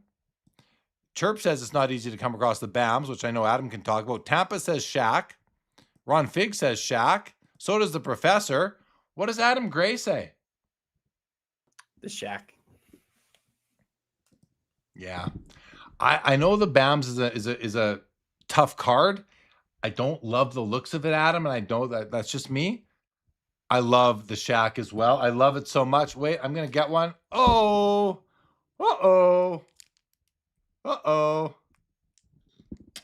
I love it. I love this card. And I love it also, Adam. A couple years ago at the Van City Card Show, somebody came up to me and was trying to buy it off me for somebody else, I think. And I was like, I think comps were at like 12,000 at the time. And I said, I'm not letting it go. I'd consider 15. It's just, I don't want to, I'm not selling it just to sell it. I'm not selling it for comps. It's, I'll sell it if you come up to my price. And I think I held at 15 and he didn't buy it. I'm so glad he didn't. So glad he didn't, especially because now it's worth like 4 times that. So love it. One of my favorite cards. What about you, Adam? What are you distracted by right now? Honestly, I'm distracted by trying to figure out how to watch this at the same time as we're talking, which I know you don't want me to talk about, but it's hard to do both at the same time because of the delay. But I'm doing my best. But your thoughts on the BAMs and the Shack, I think, are great. I just have always thought that credential set it's just one of the prettiest sets ever. And I think it's really interesting that this Shaquille O'Neal is owned. That one guy, I forget his name, he has like 15 of these. He's cornered the market. He's just bought all of them. No, he hasn't. Oh, he hasn't. Well, I have one. I have one, so he didn't corner me out of it. You know what I mean? Like he's gotten a lot of them that are out there. And whenever somebody can do that, it makes finding a copy really difficult. Absolutely, it does, because then they get the motivation also becomes every time you bid on the next one, you're increasing the comps, the value on the other ones you have. So it becomes a weird sort of thing. I don't know if it's not like it's a form of market manipulation, but I think it's it's an acceptable form of market manipulation. I don't know if manipulation, maybe market impact or value impact, because you're not necessarily doing it out of any reason other than, well, to, I guess, keep the floor on the cards you have. So maybe it is sort of not great. The Jordan is 4 times, as far as the serial number goes, at least, it's 4 times less rare, right? Like the Shack is 4 times rarer. The BAMs is there's a higher level of the card. I guess there's a higher level of the Shack too, but it's a $550,000 card. But there's just the rarity factor here and the recognizability of the set. I have to go with the Shack, but it's just the rarity factor is just that's the real key to me. I like the BAMs. I've always liked how the BAMs looks. I know Grant's in the chat. Grant and I have talked about the BAMs a lot. It doesn't pop up as the Slam BAMs never pops up, but the BAMs is a lot easier than the Slam BAMs, but I like how it looks. All right. I want to do a couple comments here really quick on Fanatics. A-Cow says, wow, a Jeremy card versus a favorite of Adam. So he knew that this was a Jeremy card. MJ Cards 23 says, if it was an MJ Slam Bams, it would be MJ for sure. But here I'd go with the Shaq credentials. A-Cow agrees with him. And on YouTube, LGJ says, put the Bams in PSA. Ron Fig says, nice. Yeah, Tampa, I'm with you, says, I get that the Bams is rare, but I've never liked the look. David Chase says Shaq. He says, I want Jeremy to kiss my Shaq card like that. Tampa says, what card doesn't Jeremy have? Oh, too many. Too many. That's the next game we should play, says Tampa. He doesn't. Oh, David is right. I do not have an 86 Fleer Jordan. I do have a painting of it right there. A beautiful painting of it. That's all I need. And yes, Diamond Relics. I couldn't agree more. Those essential credentials are beauties. So yeah, for me, obviously the Shaq. I love it. You know who I got this from? I got this Shaq from Josh, from Josh, who was on the Golden Show. Yeah, on Netflix. I traded it from him at a Mint Collective. He got good cards from me though. That's also in the same trade that I got my Ultra Stars Gold Shaq, which I have since moved on from. Okay. We will go through page 3. We're going to start going to overdrive, guys. Now, actually, no, we're going to do another. I still have 7 more this or that, and the show's going to be over in about 45 minutes at the most. We're going to do a couple more this or that's right now. And we're going to go to this one right here, Adam. Shaq, Precious Metal Gems versus the Tom Brady Gold Refractor out of Finest. So the current values on these ones, everybody. Let's do a quick little search and I will fill you in on where these are at. By the way, actually, before we do this, let's just check the top of the auction, guys. Let's check in. The Jackie is really stalled out at 155. Kobe got another bid to 350. He was at 330 earlier when we looked. The Alifa Bolliger has jumped to 750. Griffey is stalled out at 200 over here. The Tiger is up to 260. That's climbing. Hey, can you sort by highest first? Yeah, I can. Because there's a bunch of stuff that's in this group too that's just lower. Let's see here. 320 on the Autograph 101. 320 still on the Jordan PSA 10. 260 on the Jordan Essential Credentials. The Griffey's up to 200. It hasn't moved in a couple hours. Oh, look at the Brady's beside each other. The Champ out of 100 is at the same price as the regular. Wow. Obviously, that's super interesting. One's got some issues and one has eye appeal sticker on it. So a bit of a different condition situation there. Which one of those are you taking?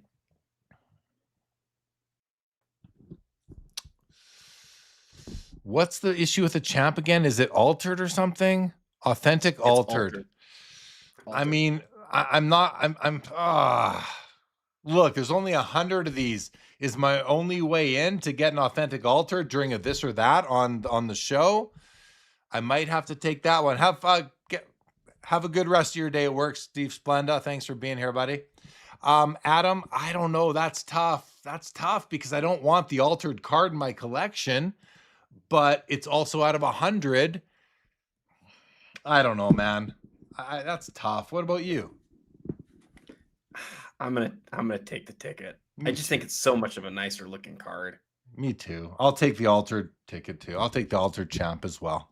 But I do feel a little weird, like you said, like it's a really nice copy of a card I would really like to have, but I have to take the higher level one, even though it's altered. But that might be the wrong decision. That's just what I would do. All right, so we did that one, and then we're on to this one here. The PMG versus the Brady. I wanted to go check out the prices of those, so I'll do that right through here. I will search for the Shaquille, and it's at 52,500. And now I will search for the Brady. So the Shaq is at 52.5, and the Brady, which I really like the looks of this card, is at 25.5. So half the price right now. By the way, the Brady Immaculate is at 32. I can show you guys that. There it is at 32K. I saw someone ask about that a little while ago. So the Shaq's twice the price. I'm taking the Shaq. I just think it's a beautiful Brady card as well, Adam. Do you have any thoughts on the this or that? I really like the Brady, but I'm going to take the Shaq. I hear you. Diamond Relic says, just restore it. Just restore it. Hey, yeah, you could find another champ ticket of someone else and fill in the blanks, right? Fill in if it was trimmed or whatever, easily. How about this or that, Adam? This is a fun one, guys. Remember I told you, Adam, I did something we've never done before on a this or that? Yes. I put one card up against 3 cards. Oh, there you go. Yeah. And when I did this, these I know all what your totaled. answer is. When I made this or that, guys, it was even. It was like 60K on each side. And the key to this one is that on the left side, you're getting the Macklin Celebrini gold RPA at a 24. On the right side, you're getting the Macklin Celebrini regular RPA at a 99, along with a Prism Gold Sidney Crosby at a 10, and a rookie year auto patch RPA Alex Ovechkin out of 8 with a sick patch. Out of the cup. From the cup. Like, it was the same. Now, if we just see where are we at right now on these in terms of values, I'm going to go back to the hockey filter for a moment, guys, and look at, well, they're all in hockey, so this will be easy. But this one's really interesting. We're at 62,500. Now, right now, the right side has caught up. It's caught up a lot, Adam, because we're at 62.5 for the gold, but we're at 33 for the regular. We're at 46 for the Ovechkin, and the Crosby is at 12.5. So the right side is beating the left by $29,000. When I made this, it was a dead heat. So I'm taking, my point was I was kind of hoping they were the same because I'm taking the right side all day long. I would probably take the Ovechkin alone over that Macklin Celebrini. Actually, I think I would. I know I would. I would take just the Ovechkin over the Celebrini. Adam? I don't get it. I don't get it because it's the cup, because it's the rookie year, because it's out of the jersey number. I mean, when you showed these off, if you would have asked me what's the best card here, I would have said it was the Ovechkin by a pretty good margin. Celebrini is the Wemby in hockey. He's the Shohei in hockey right now. His cards are absolutely mind-boggling what they're doing. Is he as good as those guys though? I mean, no. He's not as good as no, he's not. Does he have the potential to be as good as them? No, I don't think so. Shohei is like the best thing we've seen in baseball for decades. When I say he's the Shohei of hockey, I don't mean the sport, I mean the hobby. It's like all the money is going into Celebrini, like Shohei, all the money, moved away from Harper and Judge and Tatis and Soto and all went into Shohei. It's that kind of comparison I'm making, like hobby wise. So he's a great player. He might be the best player in the league next year. He might be better than McDavid. I doubt it, but there's some people that say that he could be the best player in the league next year, which is a huge, huge statement to make. Sorry, Adam, I kind of jumped in there, but do you have anything else you want to mention? Because you answered it. You did great. Well, D74 is taking the 3 of them and banking on problems on all petroleum products, let alone the cards. Nick says Celebrini is a top 5 player in hockey this year and better in hockey than when Wemby is in basketball. Wow. Michael says he does have the potential. Celebrini does it on a team with no support. You like Crosby, who had support as a rookie. Yeah, he did have support as a rookie. And Lemieux came back for the Crosby rookie season. Yes, he did. But Sidney's an all-timer. Like you can take nothing away from him. Time will tell if Celebrini can win 3 Stanley Cups, if he can get have a golden goal, if he can be the just, as good as he is. Sid is, He's a top 5 all-time player in hockey, all-time. All right. And then here's the next one, Adam. I know I'm using the same Shaq card twice, but it's Shaq Prism Gold versus Shaq PMG that we just saw. Let's just go you and me on this one. Well, the chat, you're welcome to jump in too, guys, obviously, if you want. But this is a tough one, Adam. I think it's a tough one. I'm curious which way you would go on this. I think it's tough too. I think I have to just go with playing days. I do like how rare the Prism Gold is. 50 to 10 is a big deal, but one, he's an active player, and so yeah, I'm gonna take the PMG. PMG. Me too, Adam. Me too. Yep. And those back pages, Eric says Sid lived up to the hype. He certainly did, Eric. He certainly did. Could not agree more. Big Sid fan here. So, oh, we got more comments. I'm kind of weird. New platform here for us. Ovi is the king of goals. You're doing a great job, Jeremy. Thanks, buddy. You too. Ovi is the king of goals. Yeah, I mean, he's got the most goals. That's for sure. I wonder, though, I think does Gretzky have the most goals in the NHL when you add up regular season and playoffs? I think he probably does. Still.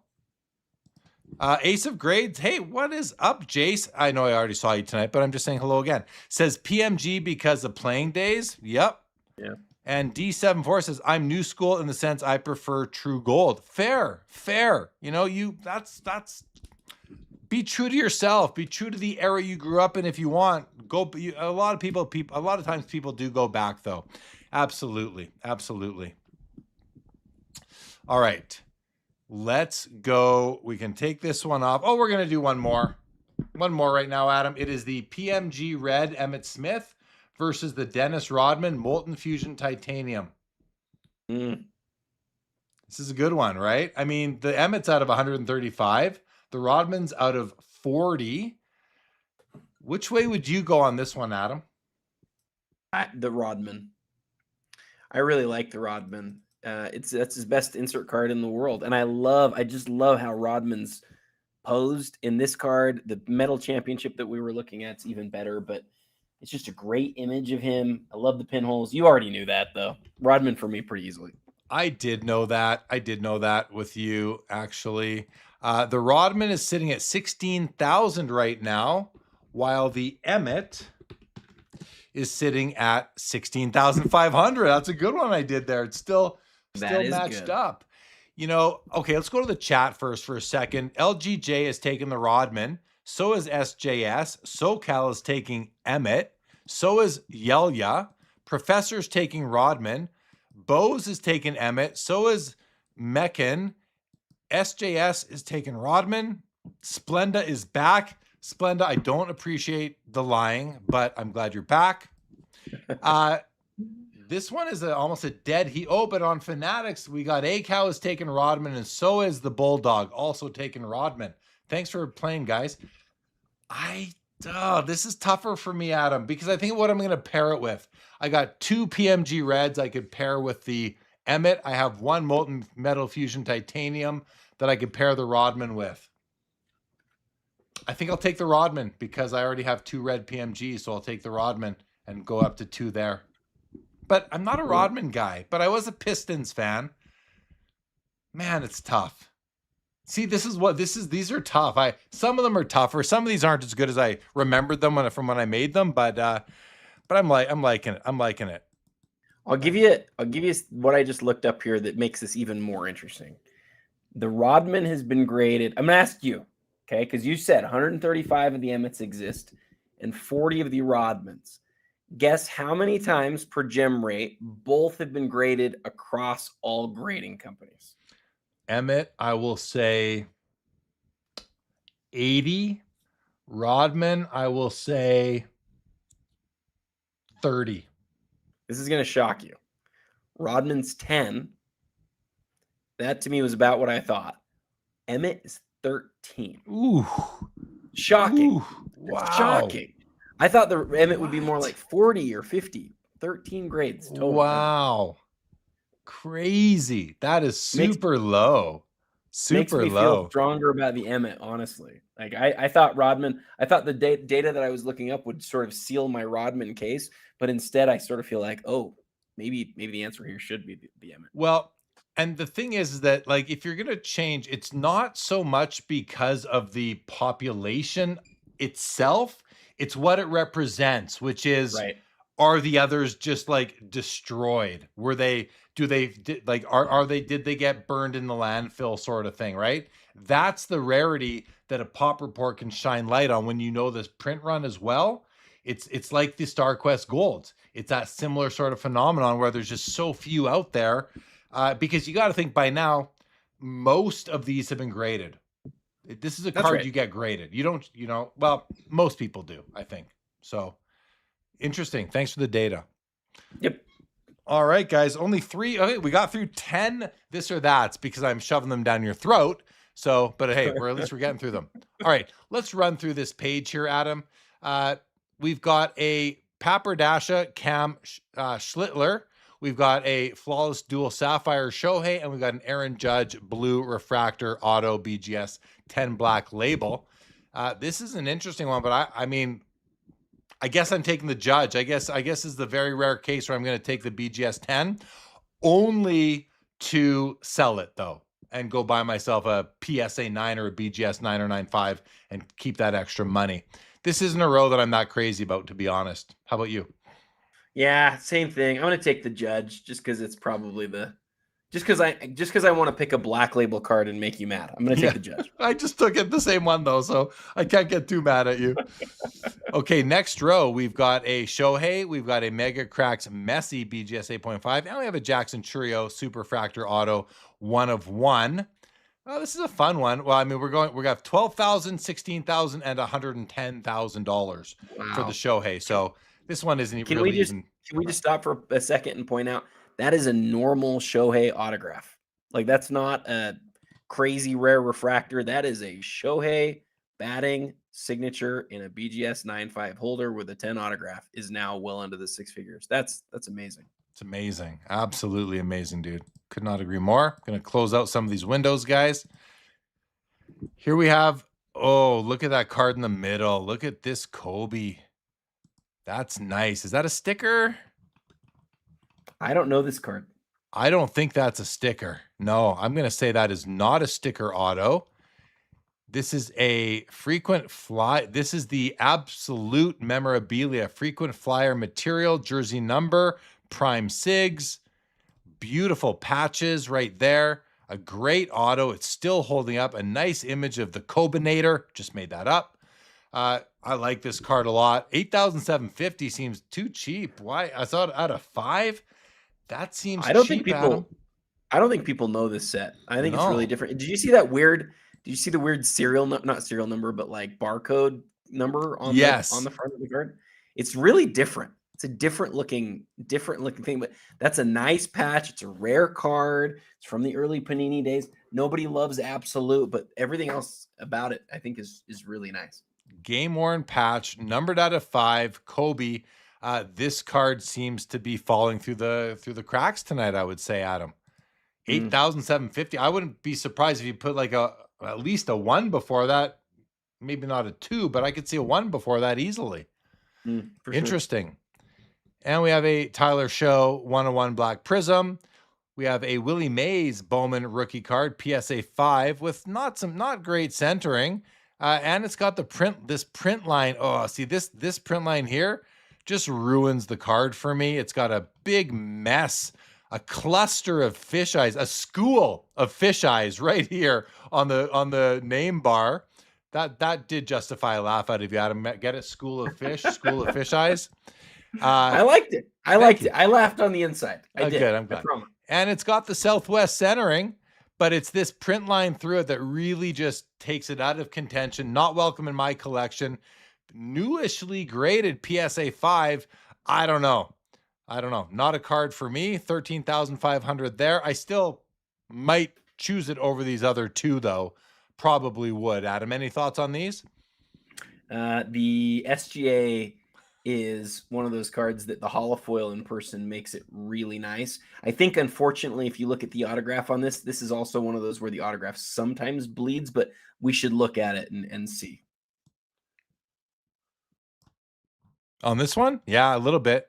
A little bit. You can Not bad, yeah, though. Not bad at all. No, no. Yeah. And So that's just the surface of the card. It's got that kind of canvasy surface. $6,000.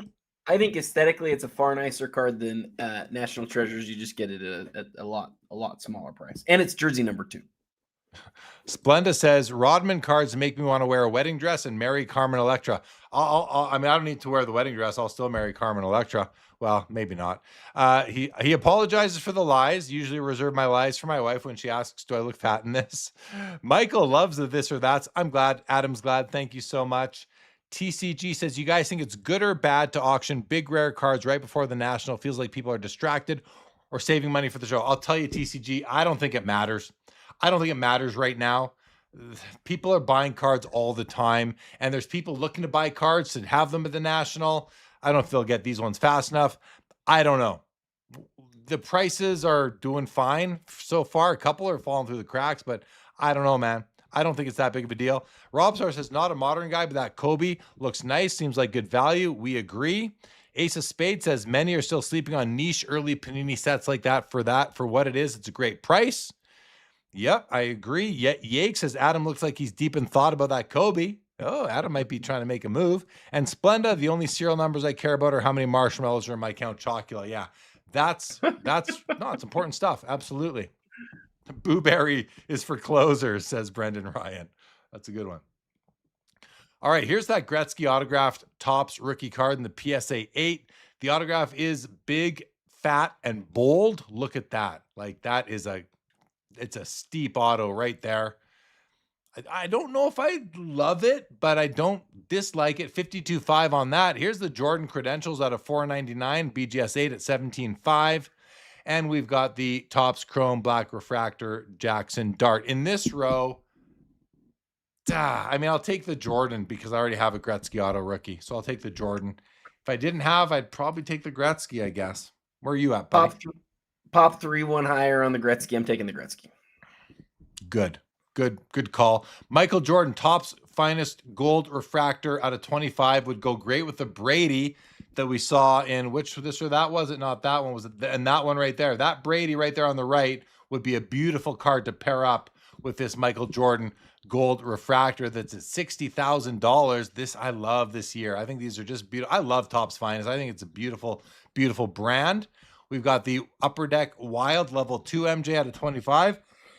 BGS 9.5 at 18.5. And we've got the Otani BBM Nippon 15,250. Adam, I'm taking the Jordan in the middle here. How about you? It's the single rarest Jordan refractor in existence. And for that reason, I think it happens to be one of the best Jordan cards, especially from the era. So I would take the gold refractor for sure. Yeah, man. I do completely agree. Splenda says, when you have to raise the pitch of your voice to say, not that bad, it's not that good, Adam. Michael says blue color match would be better and says it's a Topps, though you need O-Pee-Chee. I don't know. I already have the O-Pee-Chee. I got 4 O-Pee-Chee Gretzky rookies. One of them is signed. I used to have a Topps. I don't know. I think the Topps is actually underappreciated, underpopular. I don't know. All right. Jordan Chrome Refractor, 1986 PSA 9s at 14 grand. We have the Messi Mundi Chromo Liga, PSA 10 at 42 grand. And we have this incredible Ultimate Collection, Tom Brady quad patch right there with the whole patch like intact. You got the Patriots head, all sorts of colors. That's a crazy card right there. PSA 8, $14,750. I'll take that. I'll take the Brady in this row, Adam. By a mile. This next row, I'm taking the Gehrig. How about you? This is the would you rather that we already did. We did. Yes, I would do the Gehrig as well. Here we have an Ant-Man, Anthony Edwards. We have the Flawless Vertical. We have the Panini Flawless Vertical Steph Curry. These are the same card, same brand, same year and everything. The 26K on the Anthony Edwards, 29,750 on the Steph, and we have a Messi Topps Dynasty at 19.5. Ooh, I really like this row, but I'm taking the Steph all day long here. I thought you'd take the Steph, and I'm also going to take the Steph. That's 3 in a row. We've agreed 3 times in a row. Let's see if we can make it 4 here. I know what card I'm taking. So it's between the Deion Sanders Green Kaboom Auto 1 of 1, which I don't care about. In the middle, we've got the flawless top of the class Ronaldo patch auto PSA 6 at 52.5. And on the right is the 03 LeBron James Jambalaya BGS 8.5. This is his rookie year Jambalaya. Adam, which way are you going on this one? I'm going between the Ronaldo and the LeBron because the Ronaldo is from that first year flawless, but I already have the Jordan Jambalaya, and I can pair the LeBron with it, so I'm going to take the LeBron. His best rookie insert card.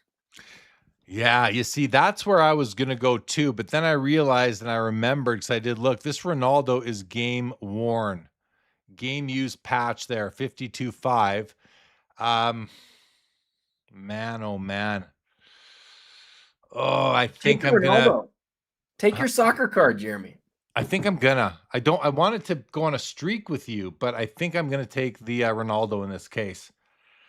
Boy, I got to tell you, I'm feeling a little weird right now. Like I'm feeling very risky because I feel like my Fanatics invoice tonight is like I'm up to like $3 million right now, and I don't know how I'm going to pay that off. So, my gosh, Ace of Grade says that's the 03 Exquisite of Soccer, and that just said it's the first year flawless, which good call out, Ace of Grades. Splend has a serious question for Adam. How rare are the Kobe rookie premium stock new editions inserts? I know the one you're talking about. I bought one years ago and it's exploded in price. That's that one that looks like a cell phone almost, or right? It's a weird sort of a weird shape. I don't think it's that rare. If I remember right, it's like 1 in 36 or 1 in 48. I don't think they're crazy. Maybe a little bit more than that. 1 in 180 maybe. They're not the rarest thing, but they're, as far as rookie inserts of Kobe, it's probably, it's a top 10 rookie insert of Kobe, but it's not his best rookie insert for sure. Awesome patch on the Ant-Man. Yeah, agree. And Funk Ace of Grades is taking the Ronaldo, and Brendan Ryan is taking the LeBron James, but under duress. He did state under duress. So appreciate that clarity, Brendan Ryan. Next row, Shohei, Michael Jordan, Thrill Seekers. Give me the Thrill Seekers all day long here, Adam. How about you? For some reason, I've never loved the Thrill Seekers. I'm going to shock you here. I'm going to take the Ohtani.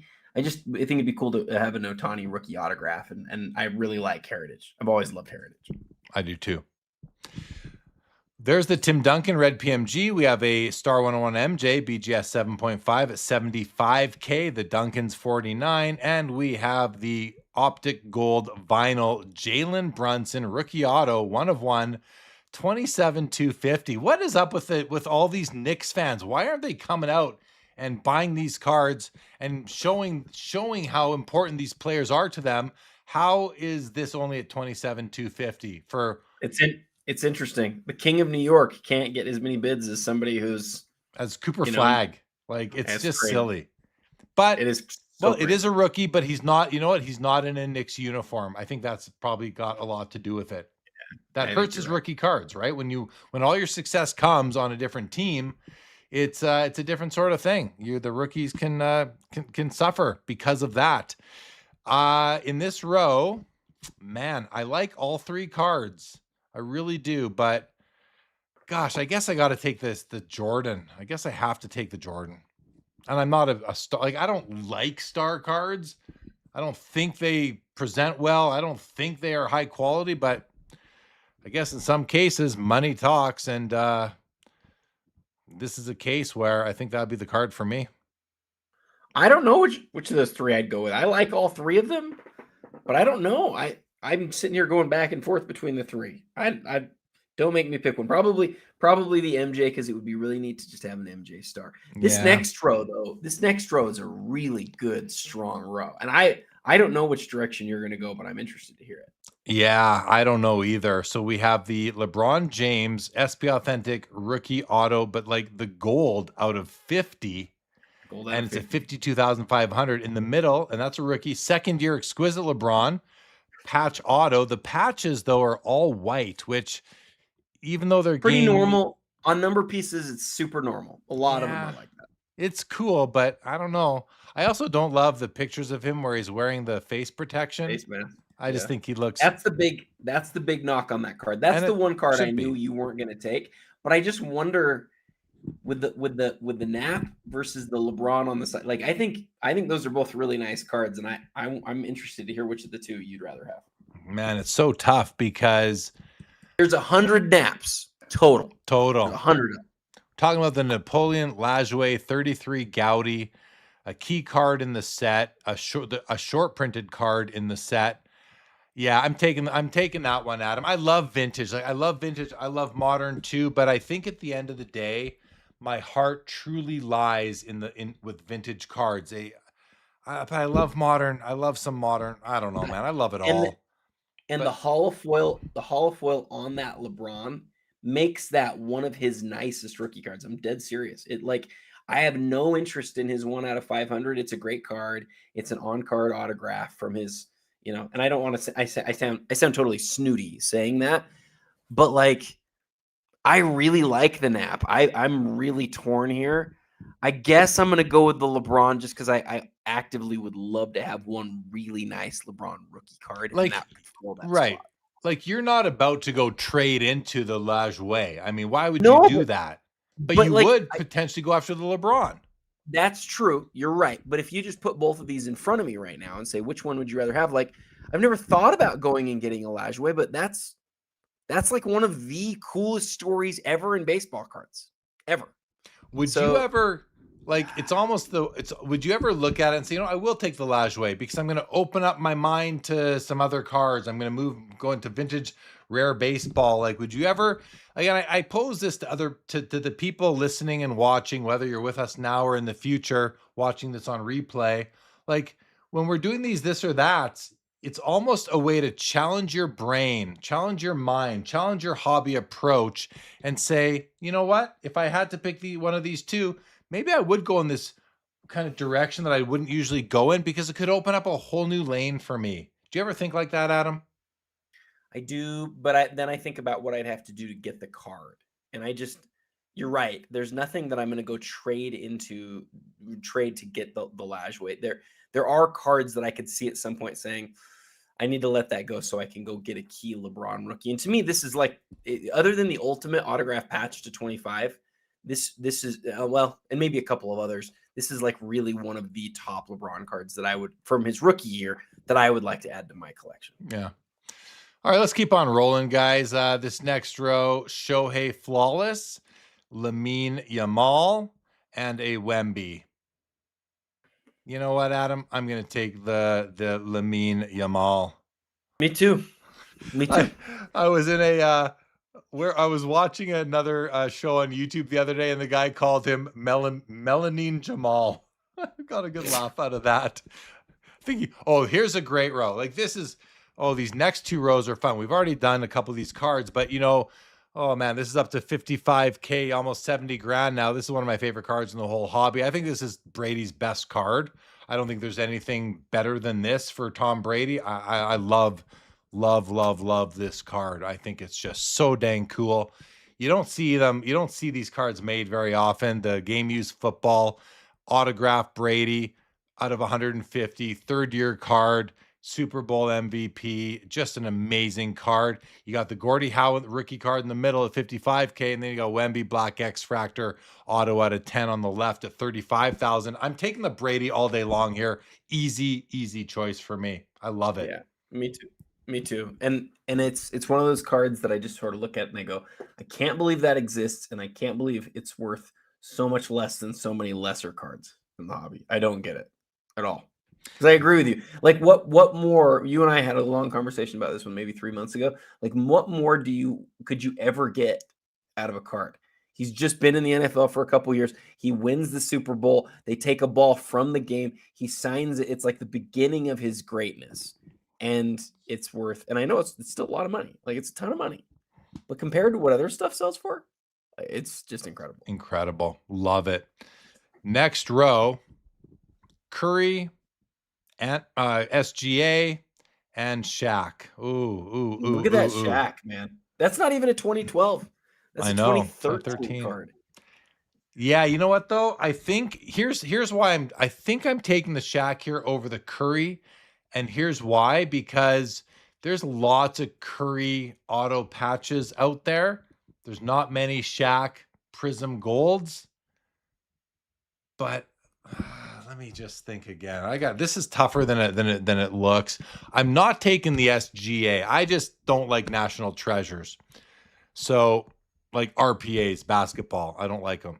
So, oh. See, here's the thing. I've got some really cool Shaq cards. I don't have any Steph cards.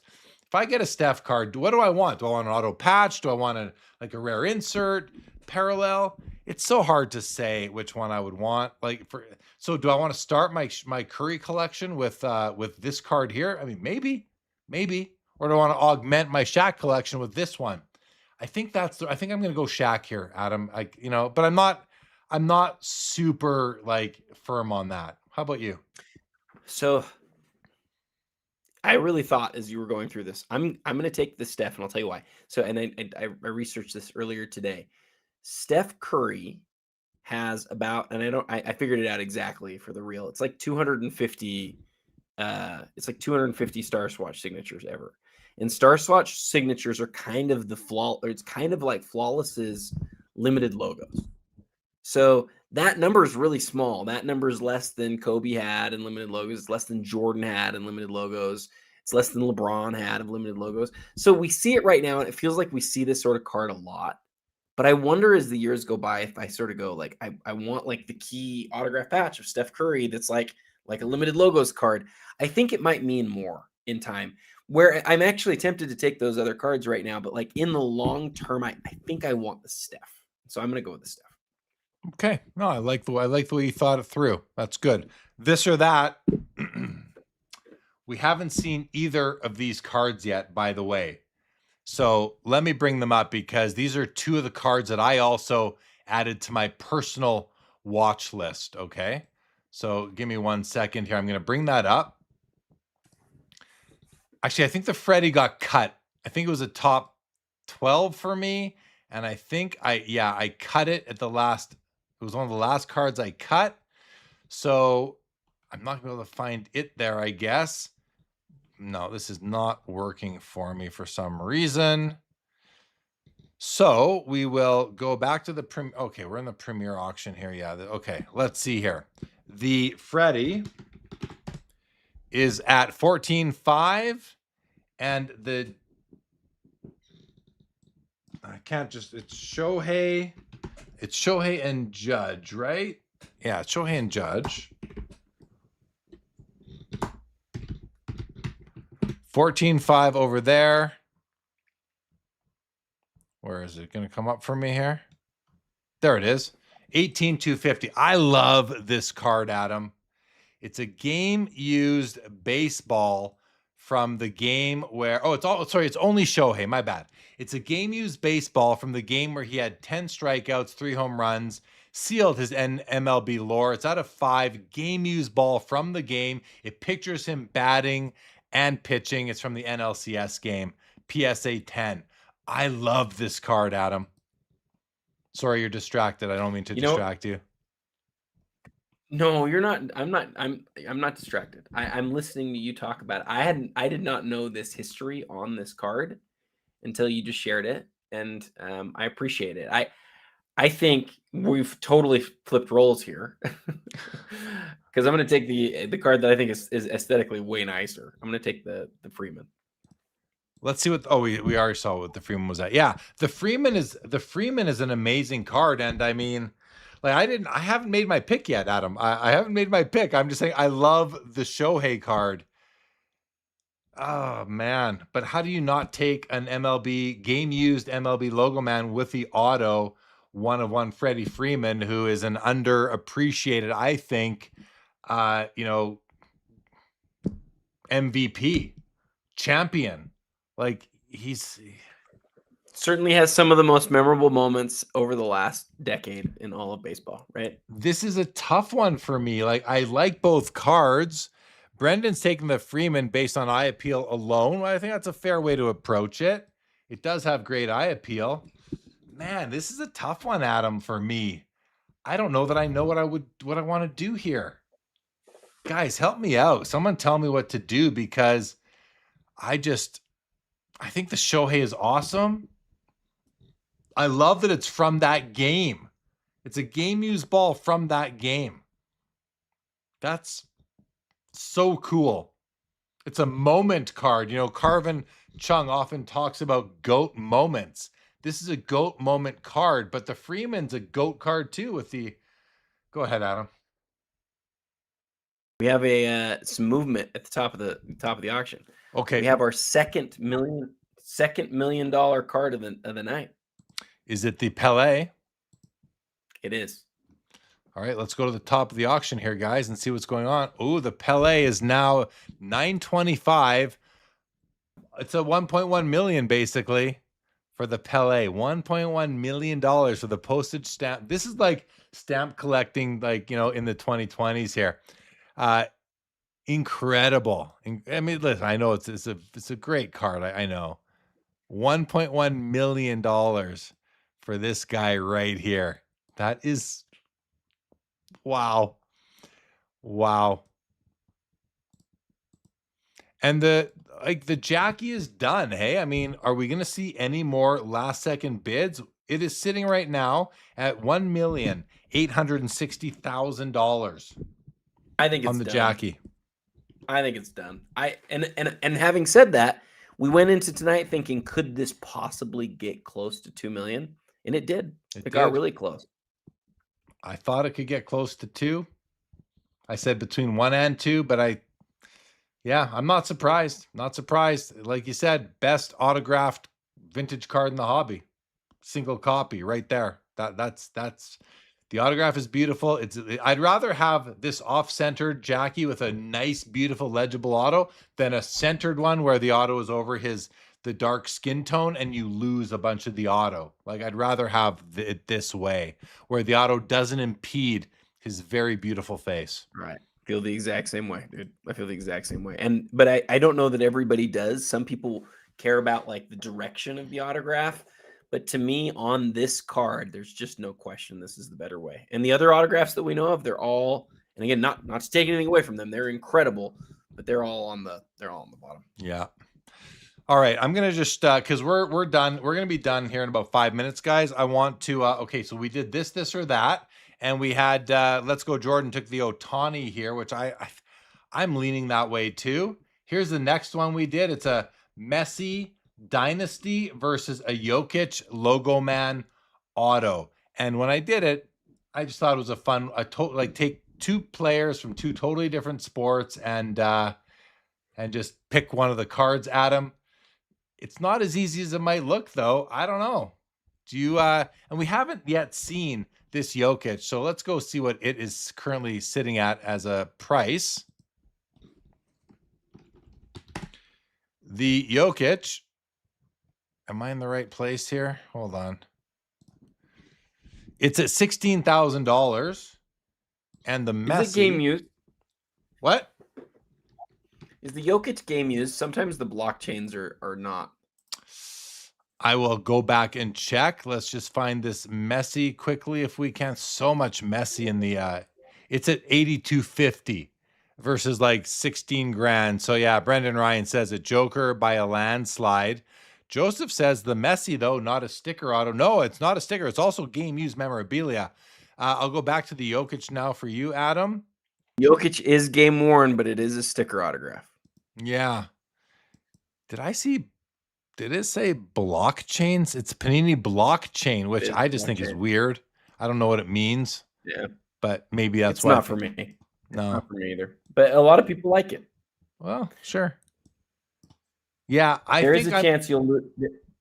Go. There's a chance you're going to lose me here in a second, just so you know. My computer's doing something weird. So all right. Well, I'm sorry. If you pop off, well, we are going to wrap up pretty quick here. And the final this or that of the night, guys, was this one right here. Oh yeah, that is the gosh, I can't. Everything's so small now.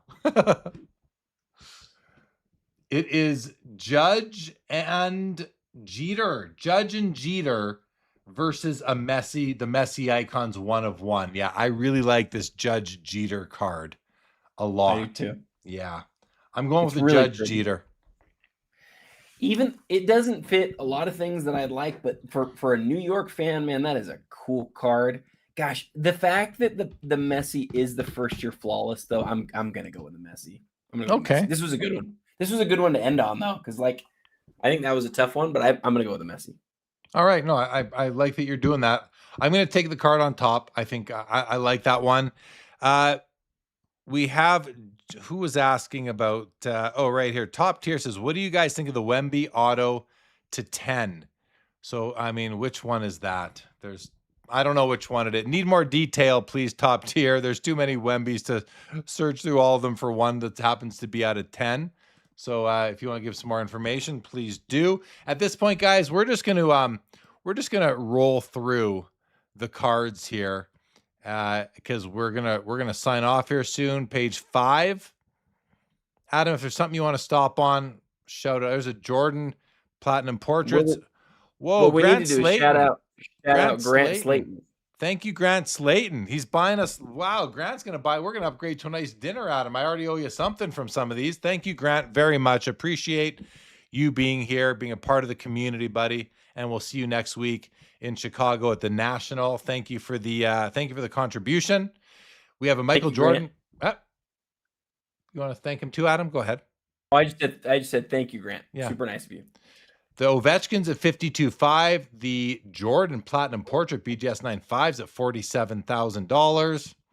Michael Jordan Netrageous PSA 10 at 48. Lots of Jordan, lots of Messi. There's a Messi Superfractor. PSA 9 at 30 grand. The Griffey Jersey Auto from 1999 is at 52.5. Huge Griffey right there.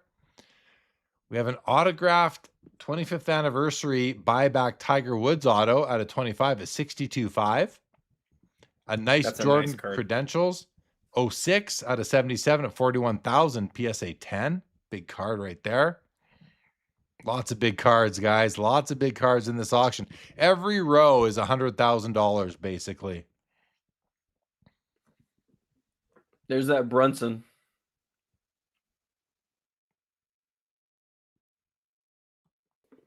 I must have missed it. I'm sorry. You're good. Do a logo, man. Chris Paul, John Stockton. There's another one with Giannis and Embiid.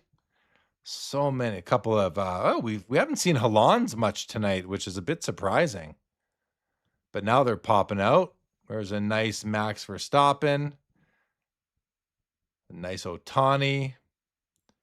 There's the Shaq, just like mine right here. Boom. The Shaq is a PSA 7 Pop 6 graded higher. One of those 6 higher is mine. Mine's a PSA 10. Just kidding. It's not. It's not. It's a PSA 8. Nice Tom Brady Ultimate Collection auto patch at 31K. Big Men on Court MJ.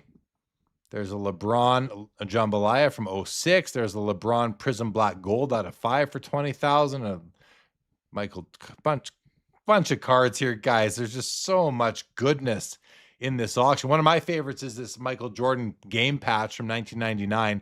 I love that card. Thank you, Brendan Ryan. Muchly appreciated. Thank you, Grant Slayton. Appreciate you coming out, guys. Appreciate all of you guys coming out. There's a nice Judge Topps Diamond Icons. It's pretty sweet Ronaldo right there with the Adidas patch. There's my Shohei that I don't own. The duels. Page 7. We're not even gonna be able to scroll through all these pages, Adam. There's almost 600 cards in the auction this month, guys. Adam, it's a crazy night, buddy. It's a crazy night. I want to say I've been a little bit more tired than usual. I literally got back from camping and I came down to my office immediately. And so I've given it everything I can tonight, but some nights it's a little tougher. So anyway, This has been fun. All right, guys. Well, listen, Adam, thank you so much for joining me as always. Thank you to, I I want to thank our guy Gavin from Fanatics, who helped. Oh, we just lost Adam. We just lost Adam. Let me see if I lost him from. Adam is completely gone now. He's completely gone, guys. We lost him, and that's what happens. But as you can see, nothing changes. So thanks everybody for joining us tonight. I just want to go see how many people are even with us anymore. I don't have access. Still over 140 people. So thank you everybody for just sticking it out, joining us here, especially at the beginning. We did have some tech difficulties at the beginning, but we worked them out. And actually, now that Adam's gone, I can go to that. Oh, there we go. Now I take up the whole page. Those of you still, we got about 13 people on Fanatics Live. Thank you guys for coming in and out tonight. We're about to wrap up, but we've been going for over 5 hours on this live stream. Adam and I, who we just lost, and we do this every month. This is the 61st or 62nd month in a row that we've done this show. The first time ever on the Fanatics Collect Originals platform. Want to thank everybody yet again for joining us. I'll be back on Saturday night, not on Fanatics Collect, not on Fanatics Live, but on YouTube, on Sports Cards Live on YouTube for the usual Saturday night show. We've got some guests joining us. We have Mike Geo from Sports Cards Nonsense will be coming on, and we have Maddie C from Eye Appeal Inc. will be coming to tell us about some of the developments with Eye Appeal Inc. itself, his plans for the National. That is this Saturday, guys. Join us then. That'll be a lot of fun. Sports Cards Live on YouTube. I don't know. I think that's about it. I think we're gonna wrap this one up, everybody. Yeah, we're gonna wrap it. Have a great rest of the week, guys. Tomorrow's Friday. Enjoy the Friday. Thank you, ACOW. I appreciate that in Fanatics. And on YouTube, I'm looking at the comments showing up. Thank you, Ace of Grades. Ron Fig, appreciate you very much. Travis Mater, thank you so much. I appreciate Adam too, guys. Splenda, Joseph. Thanks, Rob Star. TCG, Adam said peace out. I missed that. Can you check the Wemby just to see what others... Sorry, Top Tier. I don't know which Wemby you're talking about. Apologies for that. You got to give us more info next time if you can. Oh, I see you said the Bowman Chrome 2025. I've closed the windows already. I'm sorry. Thanks, Brian. Yes, David Chase. This one is over. And thank you, Mecca. You're all very much appreciated, guys. This episode of the Fanatics Collect Premier Auction Ending Watch Party is now over.